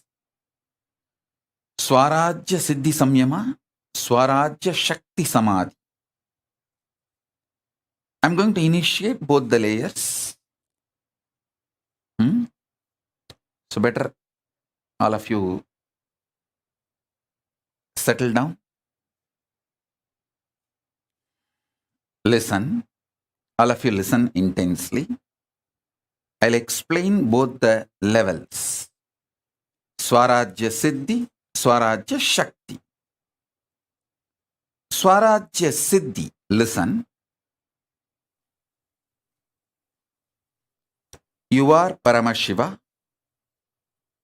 Everyone with whom you are relating is Paramashiva. With this cognition, continuously, every thought raising in you should be from this cognition. Understand? Consciousness becoming your emotion, thought currents, words, retaining your sovereignty. Understand? Your consciousness, from that only your cognitions manifest. From your cognitions only your emotions manifest. From your emotions, your thought currents manifest. From your thought currents, your words come out. Through your words, you start acting. The words uttered inside or outside. That is the way your functioning starts. Your relationship, this whole psychodrama starts. So, listen carefully.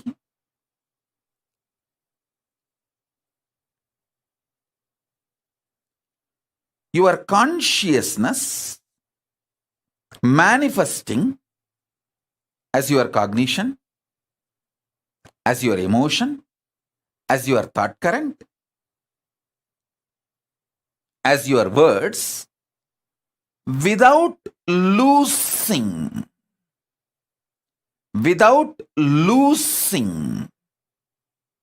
your sovereignty, then you achieve Swarajya Siddhi. Anyone in this world can start practicing it.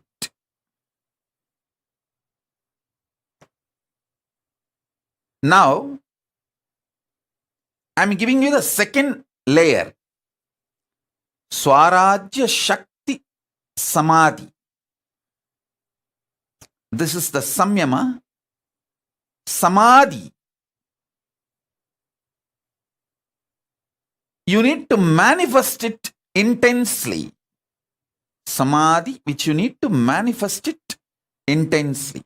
For this, you need certain amount of ferociousness. Just for this Chaturmasya, please do it. Listen carefully. Mala Nadarajan, don't worry. Mala Nadarajan has messaged that Nadarajan is admitted in the hospital. Don't worry. You have taken care of my daughter, so I will take care of you all. But don't worry. Yes, let's come back to Satsang. Listen.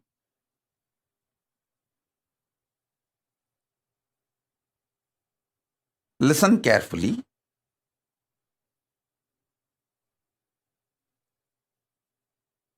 I'll describe elaborately, clearly, how my gurus used to manifest this samadhi and these powers of the conscious sovereignty. I'm using the word English word conscious sovereignty. Originally, the original Sanskrit word is Swarajya Shakti. It means reclaiming your Rajya, your kingdom, and manifesting the Shaktis of your kingdom. Swarajya Shakti Samyama, Swarajya Shakti Samadhi. Samyama means Tarana, Dhyana, Samadhi. All these three put together is called Samyama. So now, this is the way you can manifest conscious sovereignty. Listen. Listen to the instructions deeply. Only one thing. 24/7. Remember, you are Paramashiva. Everyone with whom you are interacting is Paramashiva. And from this same space, your new cognitions should start manifesting. Your thought currents should start manifesting. Your ideas, emotions should start manifesting. Your words should start manifesting. It is very easy if you decide. These 4 months, this Chaturmasya, conscious sovereignty Chaturmasya, you will do all the interactions from this space. I tell you, I guarantee, take this as my guarantee, you will earn 10 times more wealth. You will have best relationships. Your health will become 100 times better. Your inner space will manifest at least 100 powers. Mark all these words as my commitment to you all who are receiving this initiation. Listen. This Chaturmasya till Navaratri, decide. Your whole interaction will be only from this angle, this space. And make sure all your communication is only through writing and showing, writing and showing, writing and showing. Because when you are not blabbering, all your verbalization is blabbering, talking blah blah blah blah blah blah blah blah, you can retain the conscious sovereignty cognition. If you make your communication only through writing, you can always make sure, yes, I am from that space. I am here as Paramashiva, and here is this Paramashiva here to be ultimately integrated. No cheating, exploiting, no cunningness, strategic relationship, integrity to integrity, Paramashiva to Paramashiva, oneness to oneness. If there is a conflict, I will explain this, my conflict and insecurity and fears to this Paramashiva, knowing that this Paramashiva will not exploit me, will only support me in manifesting my Paramashivatva more and more. Listen, I am telling you, most of your deluded insecurities will melt down.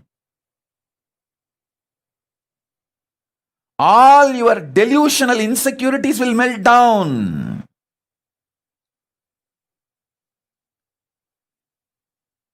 You will know only the real problems and you will be able to solve it. I tell you, I know the powerfulness of this samadhi.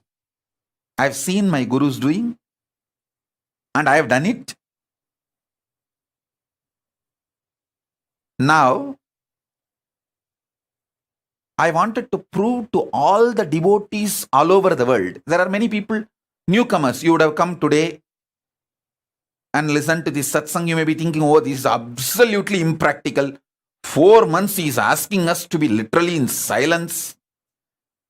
He doesn't know I am a doctor, I am a lawyer, I am an engineer, I am a scientist, I am a CEO, and he is asking me to be in silence. He is impractical. You may think. For all of you, I will prove the power of this samyama by making my Kailasa government. The whole Kailasa government will function, this whole Chaturmasya, with this Swarajya Shakti Samadhi. Means the whole Kailasa government, Biddi, Tiruvannamalai, from there I am telling, all over the world,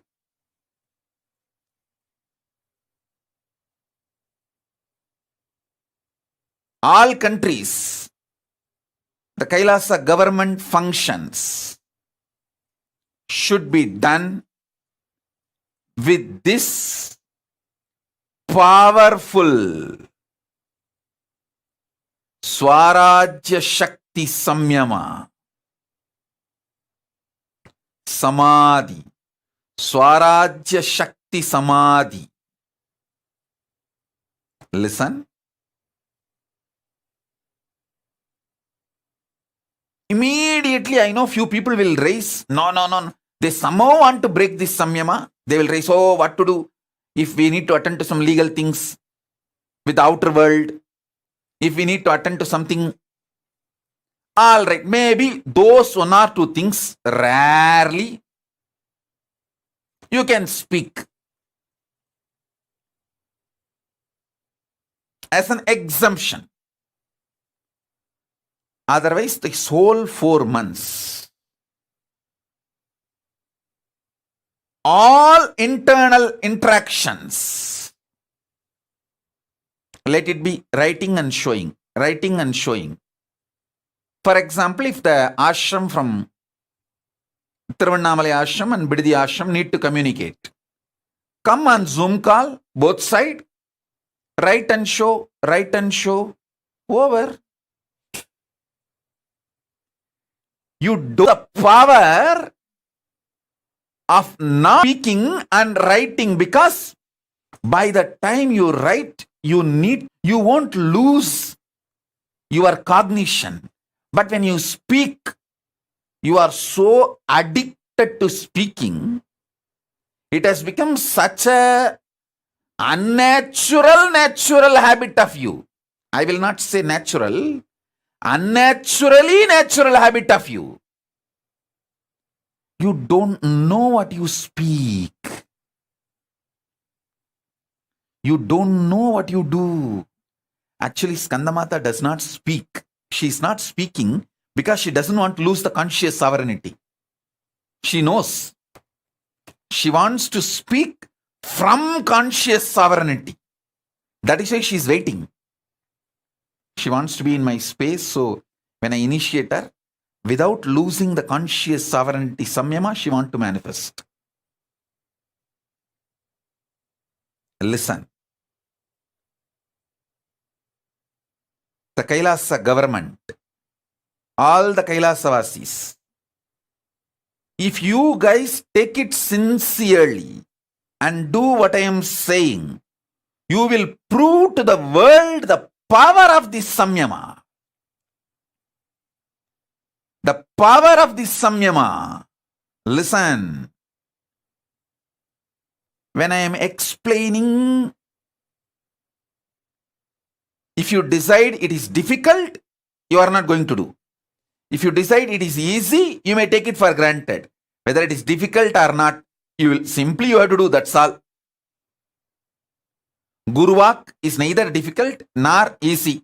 It's a choice. Relationship with Guru is neither difficult nor easy. It is a decision, that's all. It's a simple decision, that's all.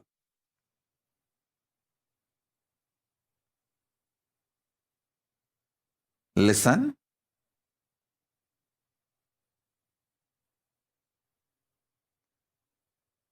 So even for the devotees, I am saying, see, in your office, you may not have convinced everyone about your spiritual path. With those people, you can speak no other way. But try to retain this conscious sovereignty. cognition, and continue to speak. Keep that as an exemption. Other than those few people with whom you have not convinced your spiritual path and your connection with Kailasa and all that, with those people, no other way you have to run your life. Other than those few, with everyone who knows you are my disciple and you do everything I say, with all of them, practice this samyama. You can explain to them by writing. You can keep in one paper why you are doing what you are doing. They will be happy that you are seeing them as Paramashiva and you are very honest with them, very integrated to them. No cheating, no strategy.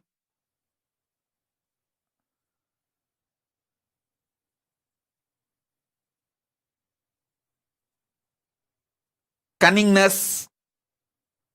They will be very happy to have a person like you in their life, in every part. I tell you, I really tell you.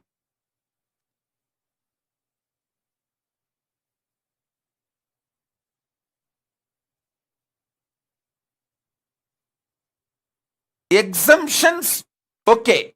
Like there may be some of you, speaking is your profession, like a teacher or a singer. So those few things exempt, okay. Even in Kailasa government, there will be few people who will do this morning Satsang hosting. So those few exemptions, okay. Even during that time, try to continuously hold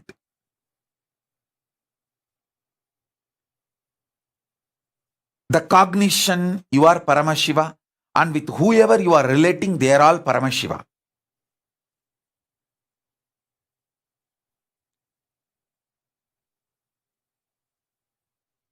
And I tell you,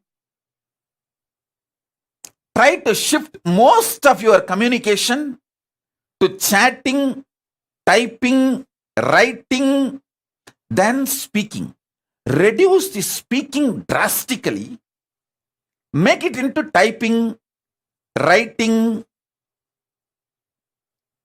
that kind of things. Why? You don't know the power of this. With writing, typing, still it has not become unnaturally natural habit. See, breathing is organically natural habit. Good. But talking, even wearing clothes, all these are toxic natural habit. Unnaturally natural habit. It has become your nature, but it is not natural. Or I can put it in the other way. It has become almost like a natural for you, but which is not your nature.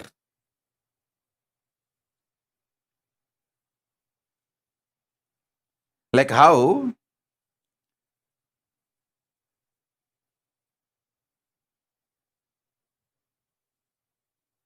wearing dress is not your nature, but it has become natural now.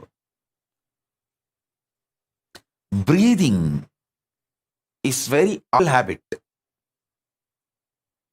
But talking is not organically natural habit.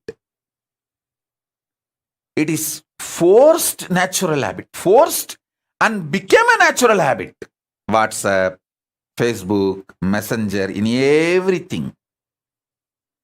Typing is okay. Chatting is okay.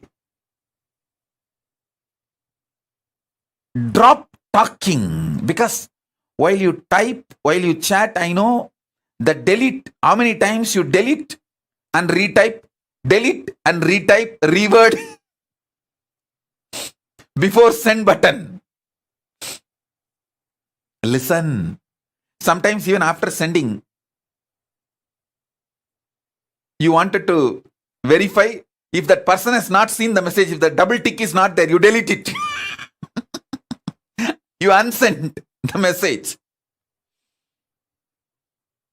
Listen.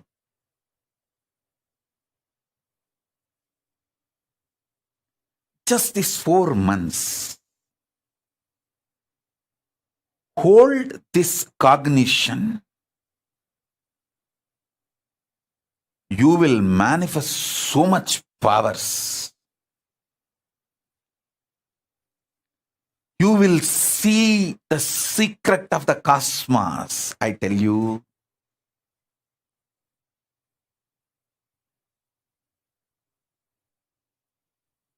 Listen, Paramashiva, you decided to enjoy you, so you became many. And enjoying you, anything else, pain, suffering, fear, insecurity, due to the existence of the other, is delusion. You will wake up to this reality. You will manifest that kind of powers, personality, joy, wealth, everything in your life. I am not giving you some technique to get 1 ton gold. I am giving you the methodology to get a planet made out of gold. I am giving you the methodology to get a planet, full planet, hill, everything is gold. That is what is Swarajya Siddhi. Understand? I am not giving you one small power, one small health. I am giving you your own consciousness. As I told you, you are not human being for me. You are a conscious being.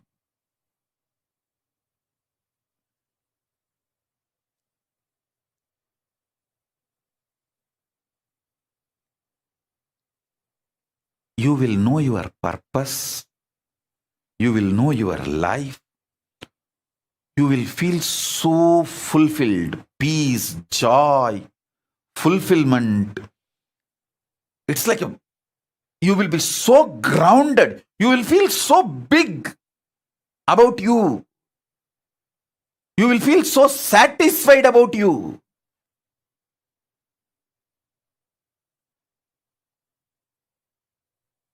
$1,000 good things will happen if you just do this till Navaratri, till Vijayadashmi. That's all. I am not asking you to be in silence forever. Even in this Chaturmasya, I am not saying that you should never talk. As I gave you the exemption, whoever you are not convinced that you are my disciple and you are doing some spiritual practice, maybe your boss in the office, some of them may not have been convinced about your spiritual aspiration and practices. With them, you have to speak your survival. Those things, make it as exemption. Other than those exemption,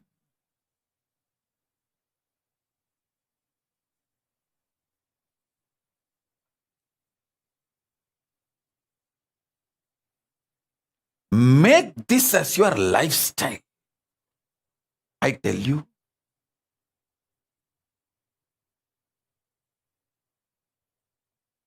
The most important truth is holding the conscious truth. You are Paramashiva, and everyone in your life is Paramashiva. Hey, listen.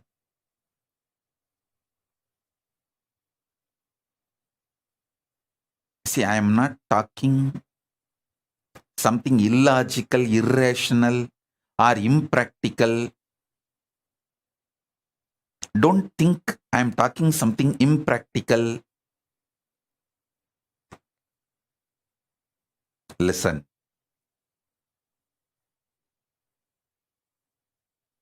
By the grace of Paramashiva, by the age of 16, literally I have my thought current and experiences of enlightenment sciences, different branches of enlightenment sciences, Shaiva, Vaishnava, Shakta, Vaidika, Vedanta, Siddhanta. That is the way Paramashiva has supported. Of course, he himself manifested and he has made the whole ambience available for me in every way.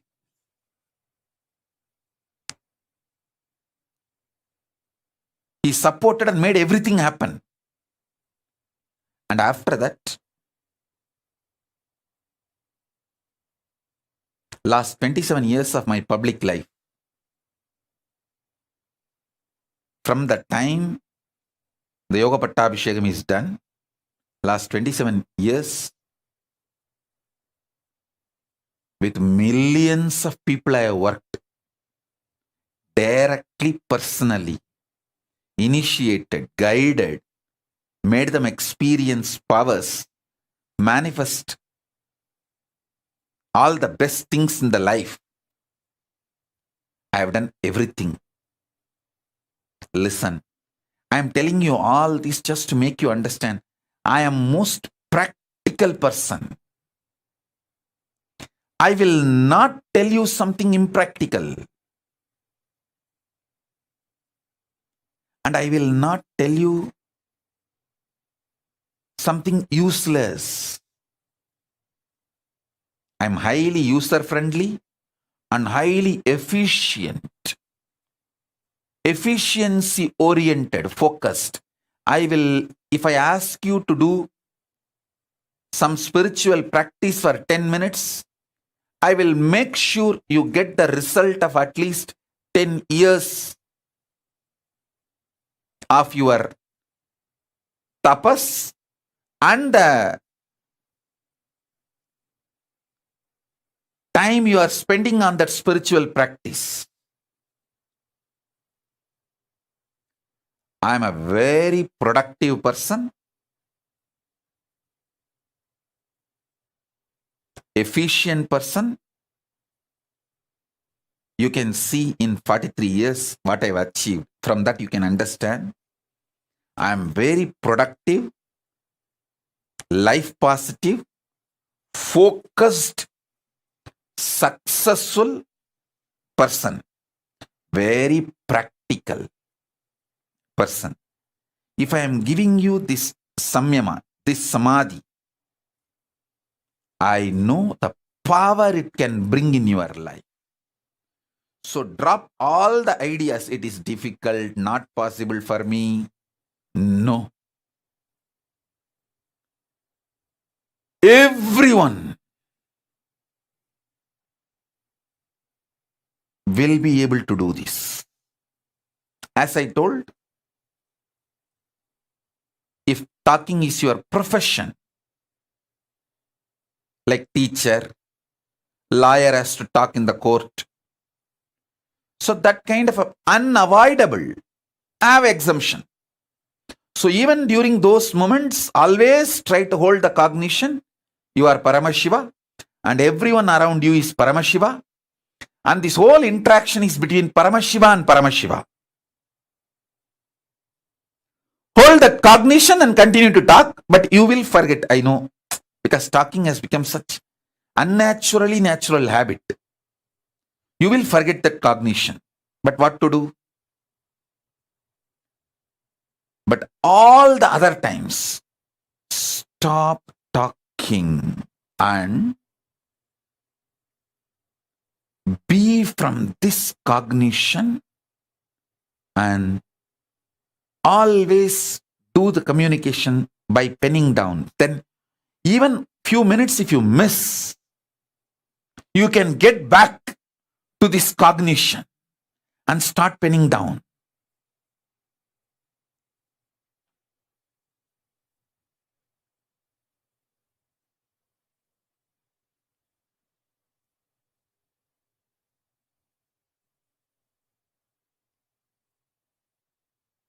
Kailasa government should take up this samyama. Everyone in Kailasa. And even the people who have come for the quarantine, staying in all our campuses, you can also try. Of course, it is not a compulsion for you. You can try. Because now, these 4 months, what are you going to do? You can try.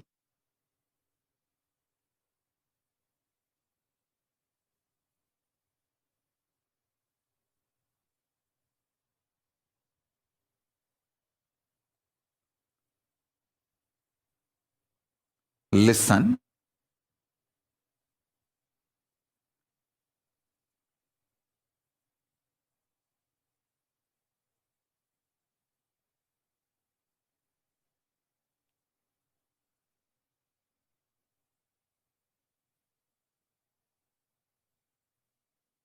When you start trying, you will see how many things open up in you and how you beautifully organize yourself. All the 25 faces of Paramashiva manifesting in you, all the 25 states of consciousness manifesting in you,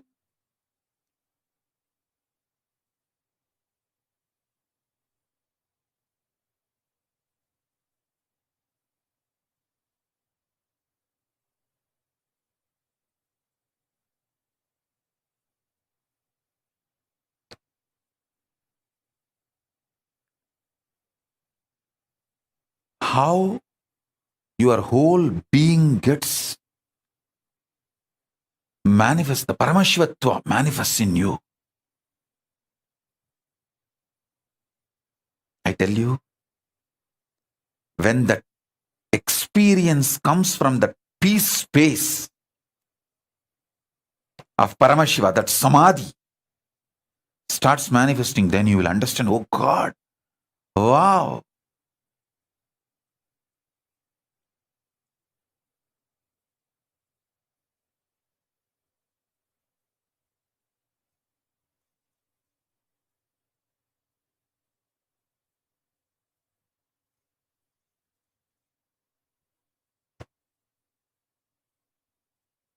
My job is to give you Shaktipada and conscious support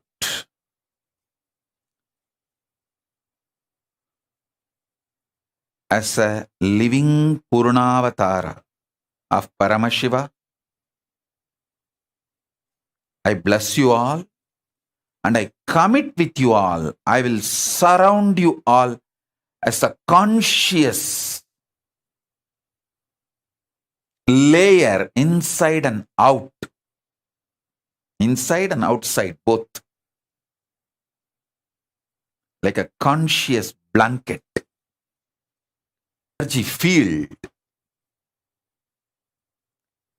Support all of you in every possible way to manifest this great truth.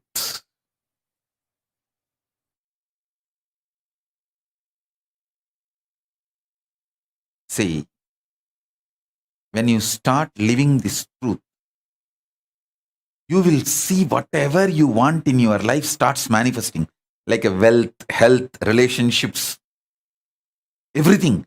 Then you will understand the auspiciousness of this samadhi, this samyama, and you will be so inspired to follow.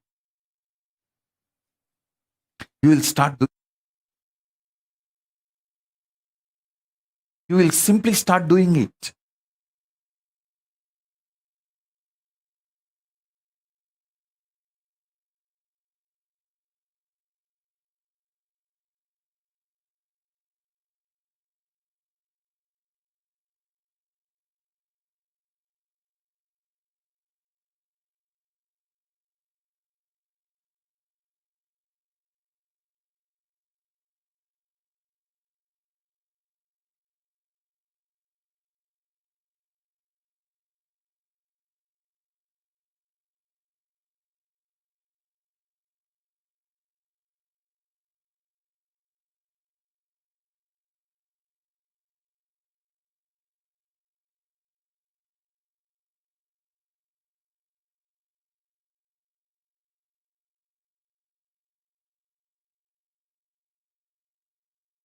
I have seen Isaki Swami constantly manifesting this samadhi. Whenever he sits in samadhi, he will do that only. He will never speak. He will have a slate, and anybody comes for blessings, support, anything, he will just write and show and clean. Write and show and clean. Write and show. That's all.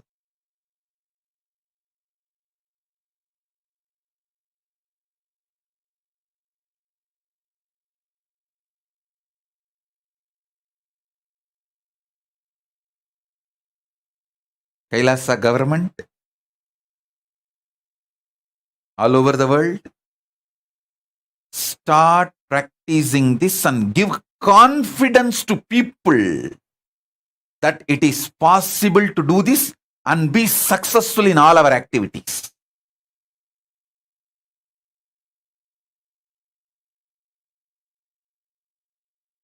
See, the Kailasa government, surely you can convince your vendors, people who supply food for you, you can convince them. We are doing a special process, Mauna Vratam, Samyama for this 4 months. We will only write and show. Maybe you will not be able to convince if there is some legal requirements, like you need to talk to some lawyer or some legal, if needed, with the outer world. You may not be able to convince them. So with them, you can communicate through words. Even with them, hold this cognition and communicate. Communicate slowly from this cognition, conscious sovereignty. Let the words manifest one by one, slowly, with extreme awareness.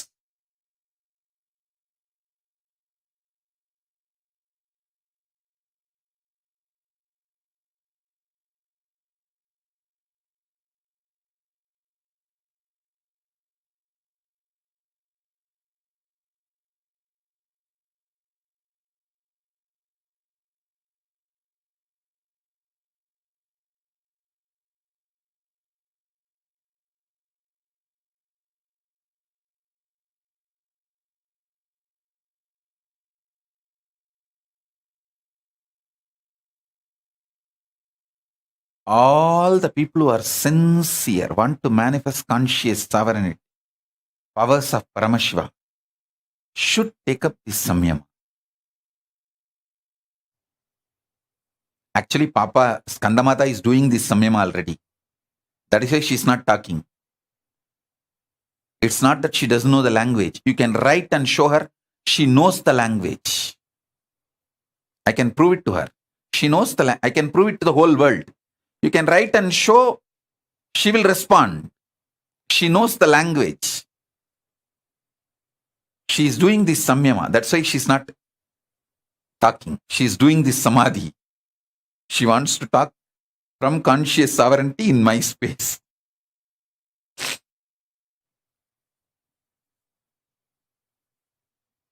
I tell you, it's a very powerful samadhi, samyama.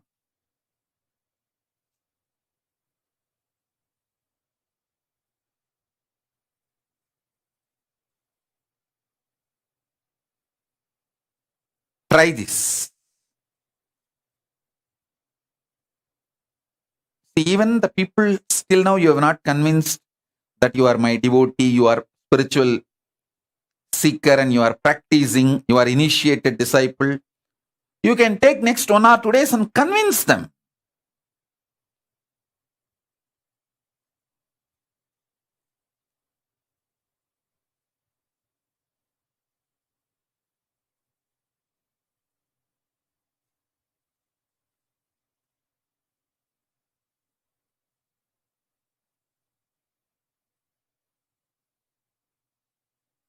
It is possible.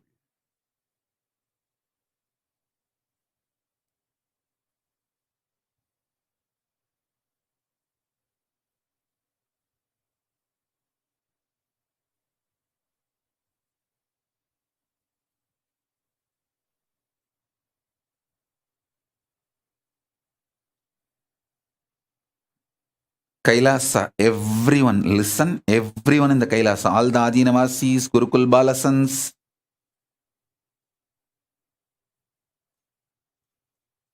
people who are in quarantine, in Biddi, in Hyderabad, all the sannyasis, all of you listen. Don't try to ask for exemption. Don't put your energy on breaking this samyama. Put your energy on making this samyama and making the whole world understand the power of this samyama. If you demonstrate it, the power, the whole world will start realizing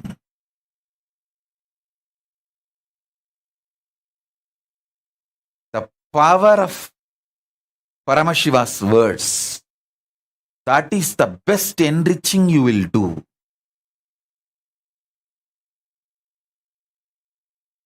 Your whole consciousness, body, mind, brain, emotions, everything will be detoxed.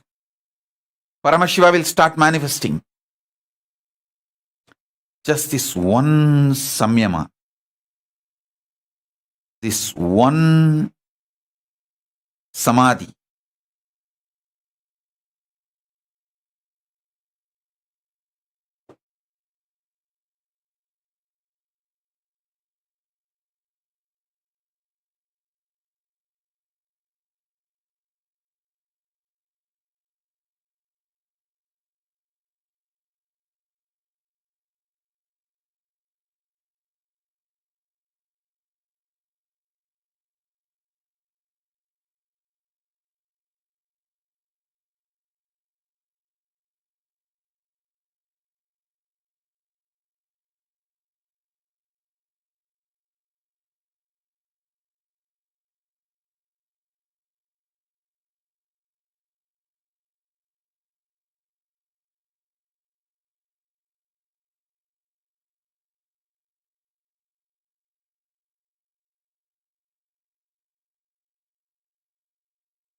என்னப்பனல்லவா என்னப்பனல்லவா என் தாயுமல்லவா என் தாயுமல்லவா தன்னை உணர்த்திடும் தியானம் அளிக்கவா என்னப்பனல்லவா என் தாயுமல்லவா தன்னை உணர்த்திடும் தியானம் அளிக்கவா எங்கும் நிறைந்தவா எண்ணம் கடந்தவா பொங்கும் அருவியாய் ஆனந்தம் தந்தவா எங்கும் நிறைந்தவா எண்ணம் கடந்தவா பொங்கும் அருவியாய் ஆனந்தம் தந்தவா என்னப்பனல்லவா என் தாயும் அல்லவா தன்னை உணர்த்திடும் தியானம்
என் தாயும் அல்லவா தன்னை உணர்த்திடும் தியானம் அளித்தவா என்னப்பன் அல்லவா என் தாயும் அல்லவா தன்னை உணர்த்திடும் தியானம் அளித்தவா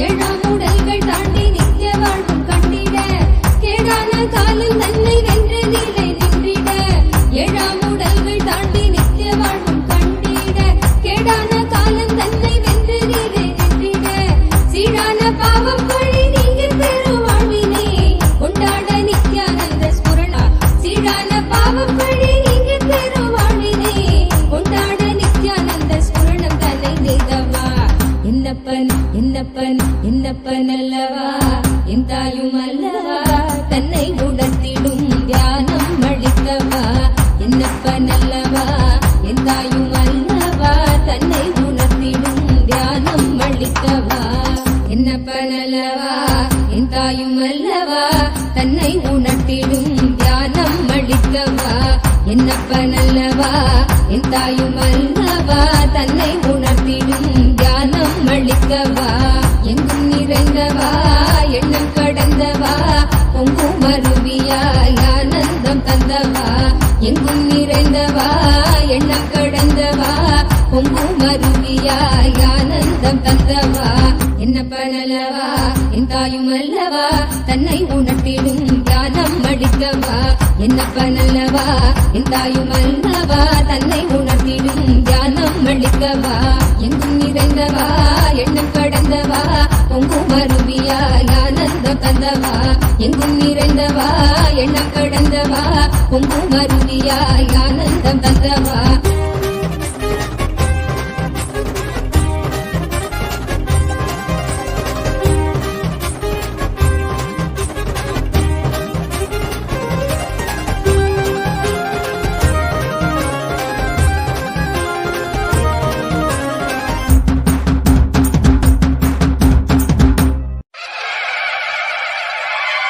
என்னப்பனே என்னையனே நித்யானந்த நித்ய காருண்யனே என்னப்பனே என்னையனே நித்யானந்த நித்ய காருண்யனே நித்யா நித்யா நித்யா நித்யா நித்யானந்தனே நித்யா நித்யா நித்யா நித்யா நித்யா நித்யானந்தனே நித்யானந்த நித்ய ரூப நித்ய காருண்யனே நித்யானந்த நித்ய ரூப நித்ய காருண்யனே என்னப்பனே என்னையனே நித்யானந்த நித்ய காருண்யனே நித்யானந்த நித்ய காருண்யனே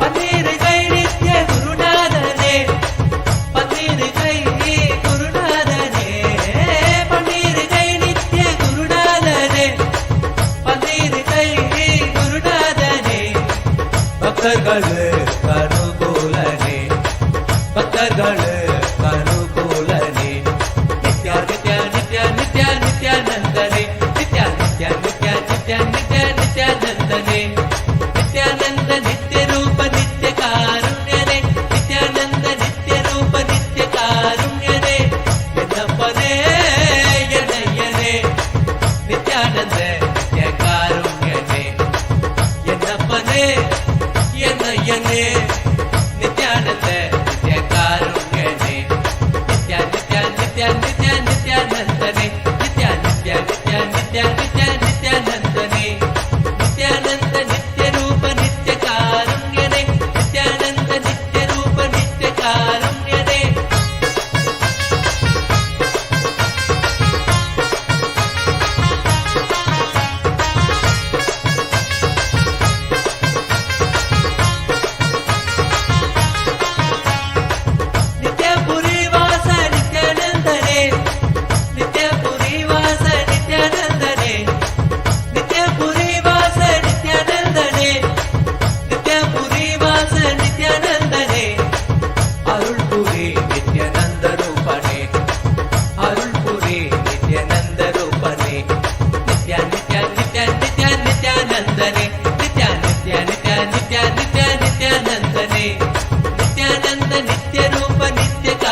என்னையனே Nityananda நித்யகாருண்யனே என்னப்பனே என்னையனே Nityananda நித்யகாருண்யனே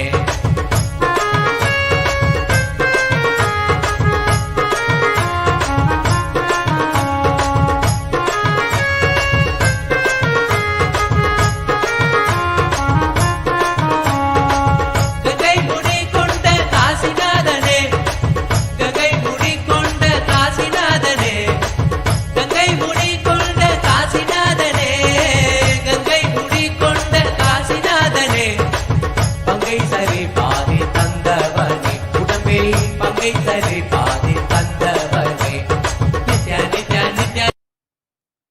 As a living Purnavatara of Paramashiva, living complete manifestation of Paramashiva, I bless you all. Let this conscious sovereignty samyama, let this Swarajya Siddhi samyama, Swarajya Shakti samyama manifest in all of our lives, and all the auspiciousness blossom. The past, present, future, all the three completely be occupied by Paramashiva. Let Paramashiva manifest in our past, present, future. Make all of us realize not only our present and future is Paramashiva, even our past is Paramashiva. There is no vase for past in the space of Paramashiva. All three, past, present, future, all is eternal. When you understand past is Paramashiva, you will understand present is Paramashiva, future is Paramashiva. All the delusions will disappear. Kalatita, Mayatita, Dvandvatita, Paramashivatva manifest in all of us. மதி உணராதவர்க்கு மதி உணர் செய்திட அறவாடிட சூழ்ந்திட இவன் சேர நீ வருவாய் அகம் உணர்ந்திட புறம் மகிழ்ந்திட புலித்தோலோடு நீ வருவாய்.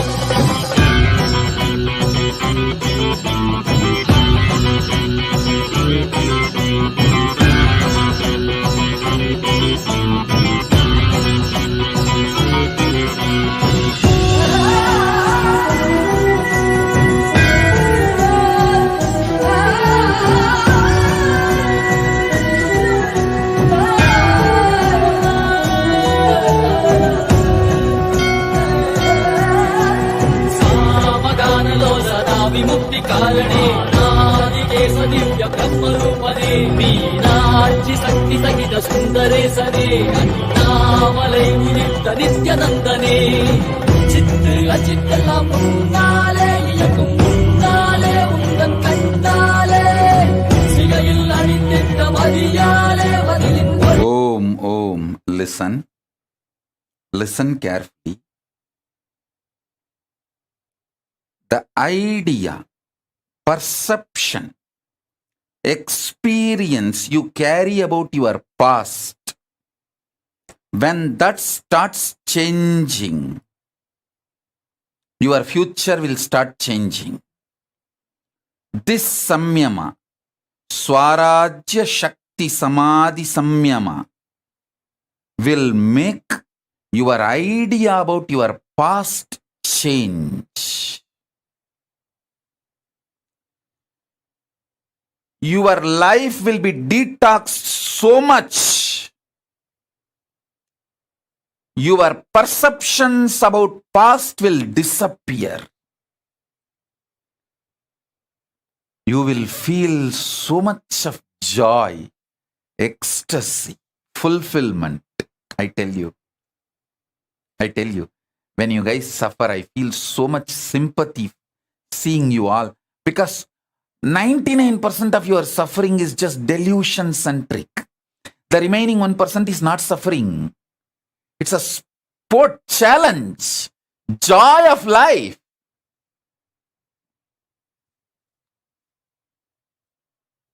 Ecstasy of life.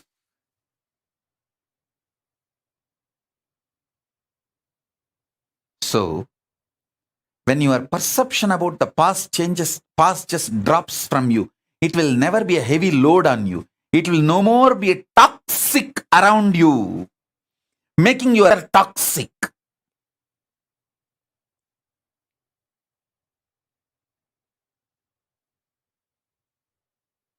So understand?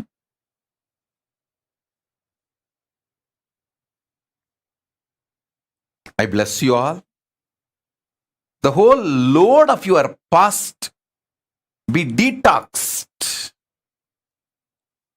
All the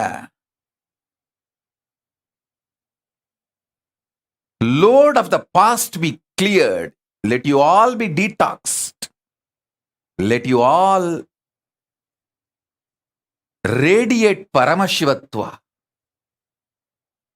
Let Paramashiva Paramborul, ultimate, manifest in all of you. Om, Om, Om, Om, Om. Shiva, Shiva, Shiva, Shiva, Shiva, Shiva, Shiva, Shiva, Shiva.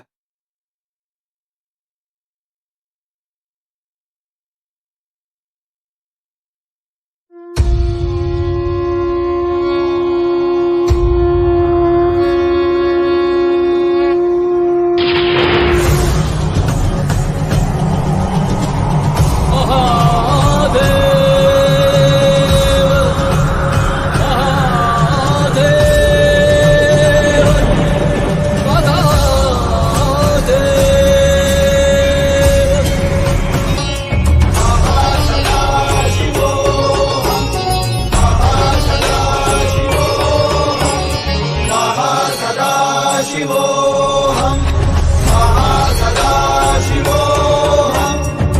கைலை வாழும் எங்கள் கைலை நாதனே, கருணையின் வடிவே நீ வருக வருகவே. நலம் தரும் வாழ்வருளும் நித்யானந்தனே, இடபதி சூடி நீ வருக வருகவே. அன்பின் வடிவமே ஆனந்த ஈஸ்வரனே, அண்டம் முழுதும் சிவ ஆட்சி மலர வருகவே. அதிமுடி காணாத அண்ணாமலை நாதனே,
நடைந்திட கையிலையில் வாழும் எங்கள் கையிலை நாதனே கருணையின் வடிவே நீ வருக வருகவே நலம் தரும் வாழ்வருளும் நித்யானந்தனே இடமதி சூடி நீ வருக வருகவே அன்பின் வடிவமே ஆனந்த ஈஸ்வரனே அண்டம் முழுதும் சிவாட்சி மலர வருகவே அடிமுடி காணாத அண்ணாமலை நாதனே தலைமுடி ஆண்டவனே அடியெடுத்து வருகவே கையிலை வாழும் எங்கள் கையிலை நாதனே கருணை வடிவே நீ வருக வருகவே நலம் தரும் வாழ்வருளும் நித்யானந்தனே இடமதி சூடி நீ வருக வருகவே மகாசதா சிவோஹம் மகாசதா சிவோஹம் மகாசதா சிவோஹம் மகாசதா சிவோஹம்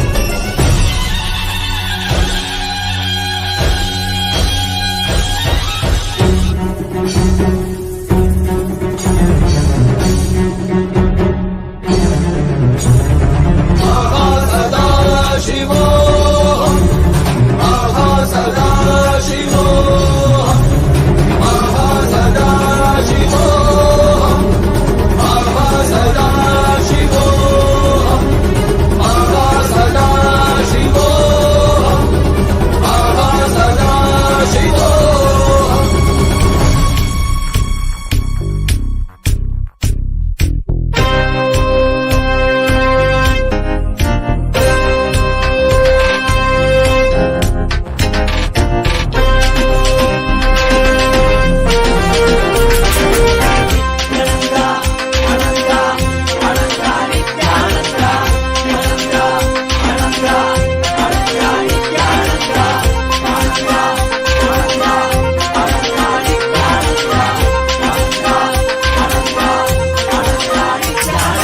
வானவர் மேலவர் வாழ்க்கையை வாழ்ந்திட நல்லவர் நாடும் நாமம் போற்றி அண்ணாமலை பிறந்த அமுதே போற்றி ஆலடி அமர்ந்த அரசே போற்றி ஆடக மதுரை அரணே போற்றி ஆரமுது ஆன ஆனந்த போற்றி மறையும் மறை காக்கும் மலையே போற்றி முழுமதியாய் வந்த முதல்வா போற்றி அருணையில் உதித்த நித்தியனை போற்றி மாமுதுரை மீட்ட சுந்தரா போற்றி அருணையில் உதித்த நித்தியனை போற்றி மாமுதுரை மீட்ட சுந்தரா போற்றி நித்யானந்தா அனந்தா அனந்தா நித்யானந்தா நித்யானந்தா அனந்தா அனந்தா நித்யானந்தா நித்யானந்தா அனந்தா அனந்தா நித்யானந்தா அனந்தா அனந்தா அனந்தா நித்யானந்தா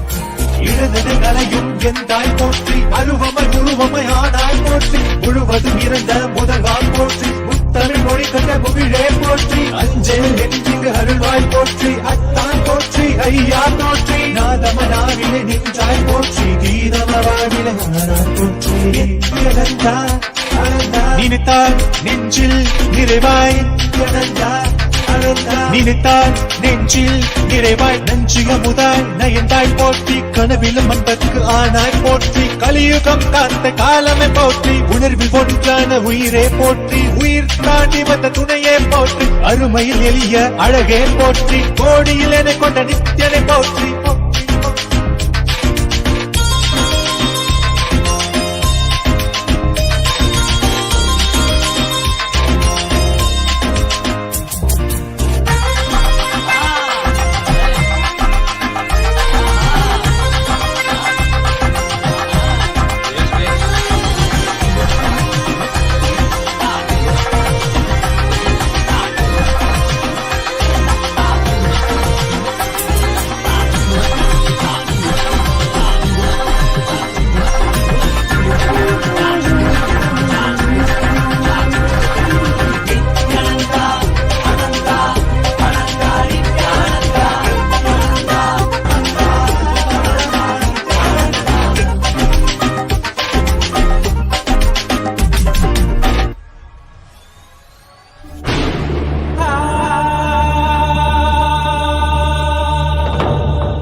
शाम्भवे अमृतेशाय सर्वाय महादेवाय ते नमः मृत्युञ्जयाय रुद्राय नीलकण्ठामृतेशाय सर्वाय महादेवाय ते नमः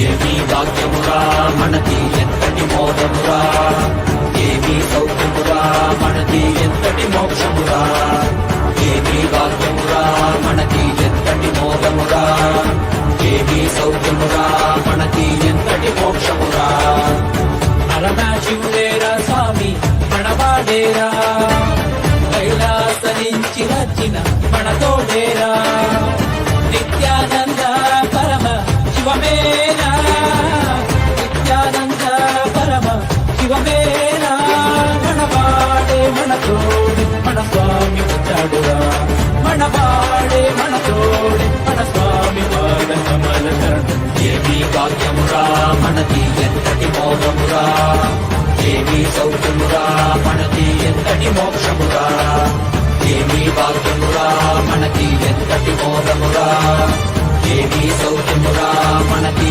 ఎంతటి మోక్షమురా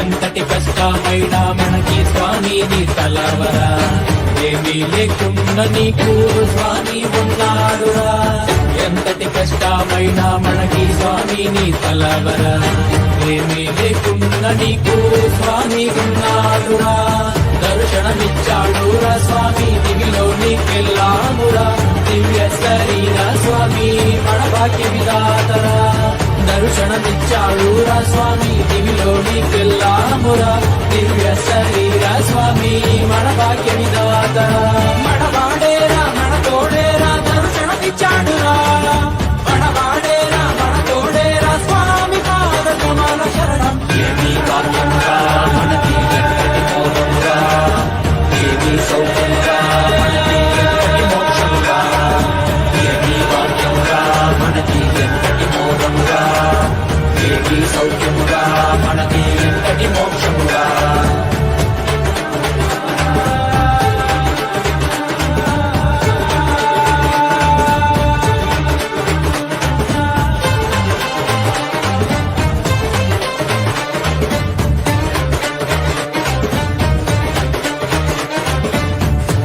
తలుపుతోటి స్వామి శక్తికిచ్చాడురా భూమిలోని అంతరికి శక్తికిచ్చాడురా ఒక్క తలుపుతోటి స్వామి శక్తికిచ్చాడురా భూమిలోని అంతరికి శక్తికిచ్చాడురా మనకి శక్తినిచ్చి మనతో అందరికీ ఇచ్చాడురా స్వామి దీక్షతో పుట్టివాడు చూసేనురా మనకి శక్తినిచ్చి మనతో అందరికీ ఇచ్చాడురా మన స్వామి దీక్షతో పుట్టివాడు చూసేనురా ప్రపంచమంతా సంతోషమే పరాశక్తి ఆవిష్కరణమే ఏమీ భాగ్యమురా మనకి ఎంతటి మోదమురా ఏమీ సౌఖ్యమురా మనకి ఎంతటి మోక్షమురా ఏమీ భాగ్యమురా మనకి ఎంతటి మోదమురా ఏమీ సౌఖ్యమురా మనకి ఎంతటి మోక్షమురా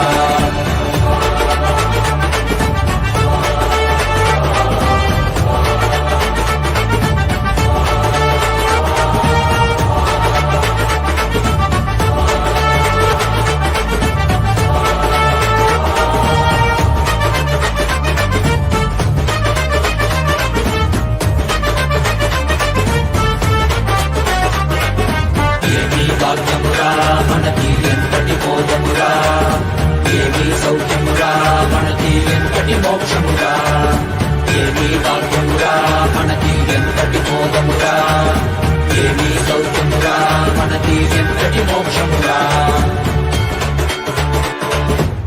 కైలాస దేశ స్వామి భూమిపైన కైలాసర ఇక్కడ భూమిలో జనలు చైతన్యుడురా కైలాస దేశ స్వామి భూమిపైన కైలాసర ఇక్కడ భూమిలో నడువా వెలుగొండి వెలుగొండి నీవే శరీరలు కండి మన స్వామి కృపతో మా మనము పరమశివండి మనవాడేరా మన తోడేరా మన స్వామి పాదుక ఏమీ భాగ్యమురా మనకి ఎంతటి బోధమురా ఏమీ సౌఖ్యమురా మనకి ఎంతటి మోక్షమురా ఏమీ భాగ్యమురా మనకి ఎంతటి బోధమురా ఏమీ సౌఖ్యమురా మనకి ఎంతటి మోక్షమురా ఏమీ భాగ్యమురా మనకి ఎంతటి బోధమురా ఏమీ సౌఖ్యమురా మనకి ఎంతటి మోక్షమురా ఏమీ భాగ్యమురా మనకి ఎంతటి బోధమురా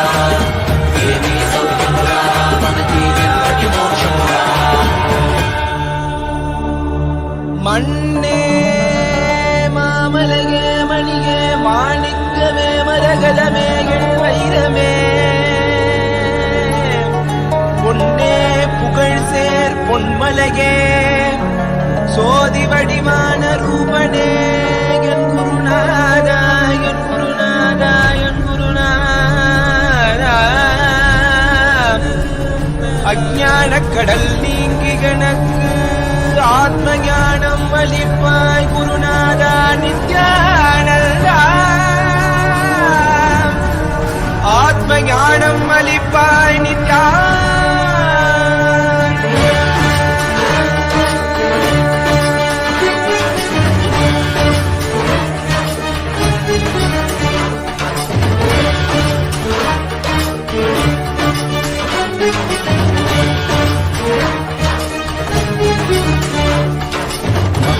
கொண்டு கங்கை முடி கொண்டு நர்த்தனம் புரியும் ஈசனே சுடலை புடி பூசி புடுக்கை தனை ஏந்தும் காலனே புடி தோலனே வீடு விடியால் உள்ள முறைகின்ற மதுரை மாநகரின் ராசனே இன்னல்களை கலைந்து இன்பங்களை அளிக்கும் சுந்தர வடமணி நேசனே ஞாயிறு திங்கள் நித்த முறைகின்ற செவ்விழி கொண்ட செல்வனே சொக்கனே எந்த சோமனே ஐயா சோதி வடிவான ரூபனே அடிமொழி காணா அண்ணாமலையே அகிலமும் போற்றிடும் ஐயனே ஆவரணே ஆழ்வர் போற்றிட நயமுடனாடிடும் நாதனே ஆழ காலம் உண்டு ஆழம் காடுதடில் ஆனந்த நடமிடும் ஆதி செய்வனே மங்கையிடம் கொண்டு கங்கை முடி கொண்டு நர்த்தனம் புரியும் ஈசனே சுடலை முடி பூசி உடுகை தனையேதும் காலனே புலி தோலனே வீணின் விழிகால் உள்ள முறைகின்ற மதுரை மாநகரின் ராசனே இன்னல்களை கலைந்து இன்பங்களை அளிக்கும் சுந்தர வடமணி நேசனே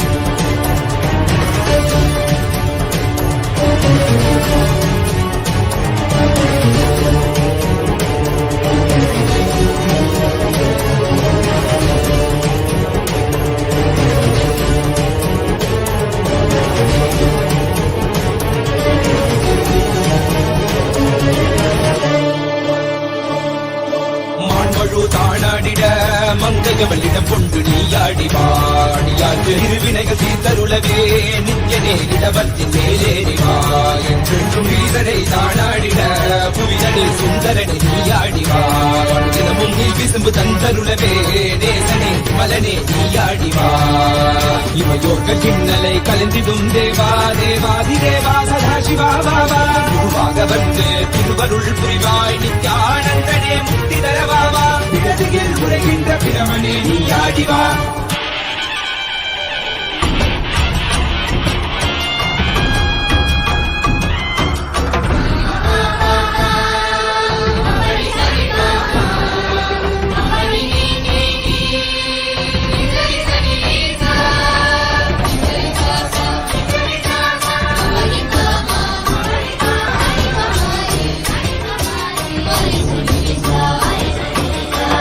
வணங்கிடவே காஞ்சியில் மண்ணாய் உரைபவனே அப்பாய் காட்சி தரும் எங்கள் ஆணை காவலசே ஆதிகந்தமிழாத ஜோதியாய் அருணகிரி உரைநாதனே உலகைய கிடும் வாயு வடிவே காலசக்தி ஈசனே தொழுதிடத்தில்லை நகர்தனில் வானில் ஆடும் கூத்தனே பஞ்சபூதமும் நித்தம் பணியும் பரமனே பரமேசனே நித்ய ரசித நித்ய வைபவ புத்த கைலை வாசனே ஈசனே சர்வேசனே ஈசனே பரமேசனே ஜெகதீசனே நித்யனே ஆனந்தனே என் ஜீவனே குருதேவனே நித்யனே ஆனந்தனே என் ஜீவனே குருதேவனே நித்யனே ஆனந்தனே என் ஜீவனே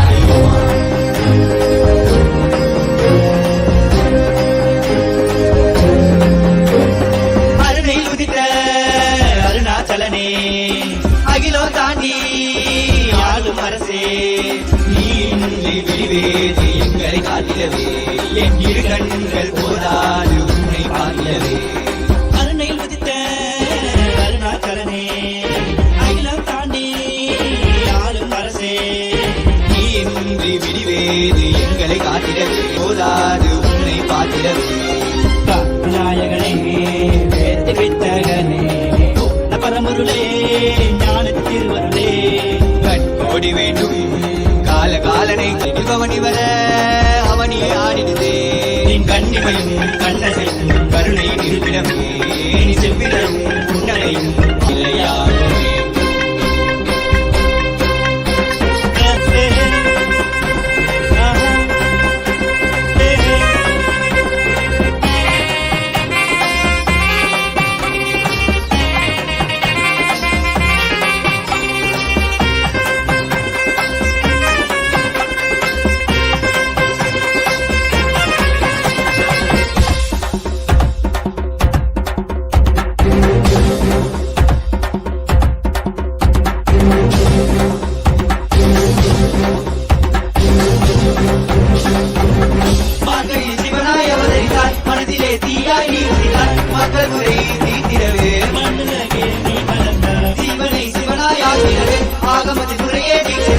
ஆனந்தமாய் வாழ வைக்க ஆண்டவனே ஏங்கி வந்தாய் கனியாகும் உங்கள் கருணையிலே அன்பு என்னாகும் உங்கள் வருகையிலே எங்கள் வேண்டுதற்காய் சிறுசிறி தந்தாயே எங்கள் வேண்டுதற்காய் என் பாதம் வந்தாயே தந்து உயிர் தந்து உயிருக்கு பொருள் தந்து விளக்கி நீ தந்து சிவனடி சேர்ந்திட சிந்தை சித்த ஓம் ஓம் ஓம் ஓம் ஓம்.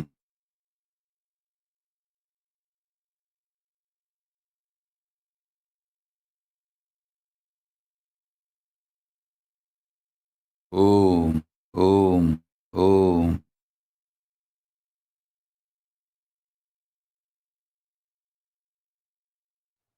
I bless you all. Let Paramashiva manifest with all the bliss, complete manifestation as a living Purnavatar of Paramashiva. I bless you all. Let Paramashiva manifest as Purnavatara in all of you.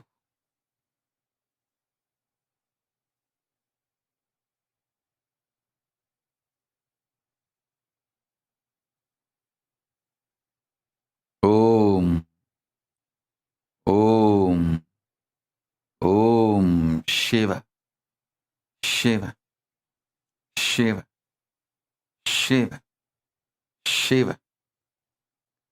Samrajya Shakti, Samadhi Praptirastu, Anandamayi Bhava, Sarvamangala Praptirastu.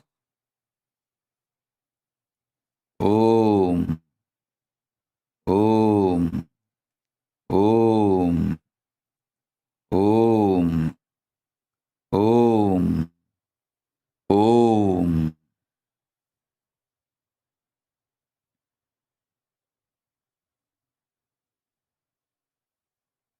I bless you all. Let all the auspiciousness happen.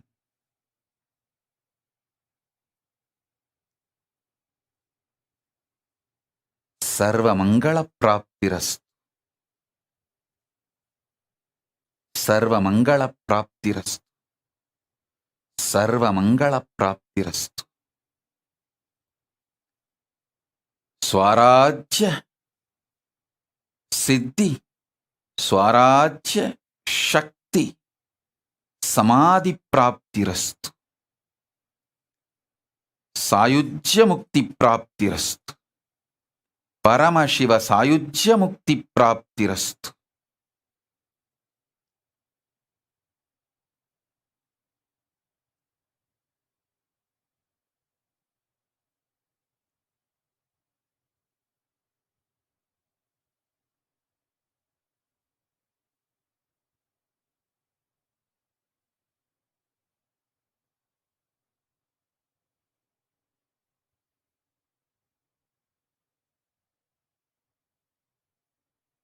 Today I also have some releases.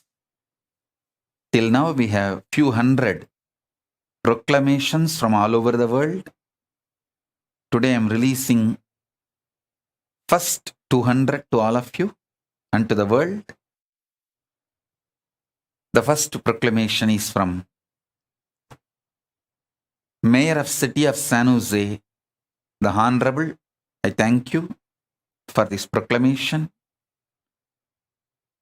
Next is from John Billingsley, President, Hollywood Food Coalition, USA. Ashok Desai ji from California, USA. Reach Maluwal, spokesperson, South Sudan Bar Association, South Sudan. Commander Amela B.T. Gibson, Immigration Support Unit, the Republic of Liberia. Mr. Rabi Fakri, Attorney at Law, Lebanon. Joshua Kitakule, Secretary General, Interreligious Council of Uganda, Kampala, Uganda. Kayanja Vincent D. Paul, Chairman of Lake Victoria Regional Location, East Africa, Uganda. Governor Henaro Polai, Melakok State, Republic of Palau. I thank all of you, and there are hundreds more. Today I am releasing the first set of few hundreds. Blessings to all of you. And Ma Paramartha Bangaru Kutru Niku Pelirosu Subhakangshalu. Ma Paramarthananda, Ma Nitya Paramarthananda Bangaru Kutru Niku Pelirosu Subhakangshalu. Blessings. And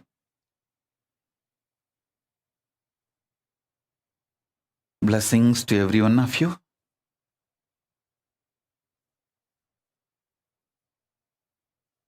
To manifest successfully this Samyama, Swarajya Shakti Samyama.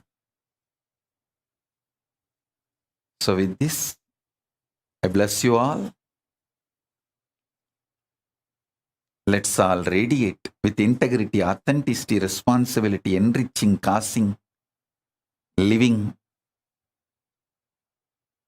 collective integrity, and Paramadvaitam, Shuddhadvaita Saivam, the state, space, powers, being, superconsciousness, and Kailasa of Paramashiva. Paramashivoham, Om Nithyananda Paramashivoham, the eternal bliss, Nithyananda. Thank you. Be blissful.